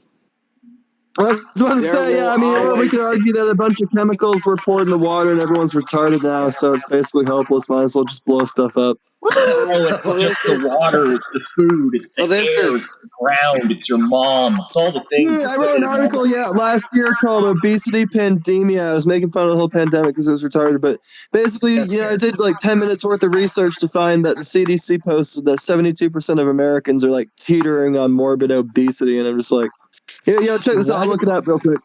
what's the standard for morbid obesity? Because it's fun to know that they have standardized the levels of obesity in this country. What's the standardization for morbid obesity? I don't remember. It's none of their faults. We've all been made to end up It'd that. be like, yeah, this guy's fat is on Mach 10 level. It's been a very concerted effort to make us be like this. It's not their own faults, by no means. It's not healthy, though, obviously. Okay. Yeah, the entire concept of the body mass index is completely flawed. If you're healthy and you got some muscle put on you, they're going to tell you you're morbidly obese. I got a little bit of a gut, but I'm strong. I work out. I do martial arts. So when I go, I've known. Well, I'm pretty sure, based on the facts, that America's obesity level is on Mach 10. The powerlifters sail the BMI, to my understanding. You gotta have fat in your core, or you can't lift, son. Hernias. You need a sturdy core of healthy fatty muscle because you're an organic being, not a fucking robot where fat is a poison to them. You're an organic human being. You need fat in certain situations, and one of those situations is lifting, son. Fuck. I said bodybuilding. I meant powerlifting. Fuck bodybuilding for what it has done to the idea of what is healthy and fit, especially.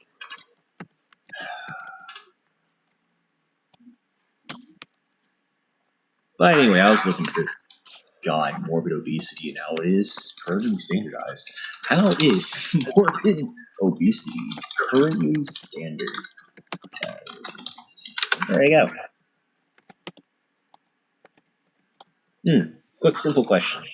How many of you know how to type using the home keys?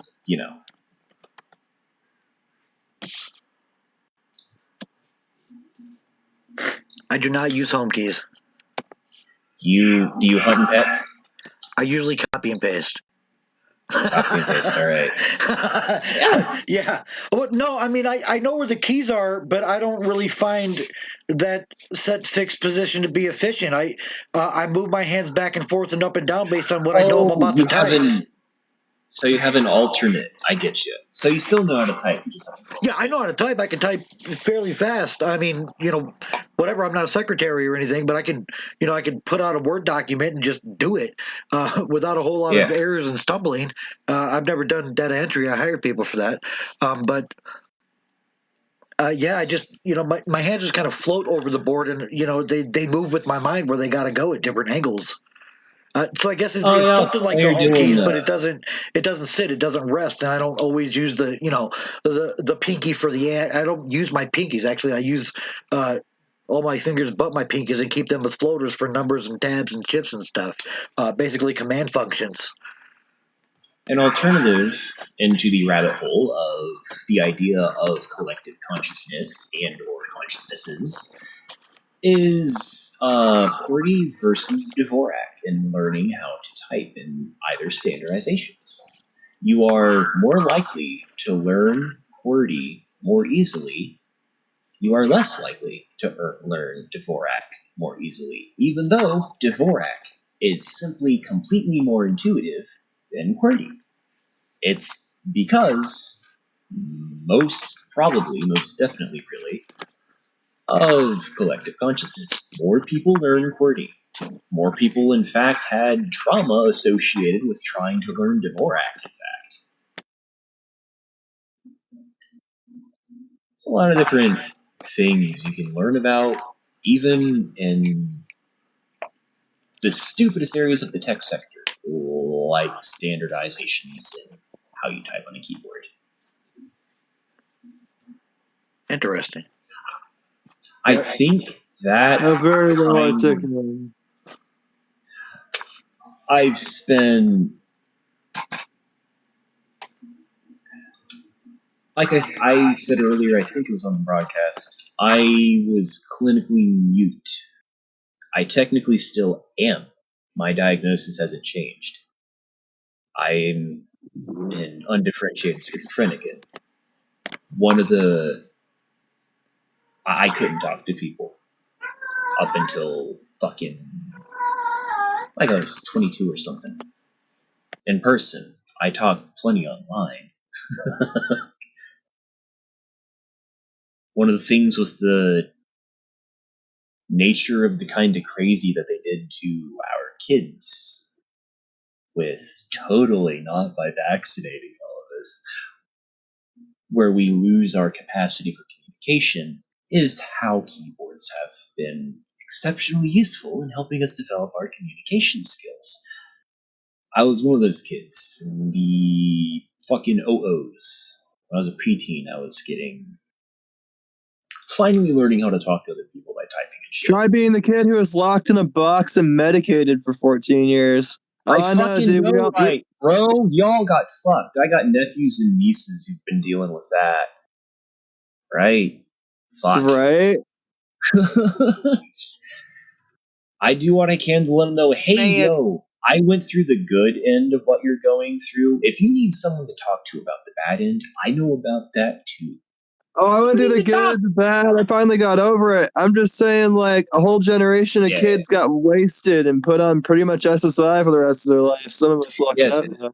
I meant my nephews and nieces. I tell them that. I wasn't telling you that.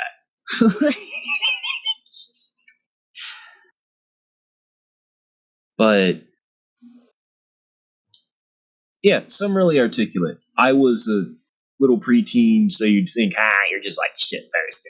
I was typing in technically college level writing when I was in second grade. That's what they rated me for: college level writing, college level reading, because that's all I ever fucking did. So when I was online, I'd be typing super fucking formally, the kind of shit that you'd type for your job application or some shit, except if that's just how you normally talked.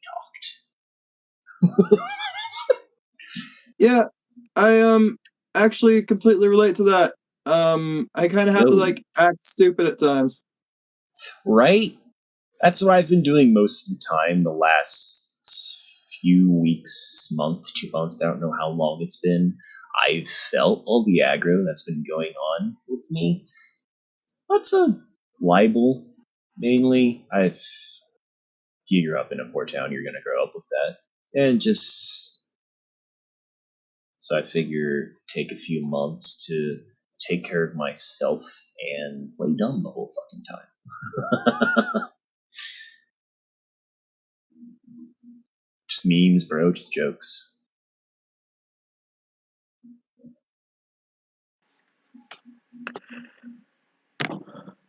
Yeah, and a lot of it is like our teachers are professionals that we go to in our times of need to help us. They're groomed to just give us a pill to tell us to cope, not to really give us tools to help, get through whatever it is we need to help with. I mean, I'm a strong proponent of. I mean, yeah, if you need something supplemental for a little bit of time, but that's not what they're doing. They're like, just take this forever because that's what you need, and it's going to fix you. Everything will be okay, and that's oftentimes not the case. I had more classical teachers, ones who were community members, knew places to go in the area for field trips that would help us understand our area and the world around us in direct relation to this top subject they were teaching. So I had good teachers, in short, and I've been seeing the gaps in that, where in how they've been changing the curriculum with the coordinated attack on the intelligence of the American public at large in managing the education system the way they do, deliberately causing it to fail as it does. Oh, yeah. To me, the word teacher means glorified child abuser. I think most of them in this country need to be hung. Yeah, more and more schools have been going the way of the fairy tales that I would read in school about girls' schools and shit, Oh, where they dude, me do and the Jimmy were same just thing they talking do about now that. in public school. Oh yeah. It's awful. I was like, fuck, I didn't think every fucking public school was gonna turn into nothing but a fucking prep school. I thought there'd be some hangovers left that were normal fucking schools. No, not one. They're all fucking gone. Oh no. You gotta Dude, the private schools are just as shitty too. I got sent to a private school in my The preteen private years, schools are and just as shitty. they are just as shitty. They are in different ways though. I was sent to a Christian school in my preteens, and I was molested and raped there. Yeah, that's how it do. As far as specifically the education, that alone speaks to what else is involved with private schools, honestly. That covers all that. In the education specifically, sometimes there's private schools where they're teaching the real shit. That's usually exclusive to the fucking elite class, though. The elitist class, really. Where they get the real shit taught to their kids. That's shit like AOC. Yeah, but are educators really educating anymore? I mean, is that really a thing that's going on, or are they just repeating the rhetoric of a curriculum? And if they apply any type of personal thought to that, they ain't going to be able to feed their own kids and family. It's a series of propaganda nowadays. Most of the shit that you're taught in school is useless. For example, algebra. Not once in my daily life I ever fucking used algebra. And they fucking tortured us as fucking children with this shit. The reason they teach it's to do this memorization bullshit and this obedience thing. It's to torture kids and to make them submissive and obedient to the system. It hasn't got shit to do with, it's useful no algebra. No, it's not. You know what's useful now? Fucking the geometry. Geometry is what you fucking use to fucking build buildings and shit. And yet, they'll only give you one semester of fucking geometry. And yet, they're fucking barreling down with this fucking algebra shit just to torture the kids. Most of the shit they teach you in school is fucking useless. And they know it is. If a kid understands geometry or statistics or trigonometry without needing to learn algebra first, why would you force them to learn algebra first? They do torture them. They do. Exactly. Let me tell you something. They give these teachers too, and they always do this. And I was the fucking weird kid in school, and they'd sit me in front of the class and shit. And you take this kid that's already ostracized and shit, and you sit there and fuck with them and single them out more. That's what they fucking do, and they do that for a reason, because every time there is a school shooting, the fucking school and the teachers and all that, they get a big fucking tax break and all kinds of fucking money from the government. So these fucking teachers go out of their way to try to make school shooters. The fucking fact. So, you know how when you're applying for jobs and they got the fucking job coaching videotapes and shit they bring out sometimes? Yeah. That sort of shit that they have for teachers. They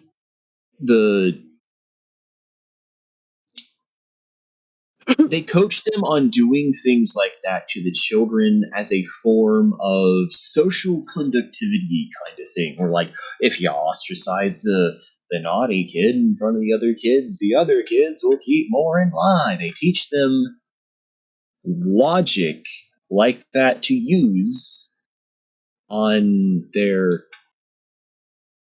children. Literally children that they're responsible for in that time.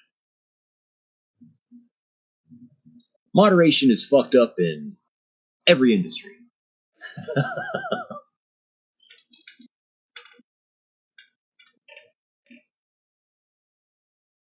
Like I went through hell with school. If you ask me, I think that the word teacher means glorified child abuser. Yep. And that all these motherfuckers should be killed cartel style. I'm talking some, I don't know if you've seen it, like funky temper shit, like pump them full of meth so they can survive the fucking blood loss and fucking chop them in pieces, fucking scalp them from the chin up. I'm talking brutal shit. Definitely that in most of the teachers. Even though you were breaking up while you were going on that sweet little death ceremony, I still understood every word because I've heard so many of those sweet little death ceremonies. Anyway. Oh, yeah. When we go to war with the government, we should take should fucking take some lessons from the cartel, because shit like that strikes fear in the enemy. Even when there's a hot civil war between peasants and the government, maybe such strategies would be useful to our survival during that hot war. Hypothetically. Exactly. Exactly. There are things we could learn from them motherfuckers. I mean, who taught the cartel that? Come on, who taught him that? Who do you think taught him that? Fucking hell. I've been trying to figure out how to reach the more classical yeehaws, the more classical patriots, where they're like, oh, I'm America and shit, where they know that the government is fucking them. America. Trying to... I don't know how to pull them around on that. I still haven't figured that one out. It should be easier than ever.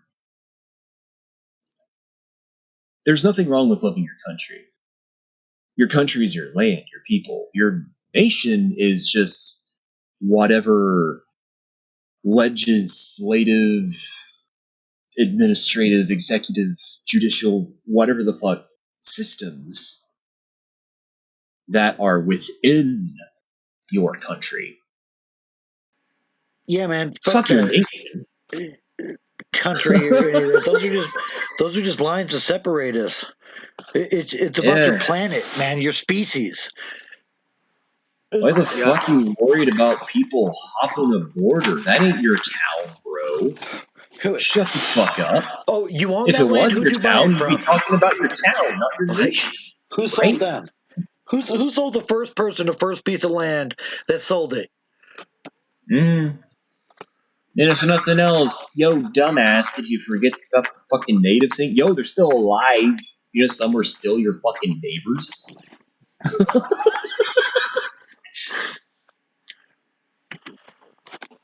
Well, that's just the point. Is some random guy just came by and was like, "Oh, I own this now, so you can't be on it." Because I'm amazing. And there we go.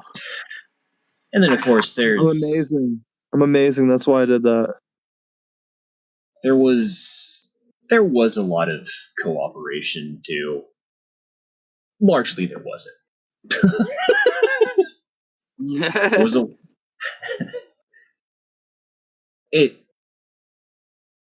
you can't remember the good times of actual cooperation from then if you keep denying all the real damage that was done. You have to reckon with that before you get to the good shit, because it's buried under there. Yeah, they call that prehistory, and all those books were burnt. Like no, those families were hunted. Those craftsmen were burned at the stake and hung on trees. Yada yada yada.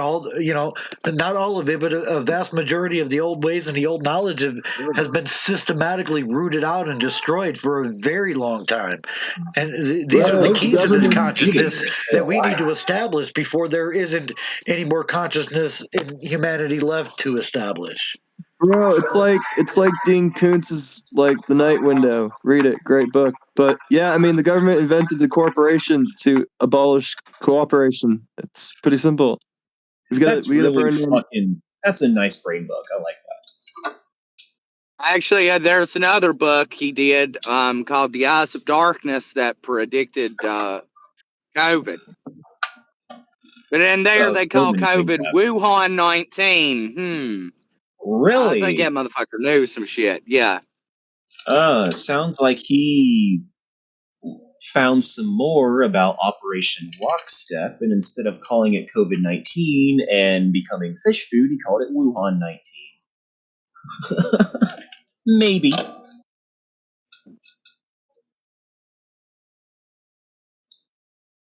Oh well. And low mess. Yeah, they are not hiding anymore. There's but there's no confusion. There's no discrepancy. Oh, they like to tell you what they're doing in esoteric ways. Well, it's pretty direct nowadays. Real quick, we were talking natives in the U.S. Want to point out they're still alive. They're still your neighbors. Talk to them, asshole. Or 9/11 fucking happened. Doing their fucking symbology shit. Sure do. Don't you know? Oh, yeah.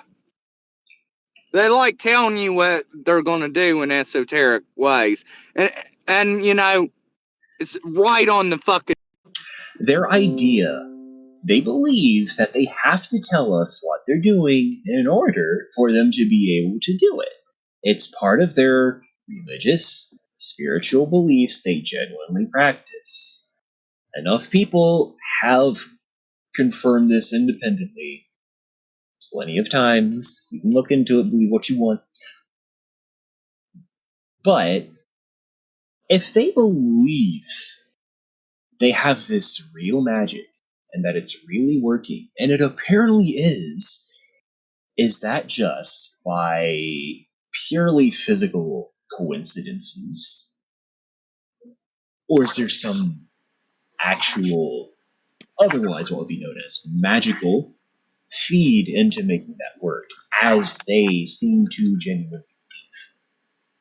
Well, Arthur C. Clarke defined magic as the science and art of causing change to occur in conformity with will. So and you can look it up, that's the actual definition for magic. If you go along those lines, then yeah. But the thing is we all have the ability to choose not to believe in the spells they cast, but we do anyway. We keep our energy down and cycling into us and into a machine. Look at your posture when you're looking at your phone, or sit in a room where you're not looking at your phone and look at everybody else or most of the people around you. How are we sitting? Where are we putting our energy? If there's any type of magical force at play, it's got to be something energetic. And look around and look where the energy's going around you. If you're having issues with being physically active in these most trying of times, I suggest some basic yoga type shit.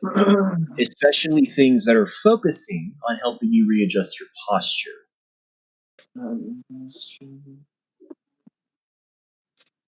You mentioned posture, the posture that people have when they're doing things that they do all day. It's not good for us. It's not healthy to us. It does things to our psychology and our neurology. What we choose to do with our bodies has a direct impact on how our bodies form around us. Physically. Duh. So, if you're sitting down a lot of the day, you need to start doing some yoga, probably, if you aren't already. You'll find you might be able to do more things around the house a lot more easily. This is more for the fucking neats than anyone else who might be listening.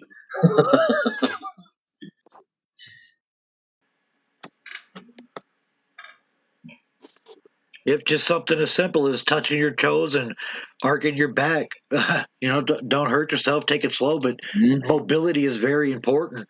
The old rule is use it or lose it.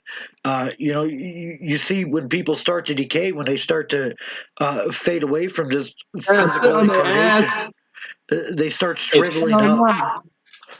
They start shriveling up inwards, with their hands and their toes. And we're doing that now with our spine and our neck. We're just spiraling inward. Look up at the sky, breathe fresh air. We're becoming jellyfish people, bro. Jellyfish people. Yeah. Ouroboros, we are the snake eating our own tail because of how they're convincing us to posture ourselves all fucking day. We're curling inward on ourselves. But Ah, fuck! I forgot what I was going to lead into.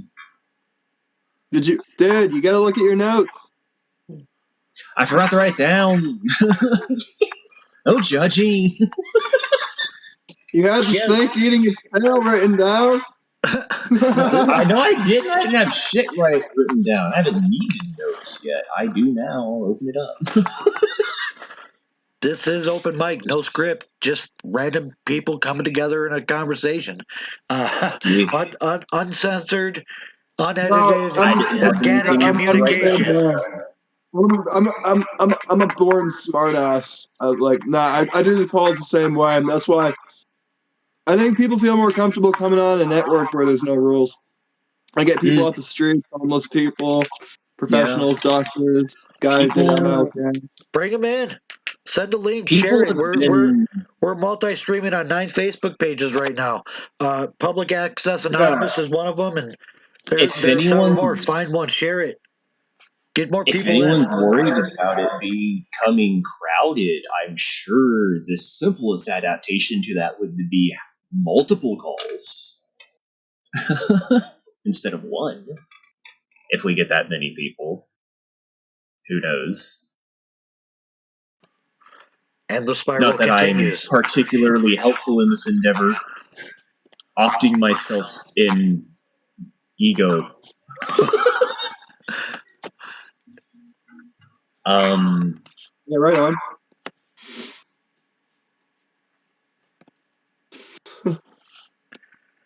But yeah, anybody, the link is in the description. Come in and join. Oh, yeah. Talk about popsicle flavors. I like the blue ones, but that shit's nasty too. What I hate is when they make that banana or bubblegum flavored shit. It just tastes terrible. I remember a few times they had some good ones. I think it was UDF. This would have been back in the fucking 90s. There was a time when they had good banana flavoring. Yeah, the weirdest weird shit I ever tasted. Even in the 90s, banana flavoring was shit, from my recollection of it. There was one that was good that I remember. It might have been just my area of UDF. Sometimes, even in Corpo, specific places had completely different flavorings. Can someone tell me why the fuck does Sunny D exist? No one fucking knows, bro. Bro. Didn't you hear? We already checked. No one knows. Who is this masochistic motherfucker that's like, I think the Illuminati was tied in. Orange juice and baby medicine. I shit you not. Sunny D was just invented to make a good intro to the movie Juno. Hold up. I'm pretty fucking sure someone tied the Illuminati to them by money trail, not just symbology. Pretty fucking sure. Oh, yeah. Illuminati Sunny D. Pretty fucking sure someone tied it by money. Oh, yeah. Dude, it takes a very masochistic person to fucking drink that shit. You gotta really hate yourself to drink that. I think it was tying into how they had a lot of orange and sun styled food products and advertisements. They probably just had a surplus of waste dye products and corn syrup, and they're like, "Fuck, we have to dump it somewhere." Like like fluoride in the toothpaste. Yeah, I think they're marketing it to masochists and people that are in a fit of self-loathing. That's my theory. It was to convince literal children to drink literal poison once again, as a proof of concept that they are still on fucking top, bitch. Rub it in. We can still convince Dude, Pepsi was caught, and they finally got rid of the aspartame in their diet products for a little bit, validating the health concern involved. And then they put it back in after a while, validating that they're poisoning you and that they don't care. You remember that, right? You never want to drink a diet soda. You never Dude, for want a to while, drink a diet Pepsi was soda. doing it with sucralose, but then they fucking went back to aspartame. It was weird. It was like a 3-month deal. Diet soda's fucking shit. It's ass. It's one of the worst things for your brain you can put in your fucking body. So there's actually been studies that have linked fucking aspartame to fucking Alzheimer's and shit. And my grandma had Alzheimer's, and she drank Diet Coke all the fucking time. So, technically, shouldn't I be able to sue the Pepsi company? Does anyone know a better proof of concept than cola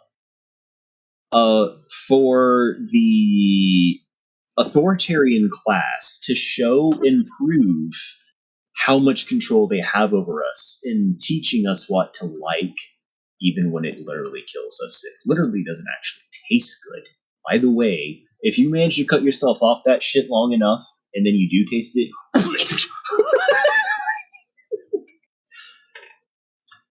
I can't think of a better example of them convincing us to kill ourselves than cola. Yeah. It is a big move, and they slap the fucking logo on everything. Like fucking Kiss. And I've argued with people about that. I was like, fucking Kiss is to music what fucking Coca-Cola is. They're not a fucking band, they're a corporation. Yes. Spoiler alert, all your favorite popular music, even whenever it advertises itself as whatever your music genre calls dissent, they are controlled opposition and probably tricking you into shit that you wouldn't have been tricked into if it wasn't for your favorite music as a kid. Especially Disney. Oh yeah. Oh, I've had long fucking talks with Fox about the evils of Disney and their fucking animal movies. Every time they fucking make an animal movie, you're sitting there with your kids and you're like, yeah, this is a cute animal movie for children. No, you are watching a satanic sacrifice of animals every time you watch a fucking Disney movie about animals. Also, they make sure to animate the animals' asses really fucking well every time for no particular reason compared to even the people's asses that do pop up in those movies. And they always, on the moms in the movies, they put the ass slider all the way up. These are memes. They're real. They're self-evidently what they're doing with Pixar. And not just Pixar now and Disney. Oh, they've been doing it with everything with Disney. Yeah. Fucking Disney used to make Nazi propaganda when fucking Walt Disney was alive.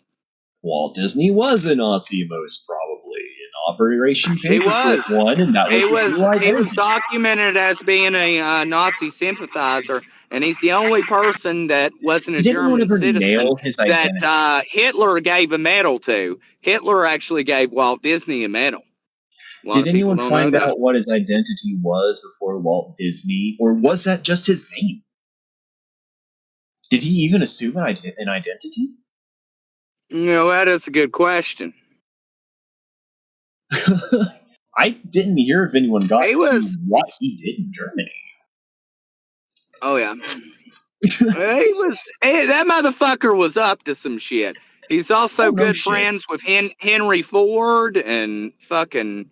The government gave him basically infinite money so he could buy up a bunch of land just to make the first Disney World. What the fuck? Oh yeah.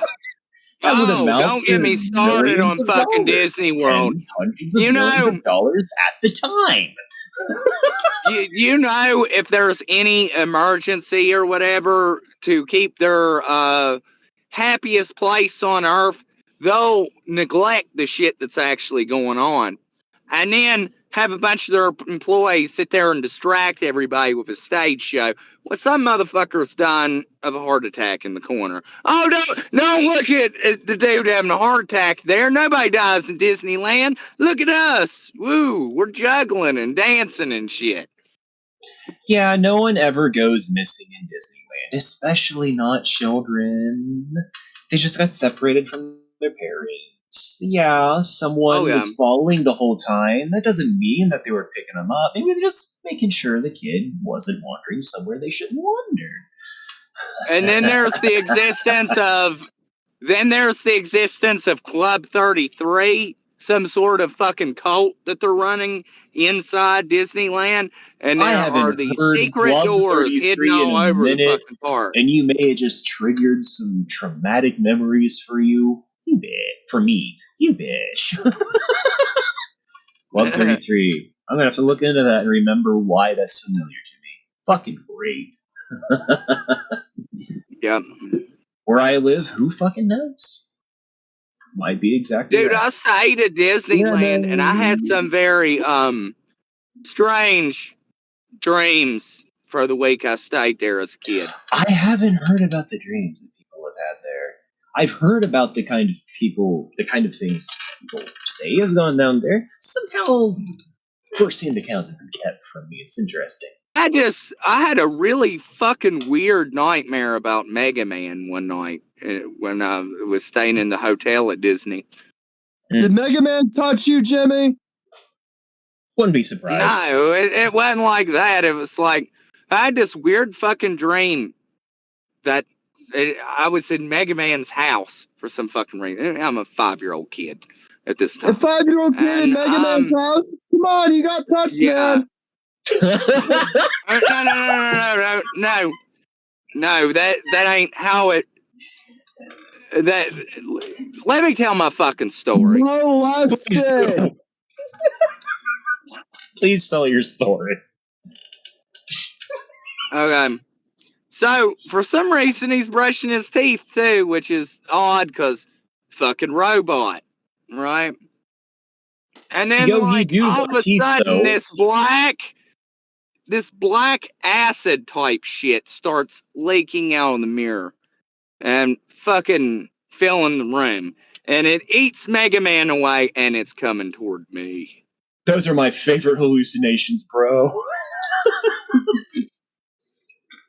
It doesn't faze me. It just, because I know it's a hallucination. Oh, that's so fucking gnarly. Oh, yeah. Yeah, but I was a 5-year-old kid when I had this. I had these weird, like, fucking nightmares about, like, fucking children's characters and video game characters and shit when I stayed there. You probably ran straight to your mother and father, and where it went from there depends on your mother and father. Probably did.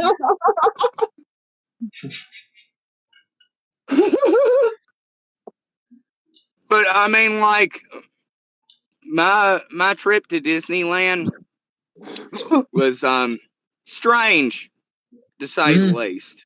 That's what I usually get from people. Oh, it's so magical, good, strange. There's always that strange, at least in their tone of voice somewhere when we talk about it. Even if it's like it wasn't its happiest place on earth vibe. Yeah. That they fucking claim. That's it was more a lot of people said. There's some fuck shit going on here. Don't they regularly see UFOs and shit in fucking Disneyland? And every time, no matter how weird the UFO stories from Disneyland are, even when it is video footage, which you somehow never see again once people stop talking about it, they always, it's just Disney playing with their lights, bro. Oh, okay. Why? Why do that, though, if that's the case, bro? These are all children, and you're putting on a fucking UFO show. What's wrong with you? You should be sued. Oh, yeah. Unless you want to tell us. That's another thing that fucking... This is another thing that fucking disturbs me about that whole whole fucking trip to Disneyland. It's also the trip that I went to Disneyland on was won through McDonald's. And if you won something through McDonald's, and both of these being major corporations, one can't help if I was chosen for experimentation of some sort. And maybe that's why I was having those weird fucking dreams.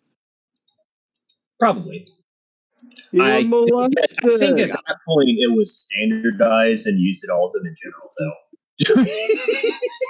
I think that was just, it's already, you got what was standardized since. I don't think that was experimentation. I think that was just routine fuckery since it's been standardized.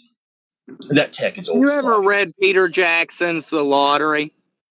I have not. I think I've heard of it, though. Yeah, you need to look into it. If you read that, yeah, you'll put two and two together, and keep in mind they hide a lot of this shit in media. Media and books, there's so much fucking hidden about past, present, and future. And, yes. Which, I mean, we done went over that, but like, predictive it's about programming. A guy who fucking, he wins the lottery, and he thinks he's going to get a bunch of money. Well, that's not what happens. What happens is he is ripped asunder. They fucking kill him. They stone him to death. Mm-hmm. When he thinks he's won some big fucking prize, and then he pulls up, and it's a ritual sacrifice of sorts.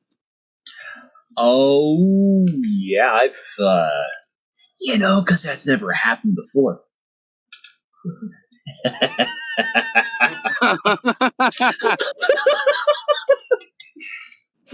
No one's ever been caught doing that. No one's ever seen sites like that on 90s web and 80s web. No one ever archived any of those sites. No one ever checked to see if anyone went missing in those areas. Nah.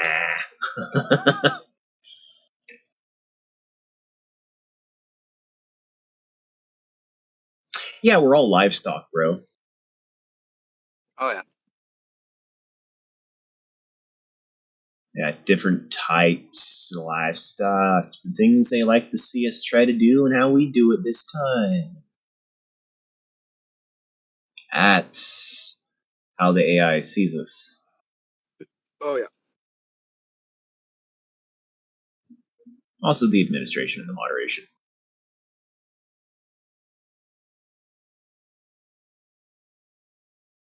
How fucking long have we been going, though?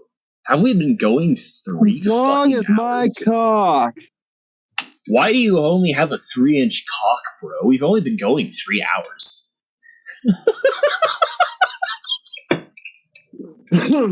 I can vouch for him. He's a lot bigger than 3 inches. No, it's fine. It's just shit post. Yeah, it is. I would hope so. That's easy to be longer than.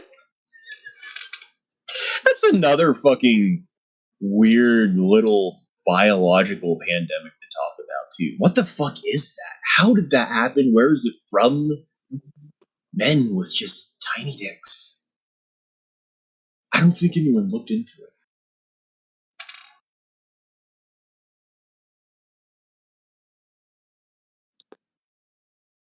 You're having some gay thoughts, huh? No, not gay thoughts. I'm ace, bitch. Maybe.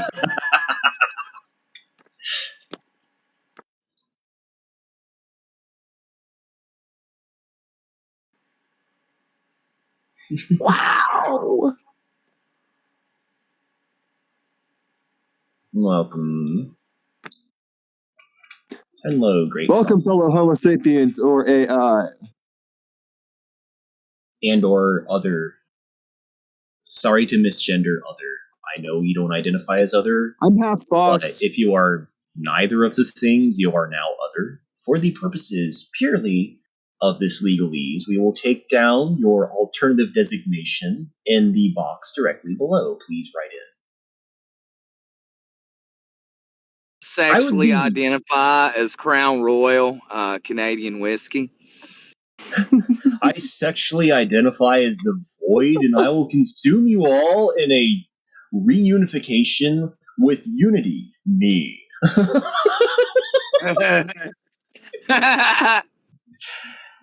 Oh my god. That's usually how I show up whenever people are talking about like their past lives and spiritual shitpost channels. I'm like, yo, I'm the Void, bitch. Everyone hates me immediately, and I get to find out which of them does and does not have a sense of humor. Oh yeah. Welcome back, Thor. Well, actually working and monitoring the show and doing stuff like that, and I thought I was communicating with people, but seemed they just dropped out. Oh, you didn't know you got dropped. Oh shit. Nicer, are you still with us? Oh, that explains why everyone's been so fucking quiet too. Yeah, I just stepped away. I'm back. I just went to the bathroom. Oh, when you were saying that, I just missed that. We didn't fuck anything up, did we, Thor? when you went, please, guys, don't talk on top of each other and keep on like interrupting when people are trying to talk. That is very important. But yeah, do we have some news updates? News updates. Yeah, anything going on in the big world? I'm currently very busy trying to get, stuff done here, so I don't have time to read the headlines. But if somebody could actually, give the people some info, that would be nice instead of just talking shit. Just a thought. I'm trying to get some people in with some updates, so it helped me. I was waiting for seniors, honestly. That's why I kept asking. I hope I'm not filibustering. Well, the only thing we've been doing over here at the station is working with this MLK investigator we discussed last night here on your show, and fucking, I guess Congress wants to vaccinate everybody for travel, but we predicted that like again forever ago. Yeah, exactly. We've already been there, so it's kind of hard to really like follow any of that all that up. I mean, where are they at right now on it? It's basically a nothing burger, but it's gonna happen.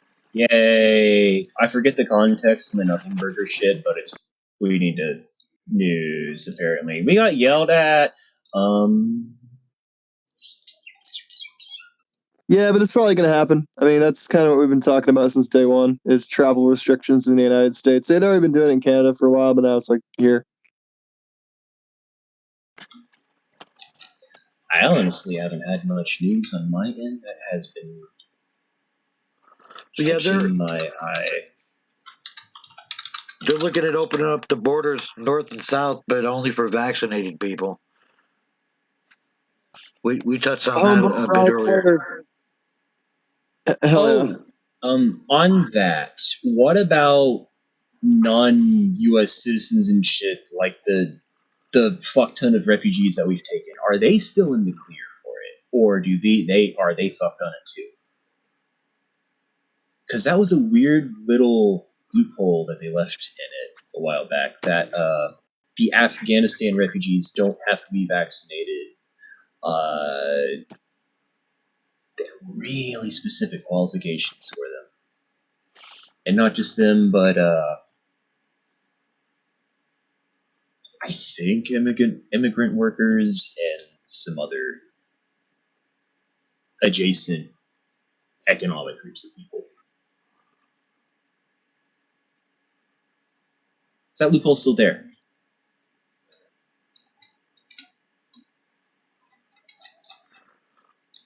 Well, really, they're closing in on just about all the loopholes if they could grab a kid up in a school and give him a shot. Yeah, that's been fun to read about and listen to from people affected by it. I mean, Yeah, I mean, much ado about medical experimentation on kids, what we were talking about with psychotropics earlier, but now it's like happening in mass. It's weird. I guess I should have spoken up more sooner.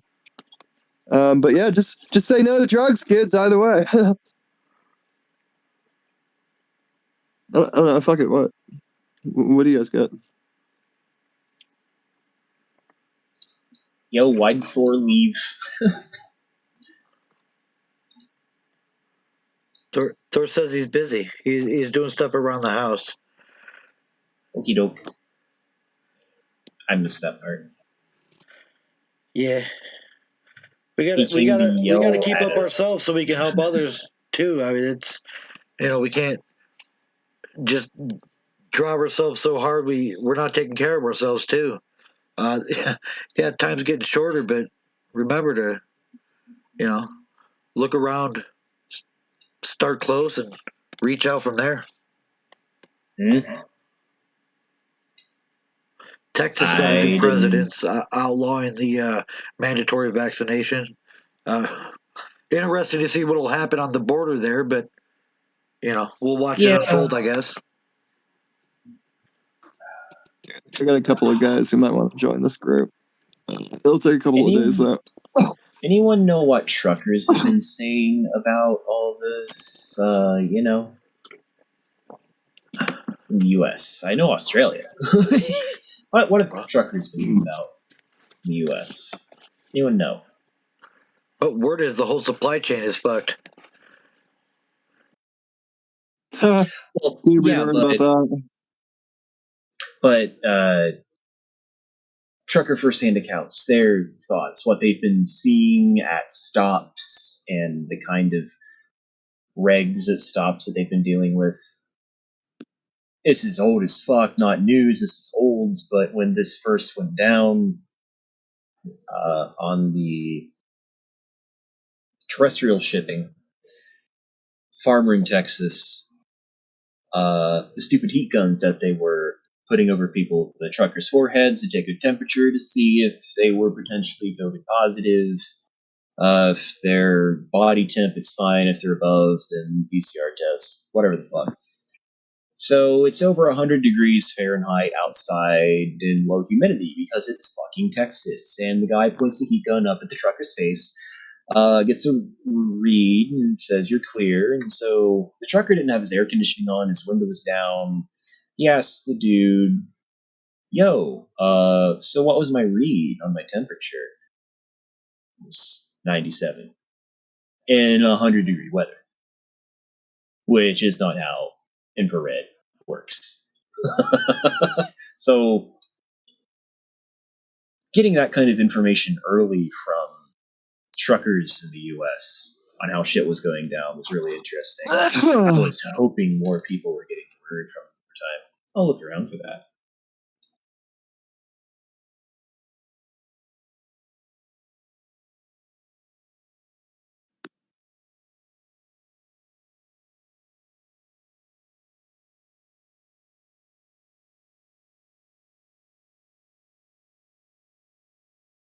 One, two. Is this thing on?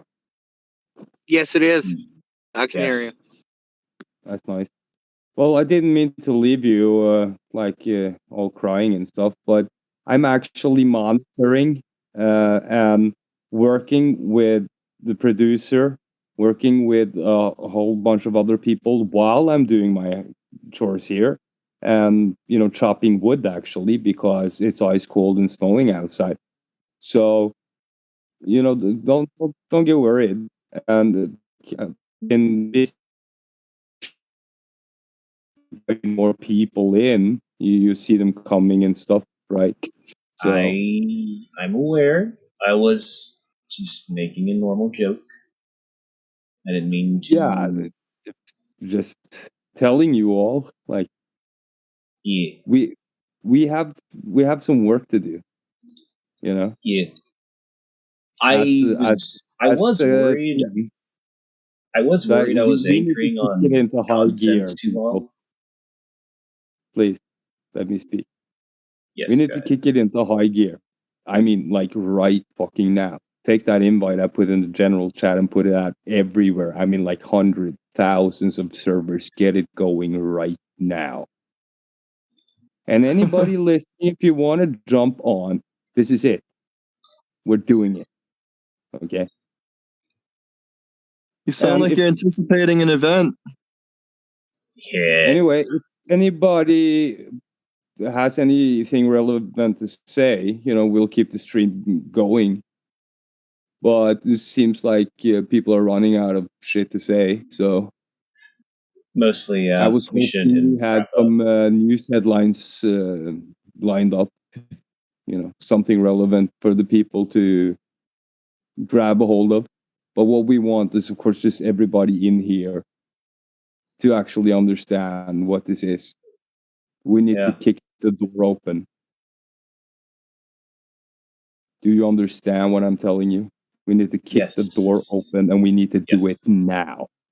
So just join in, everybody, Yes. in the big, nice harmony. That's nice. Okay. Get it rolling. The invite is in the general chat.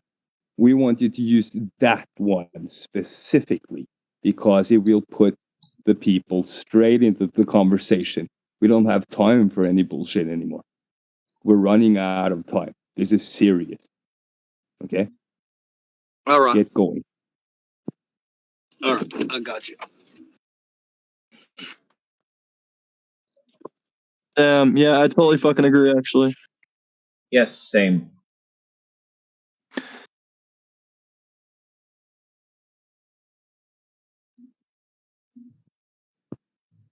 It's the final countdown. But yeah, did everybody run out of shit to talk about? We have a lot of shit to talk about, people. We have software that needs installing. We need coders like yesterday. Okay, we need servers, and we need like VPN, whatever, like everything running and working and functioning. I'm about to fund my WordPress. I'm about to fund my WordPress account and fund my Spreaker account, and those two things together will be a fucking powerhouse. And they're cheap and efficient. So I don't know. I'm more of an activist end. Like I'm just now learning fucking Java. Like, I'm more of like an on the streets guy, but I'm working on it. I Java for less applications. I don't even know. I know yeah. I'm just starting out, dude. Like, yeah. Yeah. Well, I see people in our that servers department anyway. I see people in our servers bragging all day about like their coding skills. So get it in here and show us then. Okay. You want to claim anonymous? Well, join anonymous. Then we're working right here, right now. This is it. Okay. I would obviously be doing that part. DMs. Probably. I'm talking to everybody. At least I'm not bragging. At least Well, through the server, but like in the Gentlemen, please do not interrupt each other. Okay. We have quite a few people listening. And of course, to you people listening, click the link in the description. Join this effort. This is now or never. Just like the song. Go ahead. I got a fucked up delay on my end on voice too. That hasn't been helping with interrupting on my end. My bad.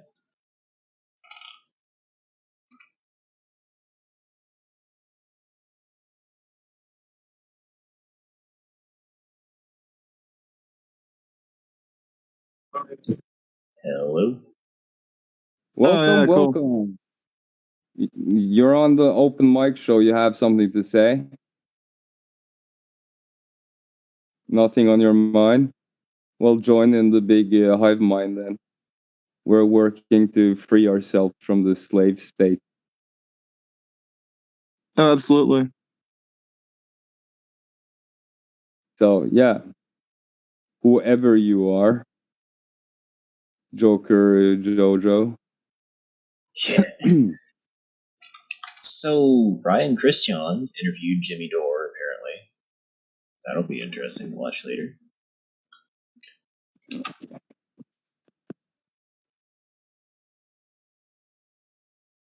So any other like stuff people want to share, like links or like information or whatever?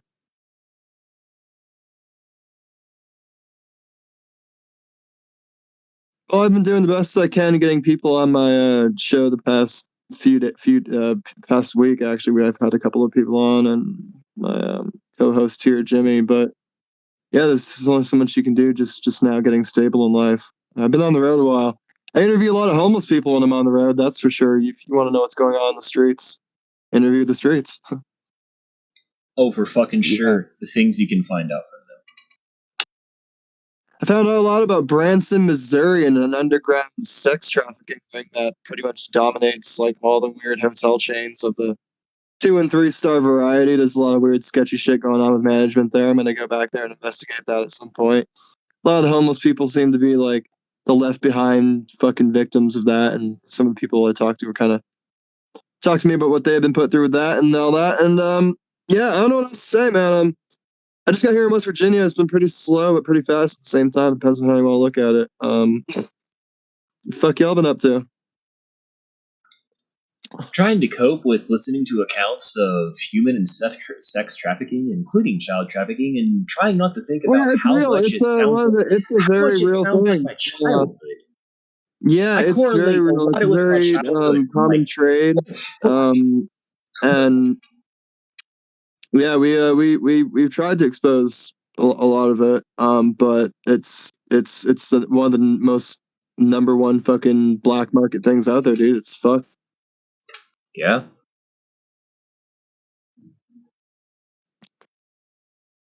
You could do a show on that for about an hour, but that'd be pretty fucking depressing because I've a lot of trauma there. The mansion that Les Wexner apparently sold to Jeffrey Epstein for $1 AT&T is giving everyone our best deals on every iPhone, including the iPhone 13 Pro with its amazing camera. Like everyone that worked from home, learned a new hobby, or welcomed a new family member. I grew up that close to that. A lot of my platinum blonde classmates stopped coming to school one day, and they had straight A's, and they were just jocks too, preps and jocks and platinum blondes. I haven't liked how it has helped me reckon with people I didn't even know went missing, learning about these things.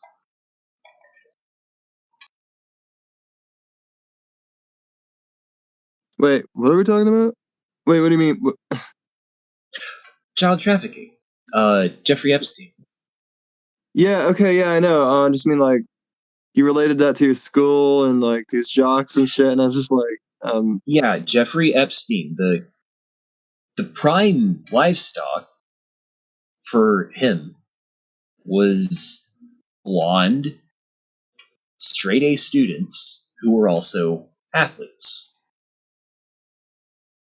And in my experience as a kid growing up in Ohio, well, we always told strangers in our town, girls go missing here. And I live 2.5 hours from that fucking mansion. Damn. Right, that's what I mean. I didn't know that I had personal experience with this shit. America. And some of the shit that they everyone deserves something new. do, the green kids that I've heard about, thinking about some of the shit that was done to me too. I was a straight A student and an athlete and a platinum blonde kid. Shit.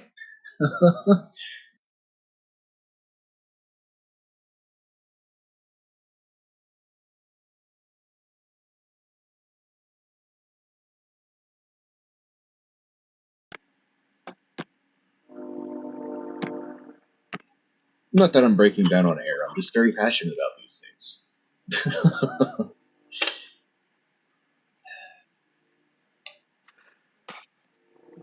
Yeah, the school systems are so bad, they're not even the right kind of bad or the same kind of bad between different places. I relocated in my early teens, and I transitioned into high school in a whole new area, metropolitan area. I lived in a small town before that, and when I got into the 9th grade, they gave me books I was doing in the 5th grade.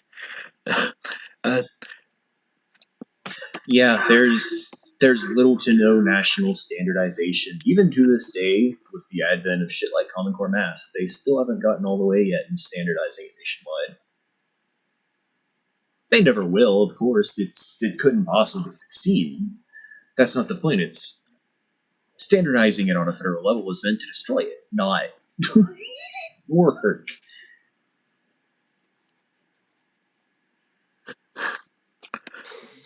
I still say we should be contacting business owners and putting together groups on social media of people who've agreed to welcome non-vaccinated, non-proofed customers, because that'll be good for their business anyway, and people can join those groups and find those businesses in their area right easily. And anybody with a WordPress can probably pull that together like straight redneck and just make it look good, Share the link, get people on, have them talk about it. Yeah, fuck yeah. I think I'm actually gonna start on that, yeah. Once I got transportation in the town, I'm just gonna leave around pamphlets in the library for information for news sources and shit.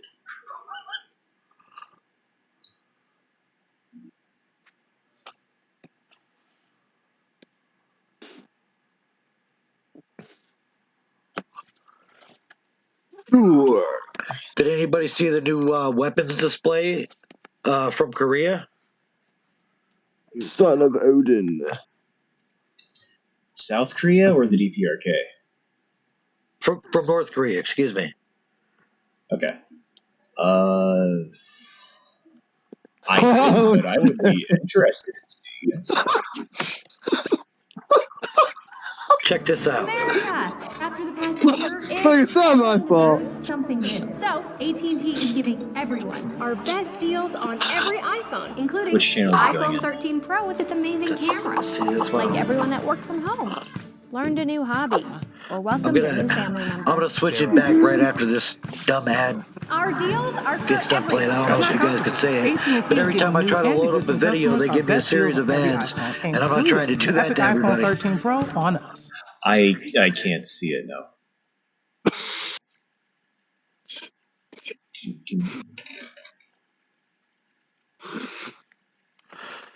Wow. For some reason, I copied just the ad anyway. So. Nice. Never mind. That's kind of freaky. Kind of the normal level of freaky these days, though, isn't it? That's my normal every day. It's not letting me see this right now. Is everything else working? Yeah. Oh, okay.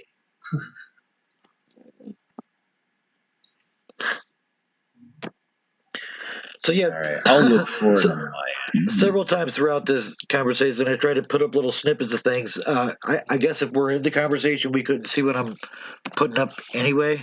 That would just be for the viewers. Yeah. Interesting.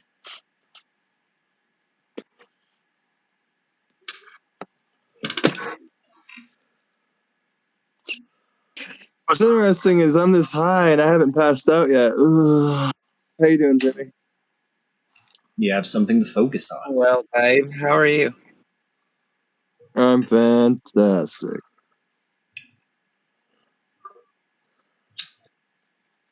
So yeah, long to short, tensions are rising between U.S. and Korea because of weaponry again. That's always a fun little thing to add to the plate to what's going on in the South China Sea and yeah, that's original. all the places that aren't directly showcased in the front papers of media. Just repeat the same fucking play, this one in particular this time. It's fine. Yeah, he's got it. Yep, he's got it figured out. Oh no, the DPRK is going to ruin us all. I thought it was Iran. No, it was China. What? 1984, baby. Nicer. You can just screen share on here if you want the people in this call to see what you're doing on screen. The war is not meant to be won. It's meant to be continuous. What? Well, it's meant to be whatever I make it to be. Mwahaha. Ooh.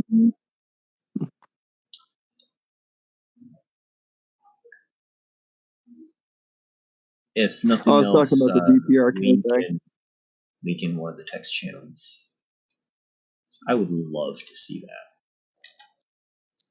I always like to shit on their jet fighters, because China's jet fighters, when I was watching them, I was just, bro, they aren't bracing for any of the turbulence or anything. These pilots are shit. I want to see how North Korea does. I'm interested. J-20 doesn't fuck around, though.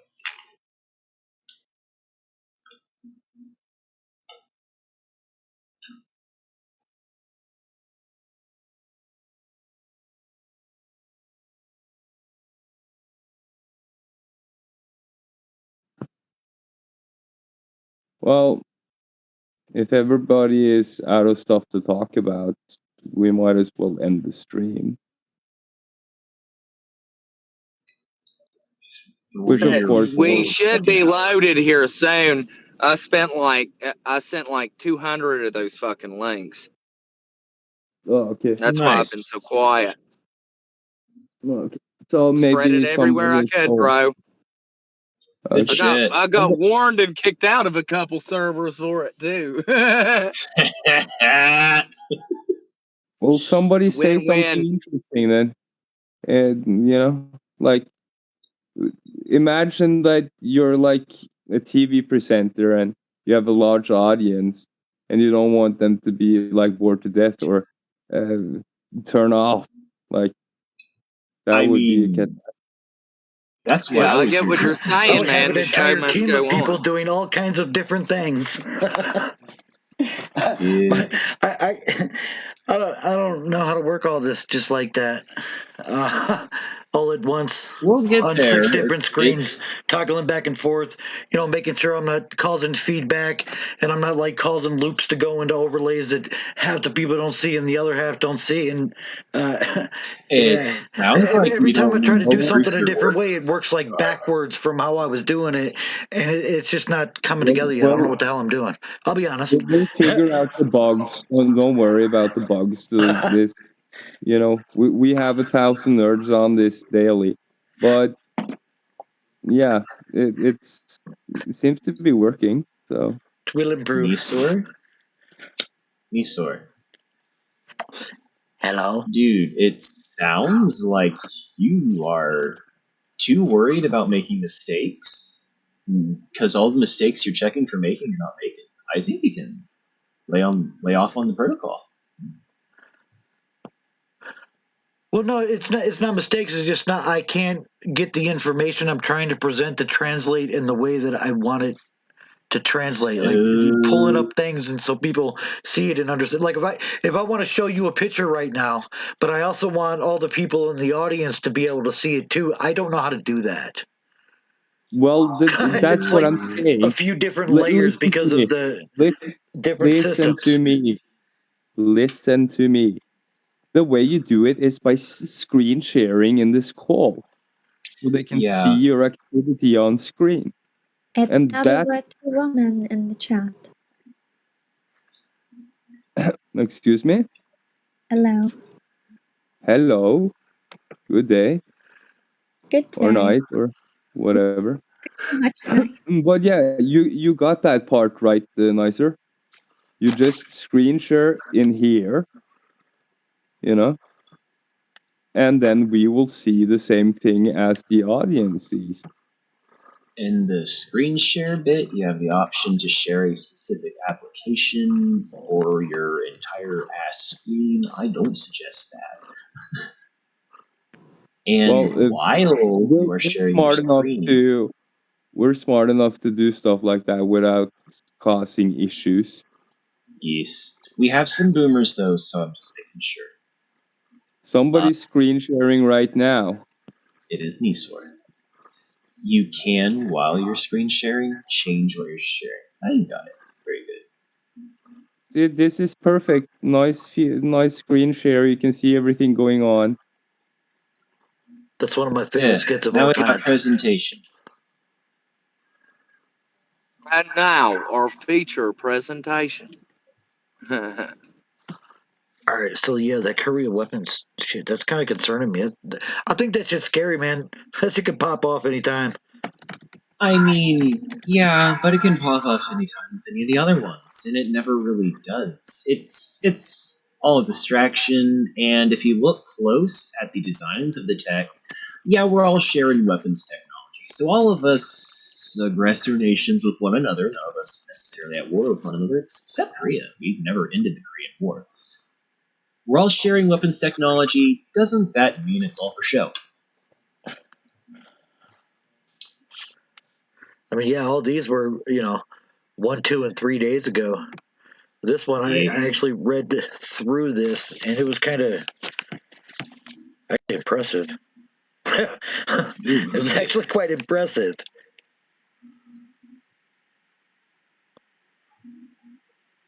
I hope that's not another ad. See, I think it just gets frustrated when I see ads. So, yeah, I don't like ads. Just for your information, Nicer, the audience watching the stream on Facebook are not seeing any videos right now. You have to put them into another scene and switch over before the audience sees it. Right now, it's only the people on the call seeing it. So that's why you need to do both of them. Okay. In order for us and the audience to see it. Right now, we're the only ones seeing this. So it doesn't make any sense. There's no context for this for somebody watching.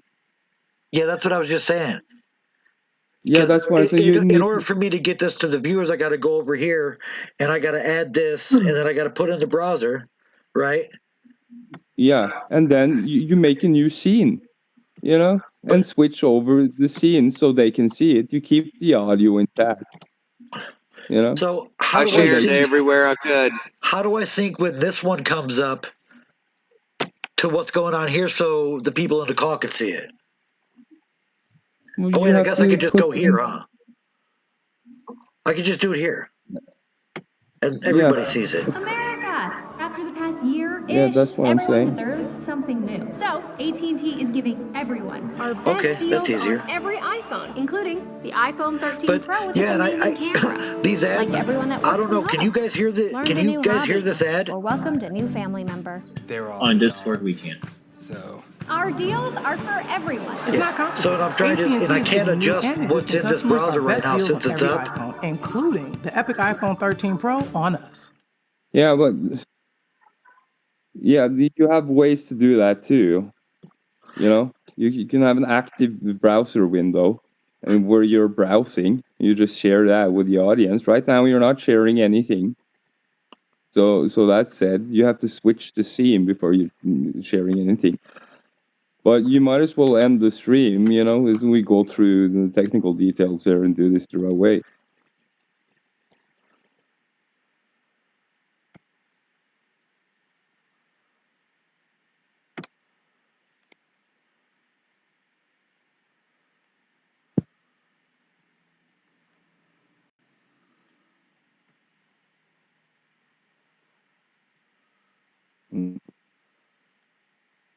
Is there anybody else that has a topic or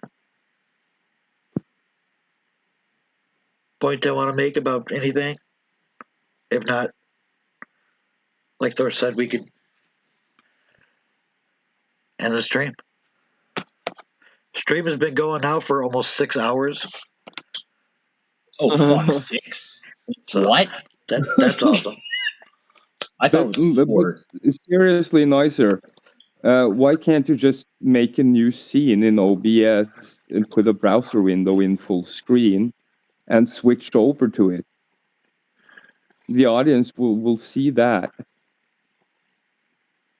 And then you can show them the actual browser, and whatever's on it.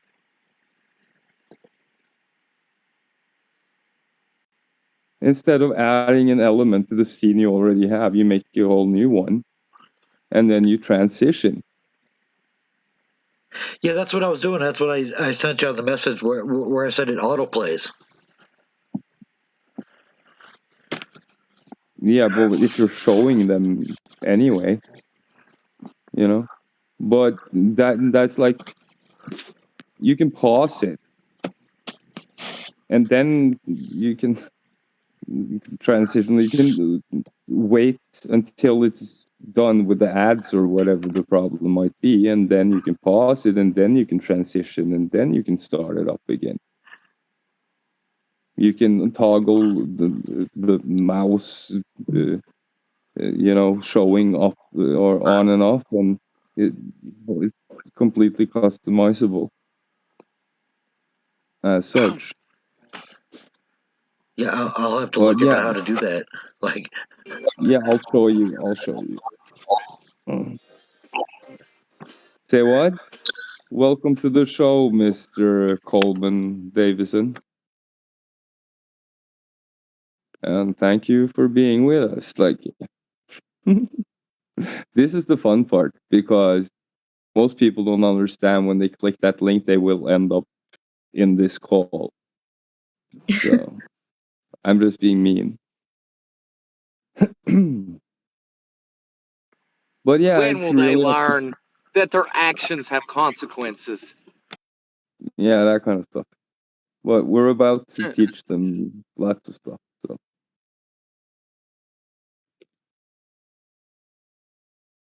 So anybody has anything, like Path Girl? You have anything to say?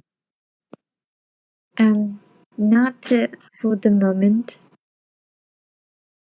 Well, it's kind of the moment. Well, hi to the new one that I have not seen. Your favorite Angel and Alice. Yeah, you'll see quite a few new people all the time. That's how we work. I think there's Sanju too. Yeah. Some Japanese person or something. I don't know. But yeah. Yeah. Some people dropped out and said they were coming, but I don't know what happened to them. Other than that, we keep on pushing. We're going to stop after only 6 hours of live streaming. That's a lot of hours. No, we need to go. It's just 6 hours. We can filibuster 24 hours. It's fine. We're international. That's what I'm saying now. But if we get enough people streaming, then we can technically have shows 24/7. You know.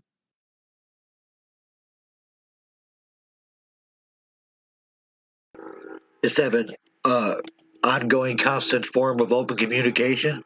That's awesome. Exactly. I'm probably going to be a bit before I figure out how to properly do research on the net as it is now. When I do, I'll be able to probably do shitpost and share screen, a few quick links. Yeah. So would you engage the show through Discord, or should you download OBS? Because I only have a phone at the moment. I'm not gonna have a laptop in another couple weeks.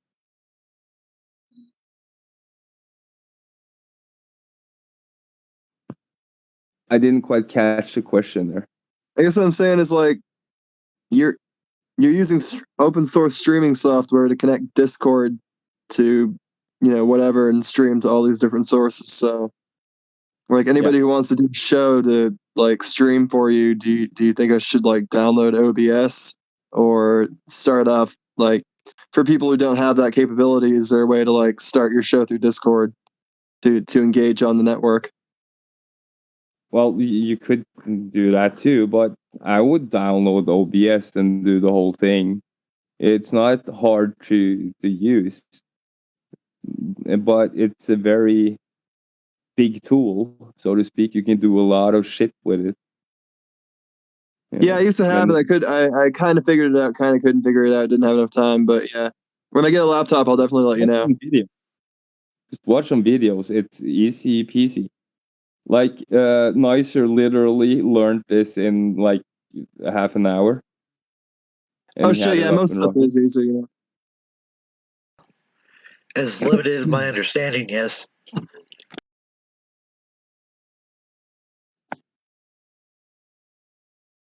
Say what? As limited as my understanding is, yes, the basic functions, it's streaming. Yeah, of course. Like you're already doing lots of stuff with like layouts, and you put the Discord integration in there, and yeah, I think you're doing great, plus, so to speak. I've yet to see any other pick up your speed, so.